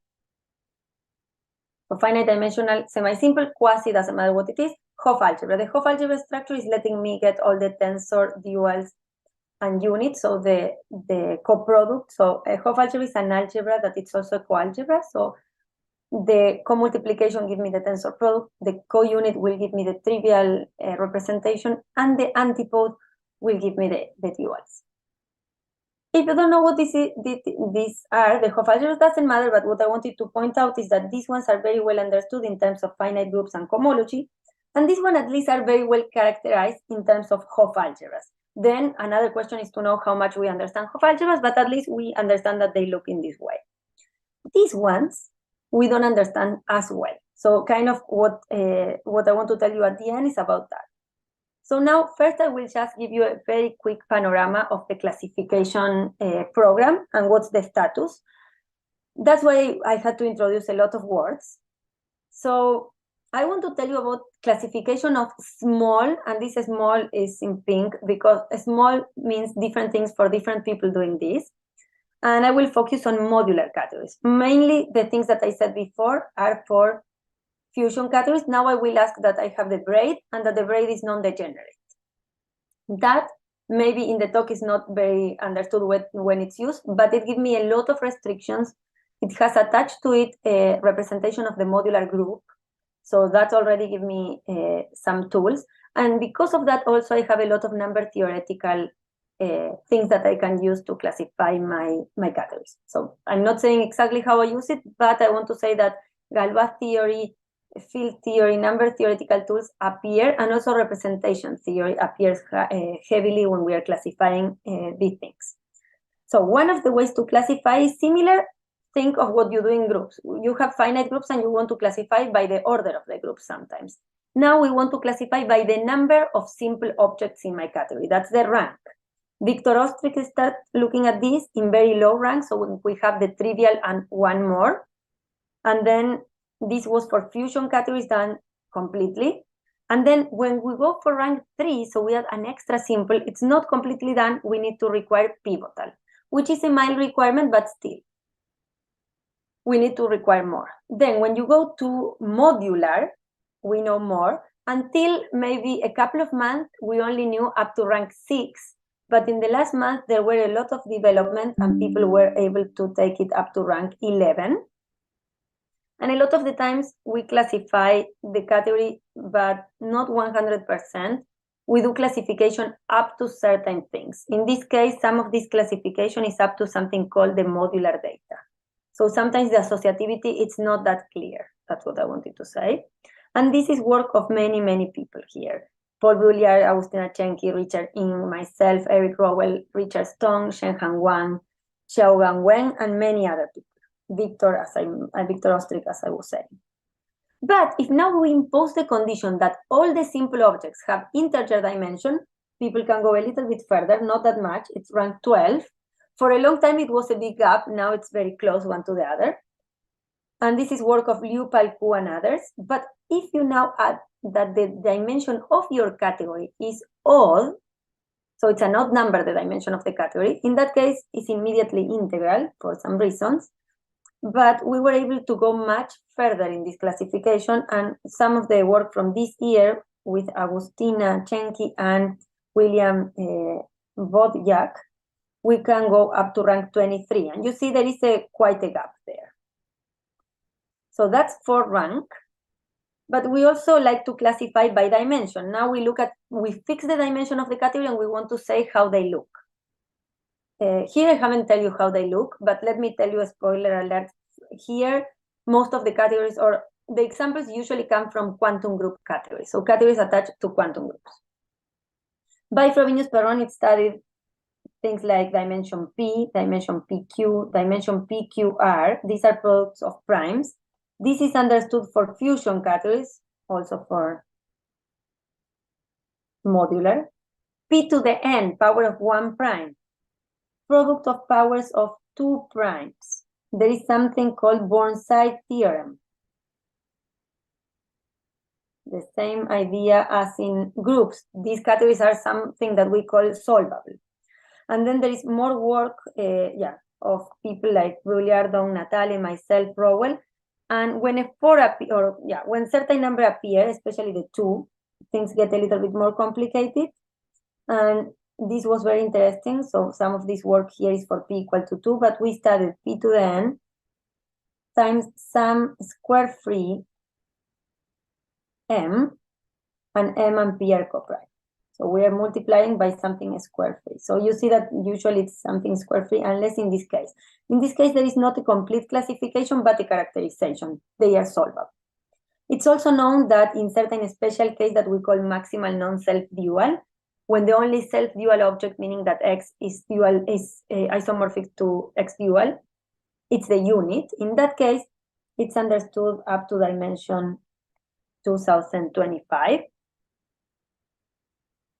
So people also study something called Galois orbits, and the case with 1 and 2 orbits are studied. 2 orbits, it's not completely classified, but up to certain hypothesis is completely classified. This is maybe something newer. We start studying this in 2020, more or less. And I will not get in details, but there are other classification lines. I just wanted to mention this. Instead of looking at the dimension of the category, we fix things in the dimension of X. For example, X has a small dimension and X generates my category. Using that X, I can say everything about my category. So there are classifications with these dimensions smaller than this. Here they use techniques of subfactors. Also, if I put restrictions on the kind of primes that can have all the dimensions of simple objects, work with Sonia Natal and myself in my PhD thesis. Again, this is characterization, maybe no classification, and some others. Also, there are other kinds of dimensions. But maybe in the last minutes, I want to tell you some very recent progress on this. So there are some very nice conjectures that have been open for a while. Remember that we call weakly integral our category if the dimension of C is an integer. And I told you, if the category is pointed, all the dimensions 1, we know exactly how they look. It's vec g omega. If all the dimensions of the simples are integer, we know how they look. They are representations of H, semi-simple Hopf algebras. Now, when we have these, and the only difference is that now the simples could have square root dimensions of integers, now we don't know much. But there is a conjecture by Etinghoff, Nikschik, and Ostrich from 2011 that says that in that case is something, or they conjecture that this will be weakly group theoretical. And maybe it's a name now for us, but let me say that this means that we can construct it from groups and cohomology. I don't want to say how exactly, but there is a process of extension and equivalentization, and I can use that to construct my category in terms of finite groups and group cohomology. So in that case, if we have this conjecture to be true, it will be understandable how to work with these weakly integral categories. And if it's not true, it will be interesting because it will give us exotic categories. Weakly integral is very easy to check, and this one is harder to check weakly group theoretical if something is or is not. But this one is much friendly to work with because we have group data and cohomology data. So that's why it will be very nice to know if this conjecture is true or not. With my advisor in my PhD thesis, we prove a result for this class of weakly grouped theoretical categories when we can construct our categories from groups. And maybe it's not super surprising because it's a Fay-Thompson theorem for categories. So if we have a fusion category that has dimension odd and can be constructed from groups using groups and cohomology in certain process, then the category is what we call solvable. Fay-Thompson says that groups of order odd are solvable, so this is not super surprising because these ones can be constructed from groups. So we didn't reprove with Fay-Thompson, we use it. But with Agustina Chenki, we posted in the paper in 2020, in one of the first papers that we worked together, this Fay-Thompson conjecture more in general. If I drop this hypothesis of being constructed from groups, we also want to have that C solvable. And this conjecture aligns with this other conjecture, okay? So let me tell you a little bit about this joint project with Agustina Chenki that inspired that conjecture. So if we have that our modular category has dimension odd, then it will have odd rank. If and only if C is what we call maximum non-self-dual, which are these categories that I was mentioning before, that the only self-dual object is the unit for simples. And this was proved by Peter Schauenberg and Richard Ng. So now we can work in this setting. We will be in this setting, and we will be looking at odd dimensional categories with odd rank. So what Paul Bruglia and Rowell proved in 2012 using a computer and different techniques is that up to rank 11, all of them were pointed. So this is the geometry. And then they give an example in rank 25 for a finite group set 3 semi-direct product set 7. This is a non-abelian semi-direct product. They show that that one is not pointed. That D is the double of the group and gives rise to a Hopf algebra. But this is a typical construction in Hopf algebras. And so this one is not pointed. So the natural question was to ask, what happens in between? Is this the first not pointed example of odd dimensional, odd rank categories? So that's the question. And with Agustina, we were able to answer it. We answered that or partially answered, that if it's up to rank 15, it's pointed. And if not, it's pointed, or it's what we call perfect. And perfect means something like in groups that the only one-dimensional representation or the only simple object of dimension 1 is the unit. The only invertible object is the unit. Why is interesting? Because they prove, Etingovnik and Ostrich prove that if it's solvable and it's not the trivial category of finite dimensional vector spaces, then the group of invertibles of C need to be different from 1. So if there were a category here that it's perfect, then it will be a counterexample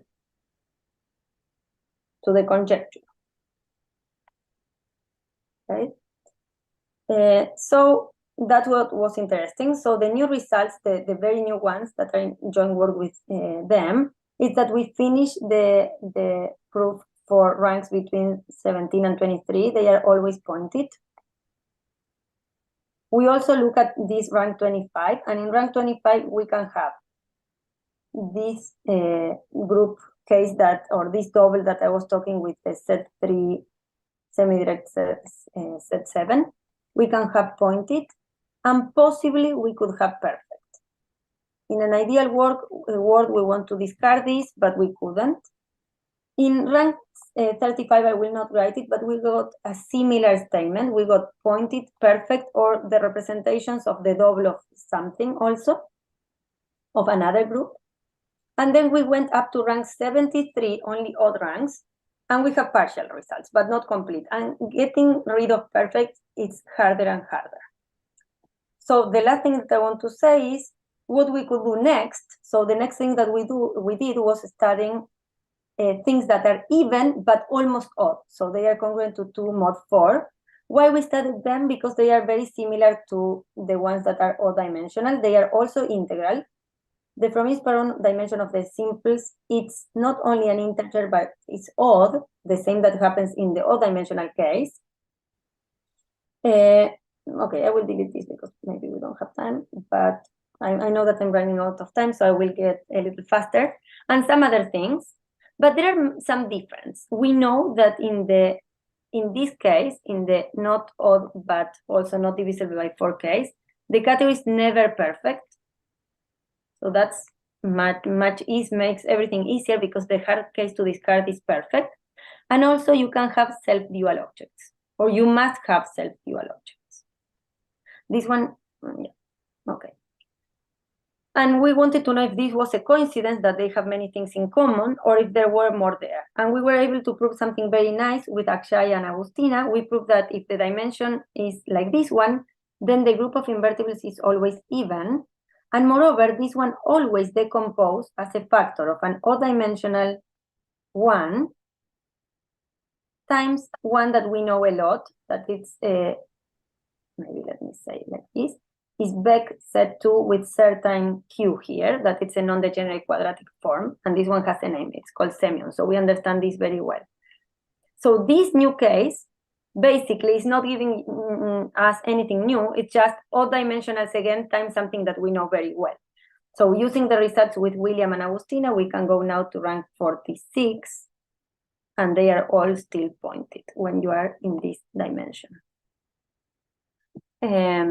But the most important thing is this one. This will not be a source of interesting thing. The next step will be try to go more in the direction of the odd dimensionals and understand better and see if we can prove Fay-Thompson, or start looking at categories with dimension divisible by 4, but that starts getting much harder.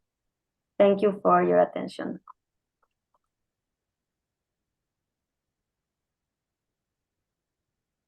I see I have a question now in the chat. What property? Thank you, Julia, for a very nice talk. And yes, indeed, there is a question from Lisbeth in the chat. I know Lisbeth is here, so if she wants to express it out, she can. And then we'll give other people an opportunity to ask questions. Hi, Sergio. Thank you so much.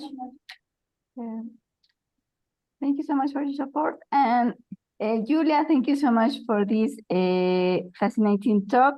Yes, I have maybe it's a simple obviously question. My question is, what properties could be satisfied by the functor category of a fusion category or a modular fusion category? When you say the functor category, Marlisha, you mean the functors between the category and between 2 categories, or which would be the functor category for you in this setting?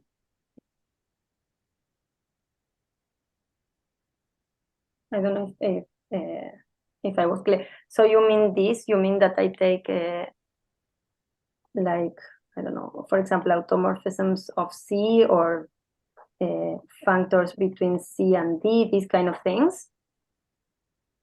Yeah, I mean, yeah. This one, for example, is very, very interesting, especially if you look at tensor autoequivalence. These will be functors that preserve the tensor structure. This one is very important and is related, very related to another construction of fusion categories or modular category, depending what you are looking at, that is called extensions. So what we do is we start with one category, the category C, and then we construct another category that I will call C tilde, that has some grading here, and the trivial component of this grading is given by C, and that is measured using this other category. Depending what you want to study, these categories are more or less useful. The thing is that, for example, if you want this category to have again the structure of a fusion category, for example, you will need to have duals. For having duals, usually the duals are related with adjoints of the functors. So they do have interesting properties and sometimes are related with other things that we call module categories. So tensor categories categorify the idea of a ring, and this one categorify the idea of a module over a ring. So yes, I would say that these ones are very closely related to this extension theory. And because these are like a group somehow, or you can kill some structure to look at them as a group. And these one are maybe more related with these module categories. I don't know if that answered a little bit. Yes, thank you so much. Thank you for the question. Anybody else questions or comments for our speaker? I Yeah. think there is a question by Nicolás Jaramillo. Yes, yes, yes. Es que no sabía. Julia, pues, first, like, great talk. Yeah. Second, like, I wanted to ask you, I don't know if it's the best place, but I know that all group theoreticals can come from an equivalentization of a G-crust. Mhm. So, and that's another construction. Yes. Have you seen any weird things appearing from an equivalentization of some sorts? Any things that are like the Drimfeld double of something, or Yeah. anything that is not group theoretical, but like that actually works? Yeah, for example, so when they were studying the center of, you know, these categories that are called Tambara Yamagami. So these categories are categories that are very close to pointed. They have invertibles and only one extra object. And when they were studying they wanted to compute the Drinfeld center of Tambara Yamagami. So Tambara Yamagami is a fusion category. You compute the Drinfeld center and you get a modular category now. For this one, they use the equivalentization. They look at this as the equivalentization of something else. I think it was this, but I don't remember now. Maybe it was Tambara Yamagami, some relative thing. And then they equivalentize. So I said 2 here. And this is not group theoretical when this group is odd. So they found that, but it will be still, I think, weakly group theoretical probably. Sorry, yeah, it will be probably weakly group theoretical, but that was not group theoretical. This is a paper of Naidu, Nikshik, and Shelaki, graded centers, but they do have some nice examples there. Mm-hmm. And in our classification that I didn't mention that, but in the rank 41, we do get also some example given by equivalentization by set 5 of a related kind of categories than this one that are called Jordan-Larson categories that are also extensions somehow. I saw that Fabio had a question in the chat. Fabio Calderon. Hi, Fabio. Hola, Fabio. Yeah, no, the numbers are because of computational power. It's 46 just because we have all dimensionals up to rank 23. We know exactly what happened up to rank 23. So they are all pointed, and this one is always pointed. And the rank is the product of the ranks. If you go to rank 25, it starts getting harder. This will be rank 50, and we will have a little bit more things. And especially because we cannot discard, for now, perfect from rank 25 and further. It's hard. It's very hard computational when you have perfect, meaning only one invertible. The invertible objects form a group, and that gives you a lot of symmetry, and you can get rid of things. But when that is trivial, you lose a lot of control on what you can do, and it's computational much harder. Thank you very much. Thanks, everyone. I am noticing that I have let this go a little bit too long, and there's another speaker coming up. So I apologize for that. Let's thank Julia once again. And Thank you so much for having me. It's a great event. Thank you. And thanks everybody for your attention. And I give now the virtual podium to somebody else so you can introduce the next speaker. Yeah.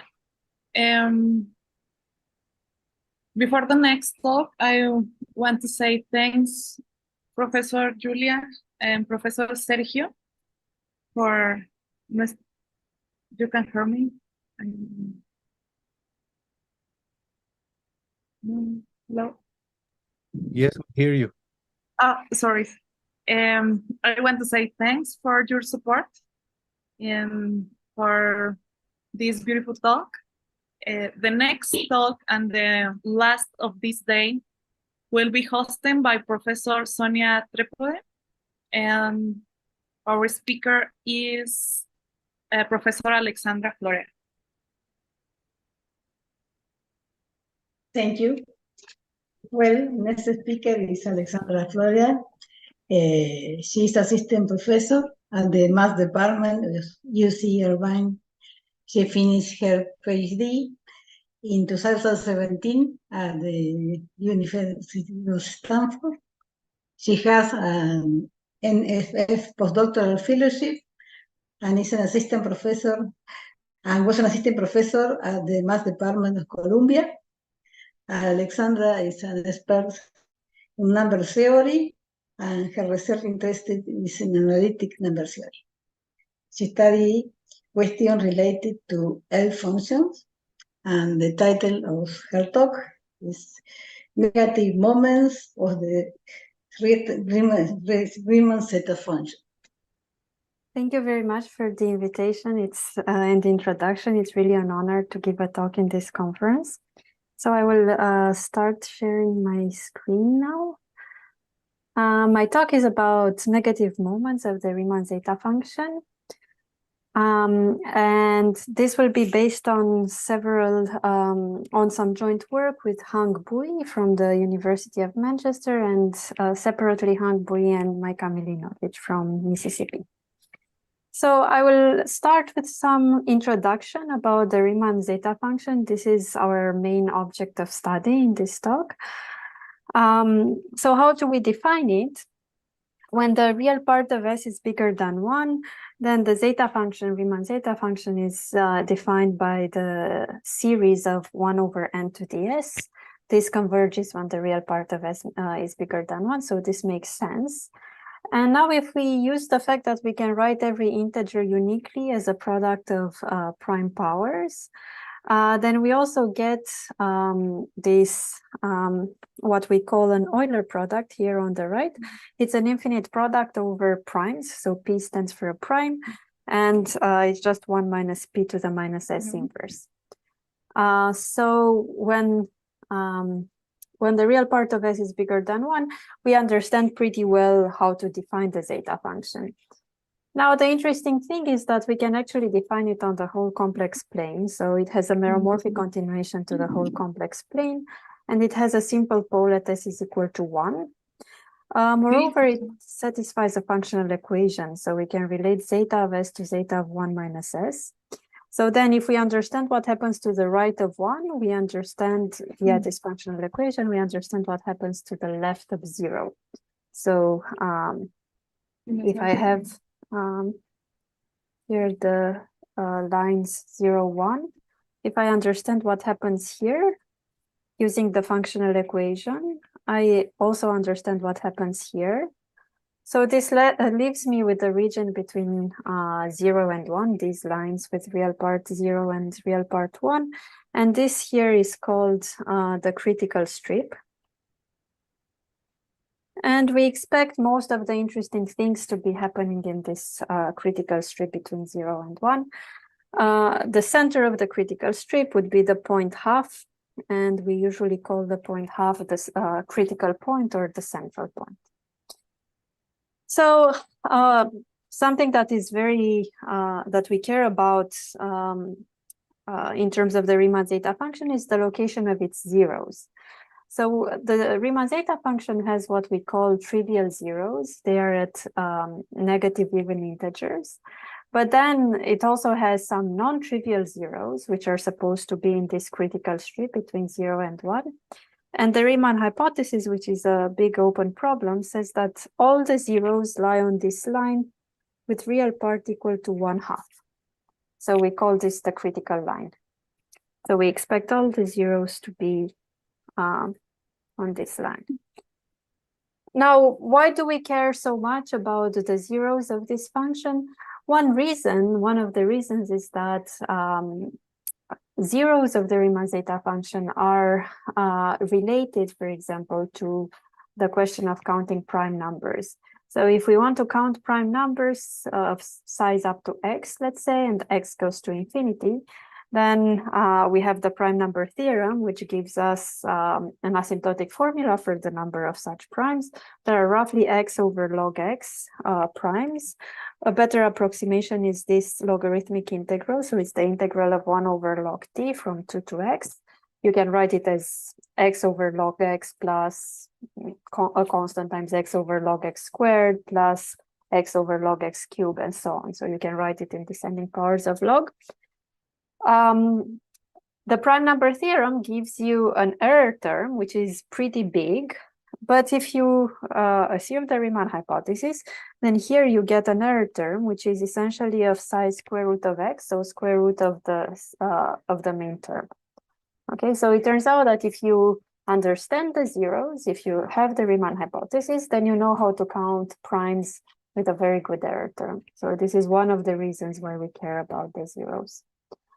Another question of interest in the study of the Riemann zeta function is the so-called Lindelof hypothesis, which says that if you're looking at the rate of growth of the zeta function on the critical line, then zeta of half plus it is never bigger than t to the epsilon for any small epsilon. So less than here means that it's less than or equal to some constant c times t to the epsilon for any epsilon bigger than 0. And this is as t grows. So how can we make progress towards the Lindelof hypothesis? Both the Riemann hypothesis and Lindelof hypothesis are big open conjectures. So one way to make progress towards the Lindelof hypothesis is by studying moments of the Riemann zeta function. So this is the main topic of today's talk. How do we define the moments? They were introduced by Hardy and Littlewood more than 100 years ago. They are basically averages of the Riemann zeta function on the critical line. So we're integrating zeta of half plus it to the power of 2k, let's say, and we're integrating t from 0 to capital T, and we want to let capital T go to infinity. So why do we care about these? Well, it turns out, and this was an observation of Hardy and Littlewood, it turns out that the Lindelof hypothesis is equivalent to showing that the 2kth moment, so this ik of t, is bounded by t to the 1 plus epsilon for all integers k. So you can see that one direction is relatively easy. So if you know the Lindelof hypothesis, so if zeta of half plus it is bounded by t to the epsilon, you directly get the bound of t to the 1 plus epsilon here. The other way around you have to show, but it turns out to be true. So Hardy and Littlewood introduced the moments as a way to prove the Lindelof hypothesis. So they realized that if you get these good upper bounds on all the moments, so if you understand in some sense the average behavior of zeta, then you can actually understand the pointwise behavior as well. Now, they weren't able to prove these upper bounds because the Lindelof hypothesis is still open. But since then, people have really started working in this field of computing moments of the Riemann zeta function and moments of other L functions as well. So there are conjectures for what these moments should be. For a long time, actually, there weren't good conjectures for what the moments should be. And this changed around the year 2000. So it's a very big gap between when they were introduced in 1916 and the year 2000, when we finally had good conjectures for what the moments should be. These are conjectures of Keating and Snaith. So the Lindelof hypothesis, we said, is equivalent to showing that this is bounded by t to the 1 plus epsilon. But of course, you can ask the more specific question of, can you actually compute them? Can you write down a formula for these moments as t goes to infinity? And it turns out that you can. So they grow like t log t to the k squared. And then they have various constants in front, namely these two constants AK here and the constant GK. Now AK is given by this infinite product over P over primes. It's just a constant, an arithmetic constant. This converges. But now the GK was the part that was really not well understood. So in the next slide or so, I want to explain a little bit how you would write down such a conjecture and what the motivation behind the conjecture was. So the AK and the T log T to the K squared part, these were understood for from before work of Keating and Smith. They were kind of folklore conjectures. But then the hard question was, what is this constant GK? Numerically, people had observed that the moments should grow like AK times T log T to the K squared. And then you would have some other constant GK lying around, and it wasn't clear at all what the constant GK should be. So let me explain first the T log T to the K squared and the AK. These are a bit easier, and then I will come back to explaining how you would get the GK. So what is the heuristic idea here? So recall that when the real part of S is bigger than 1, we write the zeta function as the Dirichlet series 1 over n to the s, when n is greater than or equal to 1. So if you raise this to the kth power, you would get something like a sum over n, let's say, dk of n over n to the s. So here dk of n is the number of ways in which you can write n as a product of k things. So we're summing the number of times we can write n as a product, say n1 through nk. Okay, so this only holds when the real part of S is bigger than 1. But now if I just use some heuristic idea, so I don't care about rigorous details. So if I pretend that this actually holds when S is equal to half plus IT, then over here, I have an absolute value of zeta of half plus IT to the K squared. So over here, I would get the integral from 0 to t of the sum of, say, dk of m over m, let's say dk of n over n to the half plus it. And then we also have the conjugate of this because I take the absolute value squared. So I would have a sum over integers m of dk of m over m to the half minus it dt.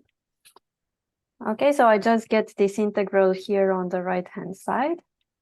So if, again, I completely ignore questions about convergence and things like that, I interchange the sums over m and n with the integral. So now I have to evaluate the integral from 0 to capital T of m over n to the it.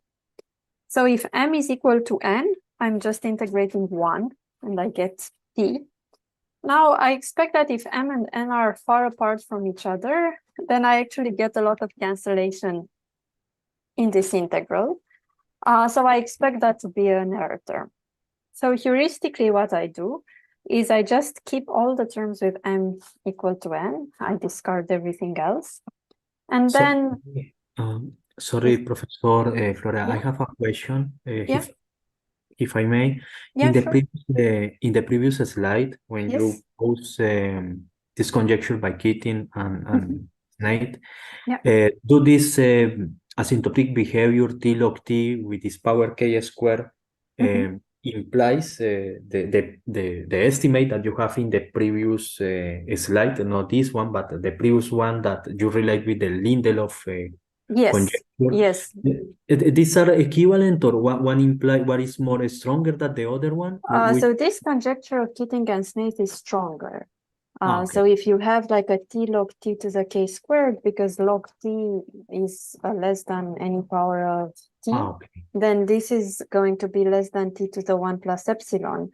So definitely if you have these conjectures, you have the Lindelof hypothesis, but this is actually stronger than the Lindelof hypothesis in the sense that you get something much more precise than T to the 1 plus epsilon. You get T times the power of log T. Thank you. Okay, so if I keep all the terms with m is equal to n, I get a decay of n squared over n. Now, this doesn't quite converge. Recall that I was ignoring questions about convergence. So let's say that I truncate at some point t. Then in analytic number theory, you can actually write down quite precise formulas for what these sums should be. And it turns out that you get an AK times log t to the k squared. So this is the log t to the k squared that you see in the conjecture, and the AK that you also see in the conjecture, the arithmetic constant. So the t log t to the k squared and the AK are explained by these number theoretic heuristic arguments. But now what can you say about the GK? So this was the part that was really quite mysterious for a while. Now, Hardy and Littlewood in this same paper where they introduced the moments of zeta and they showed that they are equivalent to the Lindelof hypothesis, they computed the second moment. So here G1 corresponds to the integral of zeta squared. And it turns out that G1 was equal to 1. Then G2 was computed by Ingham. It was 1 over 12. So this was done in the 1930s. And pretty much this is all that is known. So no higher moments than the fourth are known. Now there were conjectures for what G3 should be. This is a conjecture of Conry and Gosh. This is maybe from 92. So you see that there's a big gap between these results. And then there's another conjecture for what G4 should be from 98. This is Conry and Gonek. And both of these conjectures for G3 and G4 are based on number theoretic heuristic arguments. But then the question was, okay, if k is bigger than 4, what can you say about GK? What is GK? So then really the breakthrough came with this work of Keating and Snaith that I mentioned before. And this was based on random matrix theory analogies. So their idea was the following. You can model the Riemann zeta function by a characteristic polynomial of a random unitary matrix. So maybe this idea seems completely out of the blue. It's not quite out of the blue. So there had been work done many years before, maybe in the 70s, when Montgomery computed the pair correlation of zeros of the Riemann zeta function. And he showed that the pair correlation is given by the same function as the pair correlation function of eigenvalues of random matrices. So in some sense, if you have this result in mind, maybe it makes more sense to have this random matrix theory analogies, and then you think of zeta as the characteristic polynomial of a random unitary matrix. And then you would think of the non-trivial zeros of zeta in analogy with the eigenvalues of the matrix. Now you kind of need some, so we want to compute the moment, so we're integrating from 0 up to capital T. So you kind of want to have a relationship between T and the size of your matrix. So how do you get this relationship? Well, you can look at consecutive zeros of the Riemann zeta function. Since we model the zeros by eigenvalues, then you want to look at consecutive eigenvalues of a unitary matrix. So it's a classical result in analytic number theory that the spacing between consecutive zeros is roughly this. So roughly 1 over log t. And for eigenvalues, well, we know that the eigenvalues of a unitary matrix are on the unit circle. And if the matrix has size capital N, then you have n eigenvalues. So the spacing between consecutive eigenvalues should be 2 pi over n. So you relate these two quantities, you set them equal to each other, and you get that n, the size of the matrix, corresponds to roughly log t. Okay, so then if you want to compute the moments of the Riemann zeta function, so if you want to compute the integral of zeta of half plus it to the 2k, since the Riemann zeta function corresponds to the characteristic polynomial, you want to compute the integral over the unitary group of the characteristic polynomial in absolute value raised to the 2k. Okay, and you have this relationship between the size of the matrix n and log t.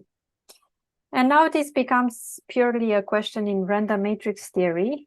And this computation was done by Keating and Snaith. And they found that these moments of the characteristic polynomials grow like gk, a constant that they wrote down explicitly, times n to the k squared. Now, if n corresponds to log t, then we get our conjecture that you have a log t to the k squared, and we just plug in the gk from random matrix theory. And it's quite amazing that this works. So this formula here works for integer k, but in fact, they have a more general formula which works for any k positive. So it doesn't have to be an integer. It can be any positive real number. Any questions so far?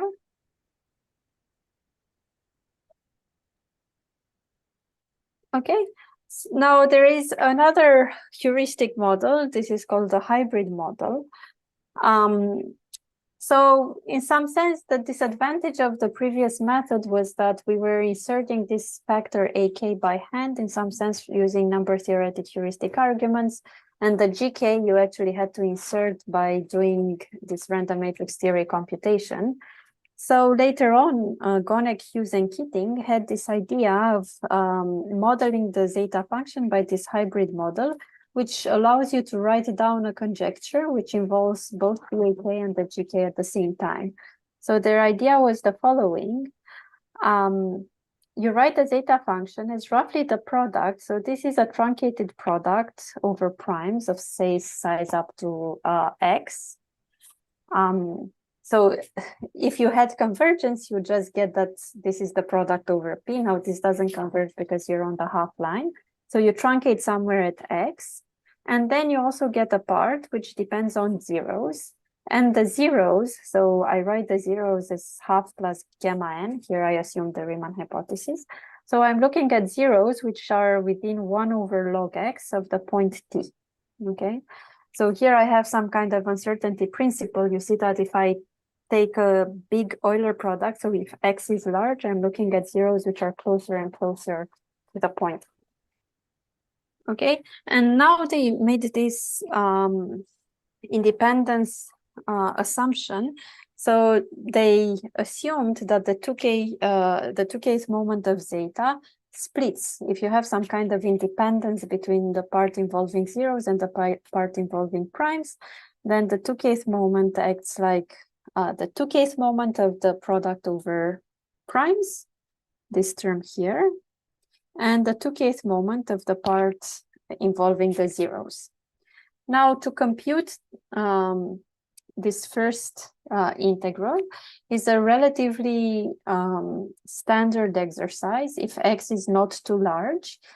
So you can compute that, and this will give you the constant ak. And for the parts involving the zeros, then you can use random matrix theory to model the zeros, and this will give you the GK. So in some sense, you will have the AK and the GK appearing at the same time in this computation. So it's a nice formula, and of course it agrees with the previous conjectures. Now there is actually an even more precise formula, even more precise conjecture. This is due to Conry, Farmer, Keating, Rubinstein, and Snaith, which says that the 2k's moment is not just, it doesn't just grow like t times log t to the k squared. It actually grows like t times a polynomial in log t of degree k squared. So you can actually write down a term like t log t to the k squared, another term t log t to the k squared minus 1, and so on, up to t. And then you have an error term of size, say, t to the 1 minus delta for some positive delta. So what is known towards these conjectures? I mentioned briefly before that we don't know any moments higher than the fourth moment. So the fourth moment corresponds to k is equal to 2. So we have the work of Hardy and Littlewood, k is 1, the work of Ingham, k is 2, and this was later improved by Heath Brown. So Ingham basically proved the Keating-Snaith conjecture. Heath-Brown proved this more precise Conry-Farmer-Keating-Rubinstein-Snaith conjecture, which we usually call the recipe in the literature. And then nothing more is known for k bigger than 2. K is equal to 3 is a result due to Ing, but this is conditional on certain conjectures about divisor sums. And k is 4 is again known, but conditional on certain conjectures about divisor sums again. So unconditionally, we only know k1 and k2. However, we do have upper bounds and lower bounds, good upper bounds and good lower bounds. So unconditionally, we have upper bounds. There's a lot of literature on this topic, but I mostly just wrote here the most recent ones. So we have unconditional sharp lower bounds for k bigger than 1, for Radziwiłł and Soundararajan, and unconditional sharp lower bounds for k between 0 and 1 due to heat and sound. So basically, we have unconditional sharp lower bounds. So we know that ik of t grows at least as fast as t to the 1 plus epsilon. We know that for all positive k. Now, in terms of upper bounds, we have upper bounds of the right order of magnitude unconditionally for k between 0 and 2. This is due to Ramachandra and Heath-Brown. And we have, well, these were on the Riemann hypothesis. Now we have unconditional sharp bounds for k between 0 and 2 due to Heath, Radziwiłł, and Sound. So we know that ik of t is bounded, doesn't grow faster than t to the 1 plus epsilon when k is less than 2. So when k is between 0 and 2, we know that ik of t grows, sorry, this shouldn't be like t to the 1 plus epsilon, it's a t log t to the k squared. T log t to the k squared. Same here, t log t to the k squared. So we know unconditionally that the moments grow like t log t to the k squared for k between 0 and 2, but we can't actually write down the constants that appears in the asymptotic formula. Now for k bigger than 2, we have results which are conditional on the Riemann hypothesis. So for all positive real k, Sound showed that you get an upper bound of size t log t to the k squared plus epsilon. So recall that we expected t log t to the k squared. And Harper refined his method, and he removed the epsilon on the power of log t. So now we have sharp upper bounds of size t log t to the k squared conditional on the Riemann hypothesis. And as I said before, we also have unconditional lower bounds. So on the Riemann hypothesis, we know the rate of growth of all these moments for all k, for all positive k. So now a question that you can ask is, well, what happens if you consider negative moments? And this is really the focus of today's talk. As you saw, we know quite a few things about positive moments, but we actually know much fewer things about negative moments. And why is that? Well, the reason is that now you have the zeta function in the denominator. So first of all, how do you define the moments? You can simply integrate, say, zeta half plus it to the minus 2k, because you might hit a 0 of zeta, and then it doesn't make sense. So you have to introduce a very small shift, let's say delta. So now you're a little bit off the critical line, and you want to integrate this. So why is this problem harder? Well, the problem is harder because if your delta is very, very small, then you're very, very close to the critical line. Yeah, is there a question? Yeah. So in this conjecture, if we are not assuming RH, then how can we be sure that theta would not vanish on this shifted line? Well, so this is just a conjecture. So you can assume RH here. This is not anything proven rigorously. So here you can definitely assume RH. And in fact, for all the results that I will talk about in the context of negative moments, you can't really prove anything unless you assume RH. So from now on, it's safe to say that we always assume RH. Thank you. So here we have the critical line, and you have to shift a little bit to the right by this small delta. So now you're integrating on this line half plus delta plus I to the minus 2k. So there's this conjecture from 1989 due to Gonek, which says the following. So if delta is big enough, let's say, so by big enough, I mean that it's bigger than 1 over log t, then we expect to get that here I normalize, I divide by 1 over t. We expect to get a 1 over delta to the k squared. But now, what happens if delta is less than 1 over log t? That's trickier, because when delta is smaller and smaller, you're closer and closer to the critical line. You're closer and closer to possible zeros, so this creates problems. So this conjecture of Gonek says that you get a log t to the k squared if k is less than half. So this pretty much looks like the positive moments where you have the log t to the k squared. Now, if k is equal to 1/2, you get the log t to the k squared, but you also get this log of essentially 1 over delta log t. So this is a correction factor. So for example, say delta is 1 over log t squared. This is like a log factor. Okay. And then when k is bigger than half, you get another formula.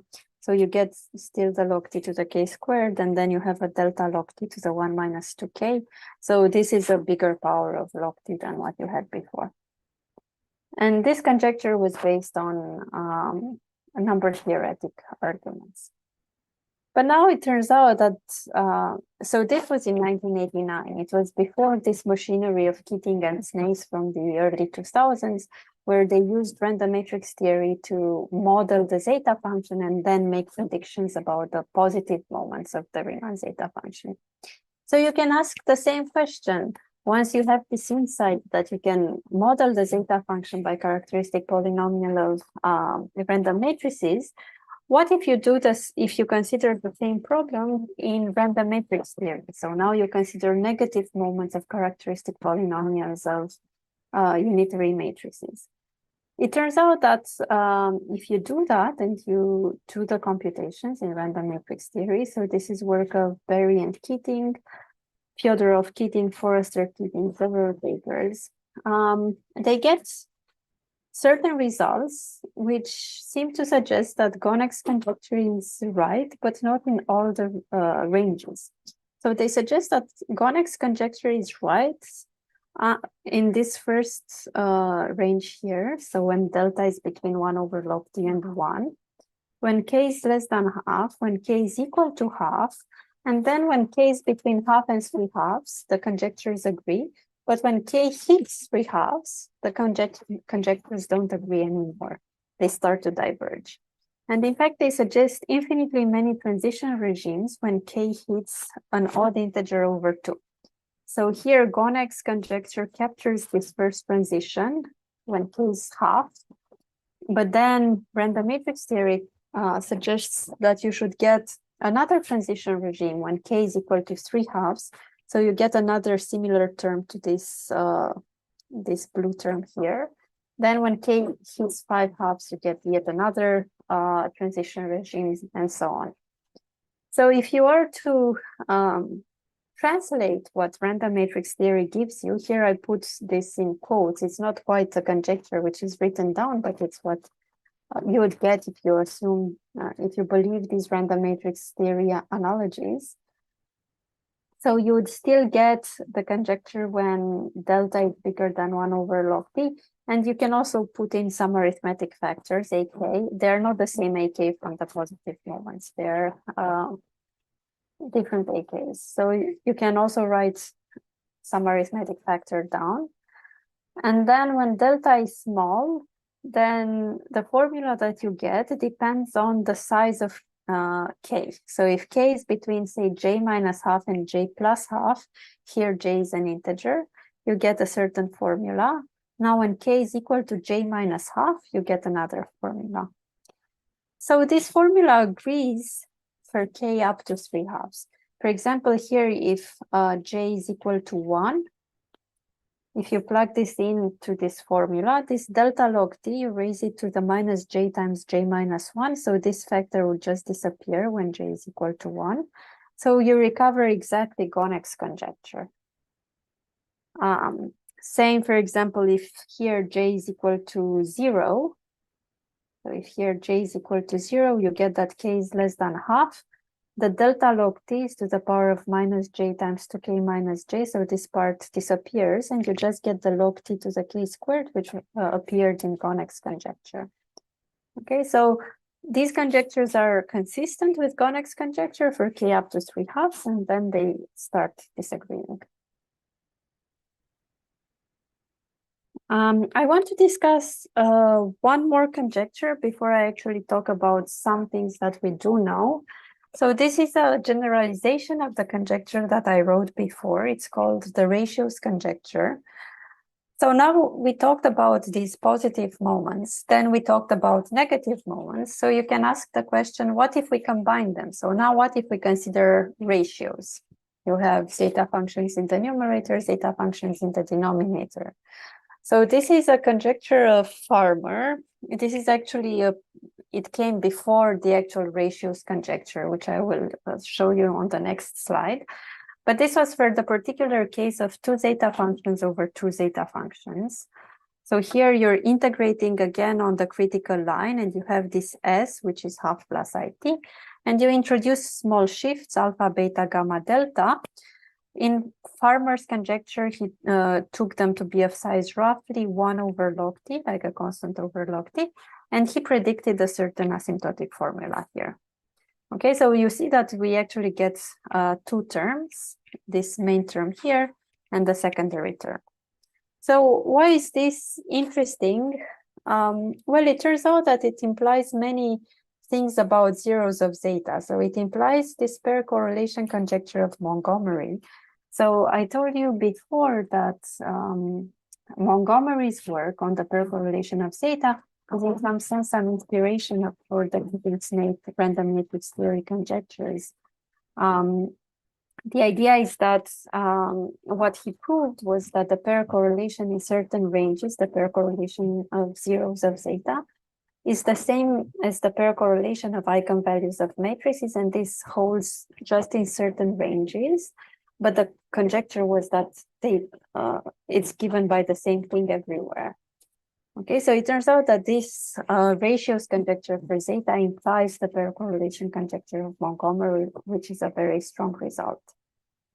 And you can, in fact, make much more precise conjectures. So this is the actual ratios conjecture is due to Conry, Farmer, and Zernbauer.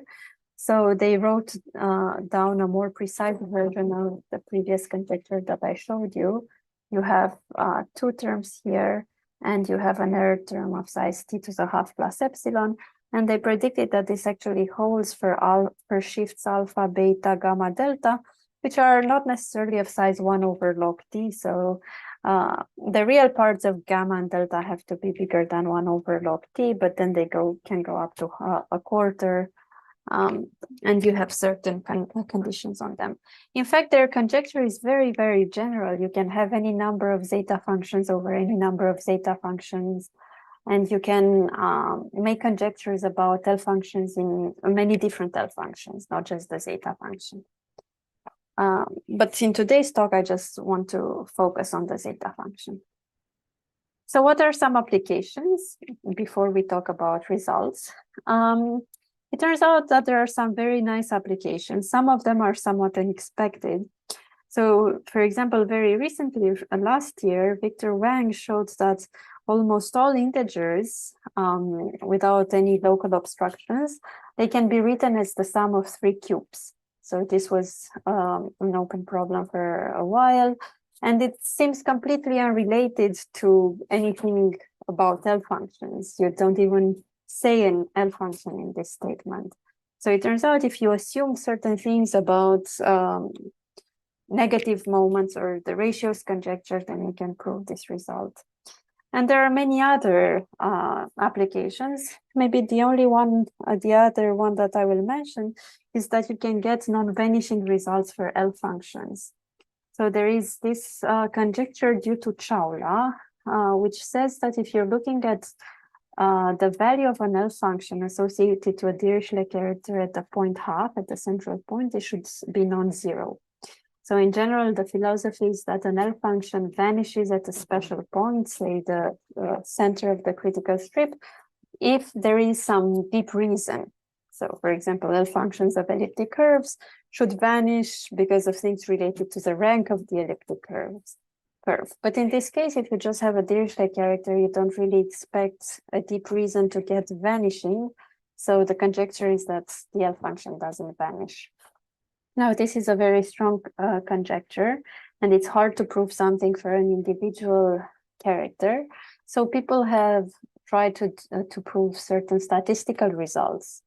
So there is a result of sound. He showed that more than 87.5% of these L functions for quadratic characters. So here chi d is a quadratic character. So this means that chi d squared is chi naught. That's the principal character, which takes values 0 and 1. So he showed that more than 87.5% of these are non-vanishing. This proportion was improved by Ozluk and Snyder, who showed that more than 93.75% of them are non-vanishing, but this is conditional on the generalized Riemann hypothesis.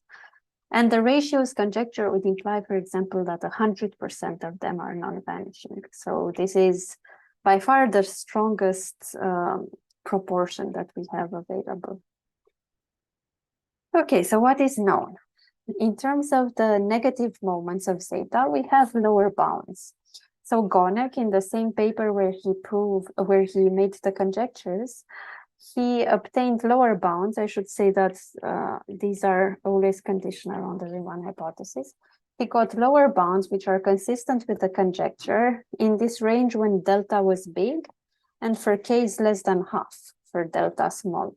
So if we go back a little bit to the conjectures, then he has lower bounds in this range, in this first range here, and he has lower bounds in this other range here.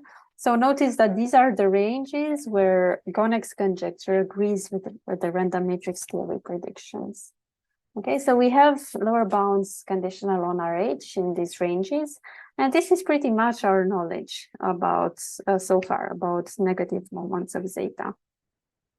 So what we proved with my collaborator, with Hang Bui, is the following result. So we actually get upper bounds for the negative moments in certain ranges. And here the kinds of bounds that we get depend on the size of K. Okay, so if K is less than half, this is always kind of the easier range. So the smaller K is in general, the easier the problem becomes. So if K is less than half, we have a shift alpha. Here I have this condition that log of 1 over alpha over log t is at most a constant. So this means that alpha must be bigger than 1 over log t to some power. Okay, so I can take, for example, alpha to be 1 over t. I need to have at least 1 over log t to some power. So if I have that, then when alpha is bigger than roughly 1 over log t, so we get pretty close to this range of Gonek. Recall that 1 over log t was kind of important for the size of the shift. Then we get a bound which is almost sharp. So here we expect to get the 1 over alpha to the k squared. And in terms of upper bounds, we get a 1 over alpha to the k squared times some log factors. So we are not very far off from the sharp bound.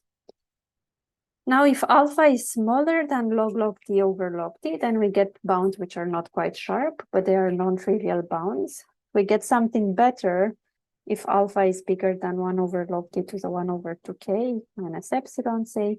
If alpha is smaller than that, then we get a bound which is pretty weak, but it's the first non-trivial bound. So what does this bound mean? Well, if you are to simply use a pointwise bound for zeta inverse, then you would get the bound t to the ku. So u here is the ratio log of 1 over alpha over log t. So then we essentially get ku minus half. So we save this minus half here on the trivial bound. So this is the result we have for k less than half. We also prove upper bounds for k bigger than half. So again, we have here an upper bound which is almost sharp, this first bound that I wrote. So we expect the 1 over alpha to the k squared, and this is almost sharp. We have various log factors. You need alpha to be bigger than log over log. So you have to be at least a power of log over log t to the 1 over the k. Maybe the exact power doesn't matter. And then for smaller alpha, then we just recover the previous bound. Now, if you refine these bounds, it turns out that in the ranges where we have almost sharp bounds, we can actually get an asymptotic formula. Okay, so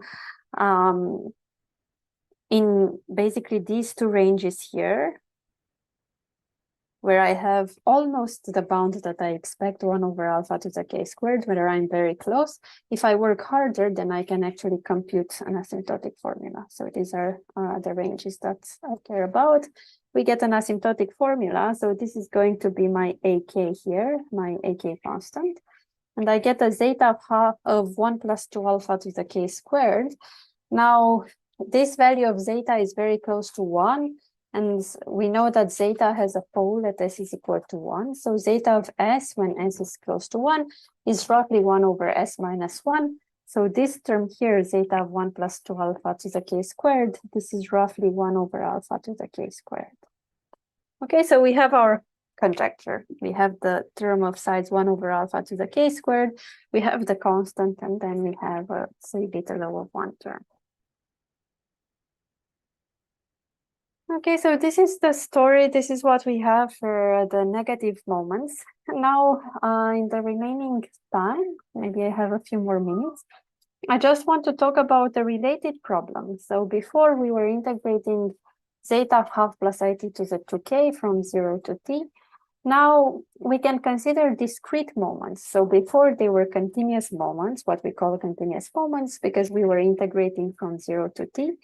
Now we're considering discrete moments. So we're summing here rho, we're summing over zeros. So again, we assume RH.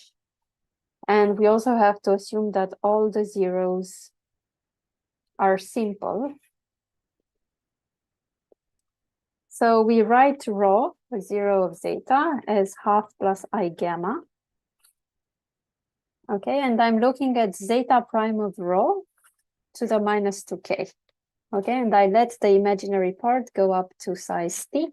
So we call this a discrete moment because we sum over the various zeros of zeta. So this is related to the continuous moment problem that I had before. And notice that we need to assume that the zeros are simple. Otherwise, the zeta prime of rho to the minus 2k doesn't make sense. So there are some conjectures. There's a conjecture of Gonek and Hedgehog. They came to this conjecture using different arguments, so it's independent work. They conjectured that j minus k of t. So here I always assume that k is bigger than 0. So really I'm looking at negative discrete moments. It turns out that positive discrete moments are actually much better understood. So here, if I look at j minus k of t, they conjectured that this should grow like t log t to the k minus 1 squared. And they actually made the conjecture for all k, but it turns out that it cannot quite work for all k. So you actually need to impose this condition that the real part of k is less than 3/2. And in fact, you can arrive at the same conjecture using random matrix theory. So this is work of Hughes, Keating, and O'Connell.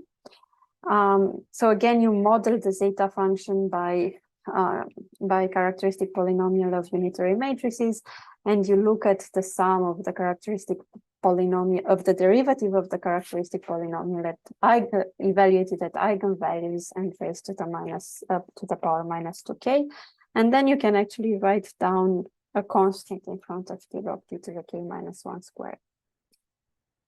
So now what happens if the real part of K is bigger than 3/2? Could you write down a conjecture, or why does this conjecture fail if you hit 3/2? Now it turns out, and this is based on heuristic arguments, both number theoretic arguments that I will just present in a second, and random matrix theory arguments.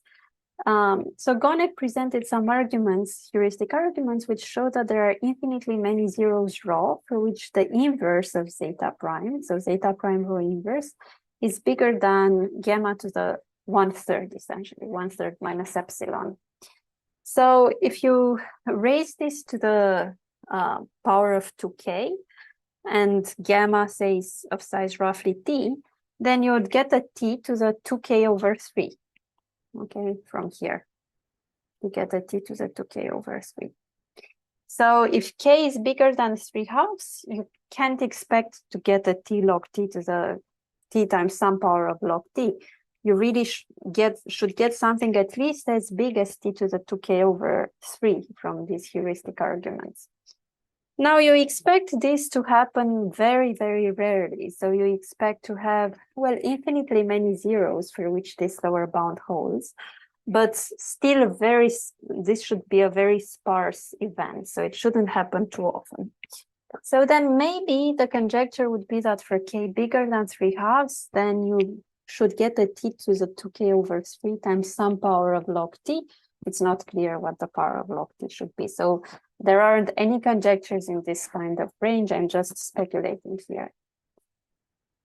You can also maybe modify your problem a little bit. So instead of looking at all the zeros gamma in 0t, maybe you can look at a subfamily, say a subfamily F. So you exclude these zeros rho, for which zeta prime of rho inverse is big, so as big as gamma to the 3rd minus epsilon, so roughly t to the 1/3 minus epsilon. So say you exclude, you throw away these bad zeros, which have a big contribution, then you should probably be left with something which pretty much behaves like the family that we had before, so when k was small. So it's plausible that if you throw out all these bad zeros, you still get a conjecture which has exactly the same shape as before. So you would get a t log t to the k minus 1 squared, but it's not quite clear what your full density subfamily F should be. So it's not quite clear what are these zeros, how can you characterize these zeros so that these contributions are bigger than t to the 3rd minus epsilon. So what is known? I will stop in just two minutes. So as I said, the positive discrete moments are simpler, just like the positive moments of zeta, the continuous ones are simpler than the negative ones. So you know J1 of t, this is work of Gonek, and you actually have a constant here. For J2, work of Ing shows that it grows like t log t to the 9. Now there are lower bounds for J minus 1. So this is the first result for lower bounds for the negative moments. This is under RH and the assumption of simple zeros. And then due to work of Hip, Li, and Zhao, and later Gao and Zhao, you actually get these bounds, these lower bounds of size t log t to the k minus 1 squared, which are expected to be sharp when k is less than 3/2. So now you can ask the same question as before. What can you say about upper bounds? And generally upper bounds tend to be a bit trickier. So here, this is joint work with Hang Bui and Majka Milinovic, very recent work. We don't know how to get an upper bound if we sum over all the zeros. So instead we do kind of something that I mentioned before when we were considering this subfamily, full density subfamily. So we define the subfamily of F of zeros between t and 2t, so that the difference between gamma and the next consecutive zero and the previous zero is at least 1 over log t. So this is a very plausible family, because recall that I mentioned before when we were talking about the analogy between zeta and random matrices, we expect the average spacing between consecutive zeros to be on the scale of 1 over log t. So we expect most of the zeros, 100% of the zeros, to have the closest neighbor within size at least some constant over log t, and those zeros which have another zero really, really close together, that should be a measure zero subset. So this is our family F. And if we assume the Riemann hypothesis and we sum over zeros in this family F, which we expect to be a full density family inside the set of all zeros, then we get bounds which again depend on how big k is. So here essentially if k is less than half, we get a t to the 1 plus delta. We should expect here a t log t to the k minus 1 squared. So we don't quite get the log t to the k minus 1 squared, we just get a t to the delta, which is bigger, but it's relatively close to the sharp bound. And if k is bigger than 1, then we get something bigger. We get a t to the k plus half plus delta. But this is nevertheless better than the trivial bound that you would get just by plugging in a pointwise bound here. So maybe I will stop here. I wanted to talk a little bit about the proofs, but I think that's going to take way too much time. So I think it's better if I stop here. Thank you.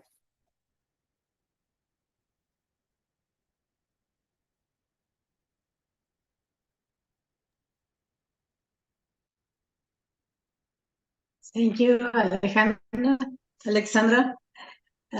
Thank you for the very nice talk. Are there any questions? Comments? Suggestions? Professor? Yeah. Yes. In your paper, you also get improved bounds for the sum of Mobius function. Yeah, we get some bounds for the sum of the Mobius function. That's true. Yeah. So is that the result of upper bounds for these negative moments or lower bounds, which exactly result in the sharpency bound for the sum of the Mobius function? So you're asking about how sharp that is? No. Oh, I'm asking like what exactly did you use in that proof? So for the when you're looking at the average of mu of n, so if you are looking at the average of mu of n with n say up to x, you want to get an upper bound on this. So mu of n, these are the coefficients of the Dirichlet coefficients of 1 over zeta to the s, 1 over zeta of s. Okay, so when the real part of s is bigger than 1, this is the sum of mu of n over n to the s. So if you use something like Perron's formula or contour integration, then you actually can write this as an integral, say from, well, we'll talk about the bounds on the integral in a second, but you would get something like 1 over zeta of s. This is the generating series of mu n times x to the s over s. So the s.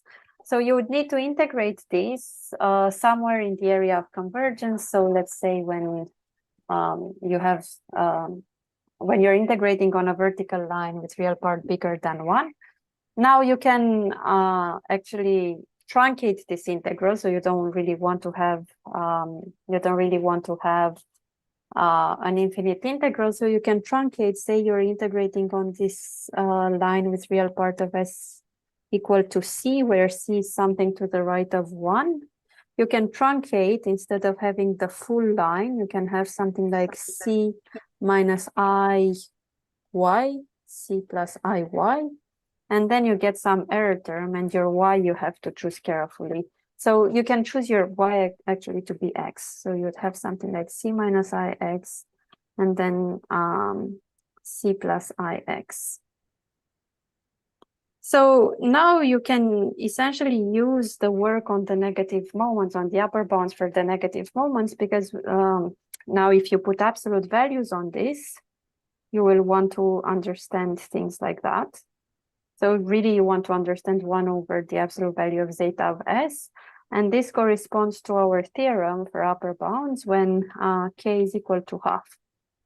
So you have to choose your contour. You actually have to choose your contour a little bit better. You have to deform your contour a little bit. And once you do that and use the bounds that we proved that I showed on previous slides, plug those bounds into here, then you get the bound on the average of the Mobius function.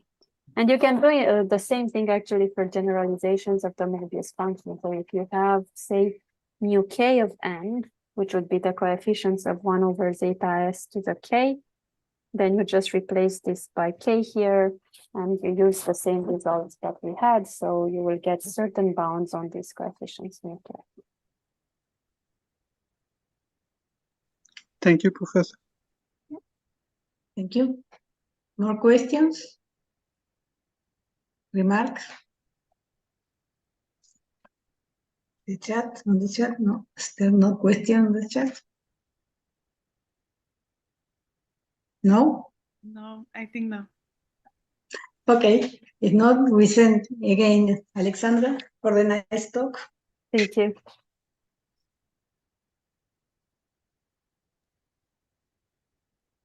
Okay, I want to say many thanks to the Professor Alexandra Florea for this nice talk. And of course, thank you to Professor Sonia for your support and for hosting this last talk today.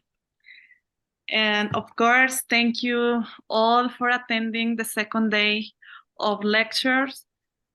We hope see you tomorrow for the last day of this lecture in algebra, combinatorics, and number theory. Thank you. Thank you. See you tomorrow. See you. See you.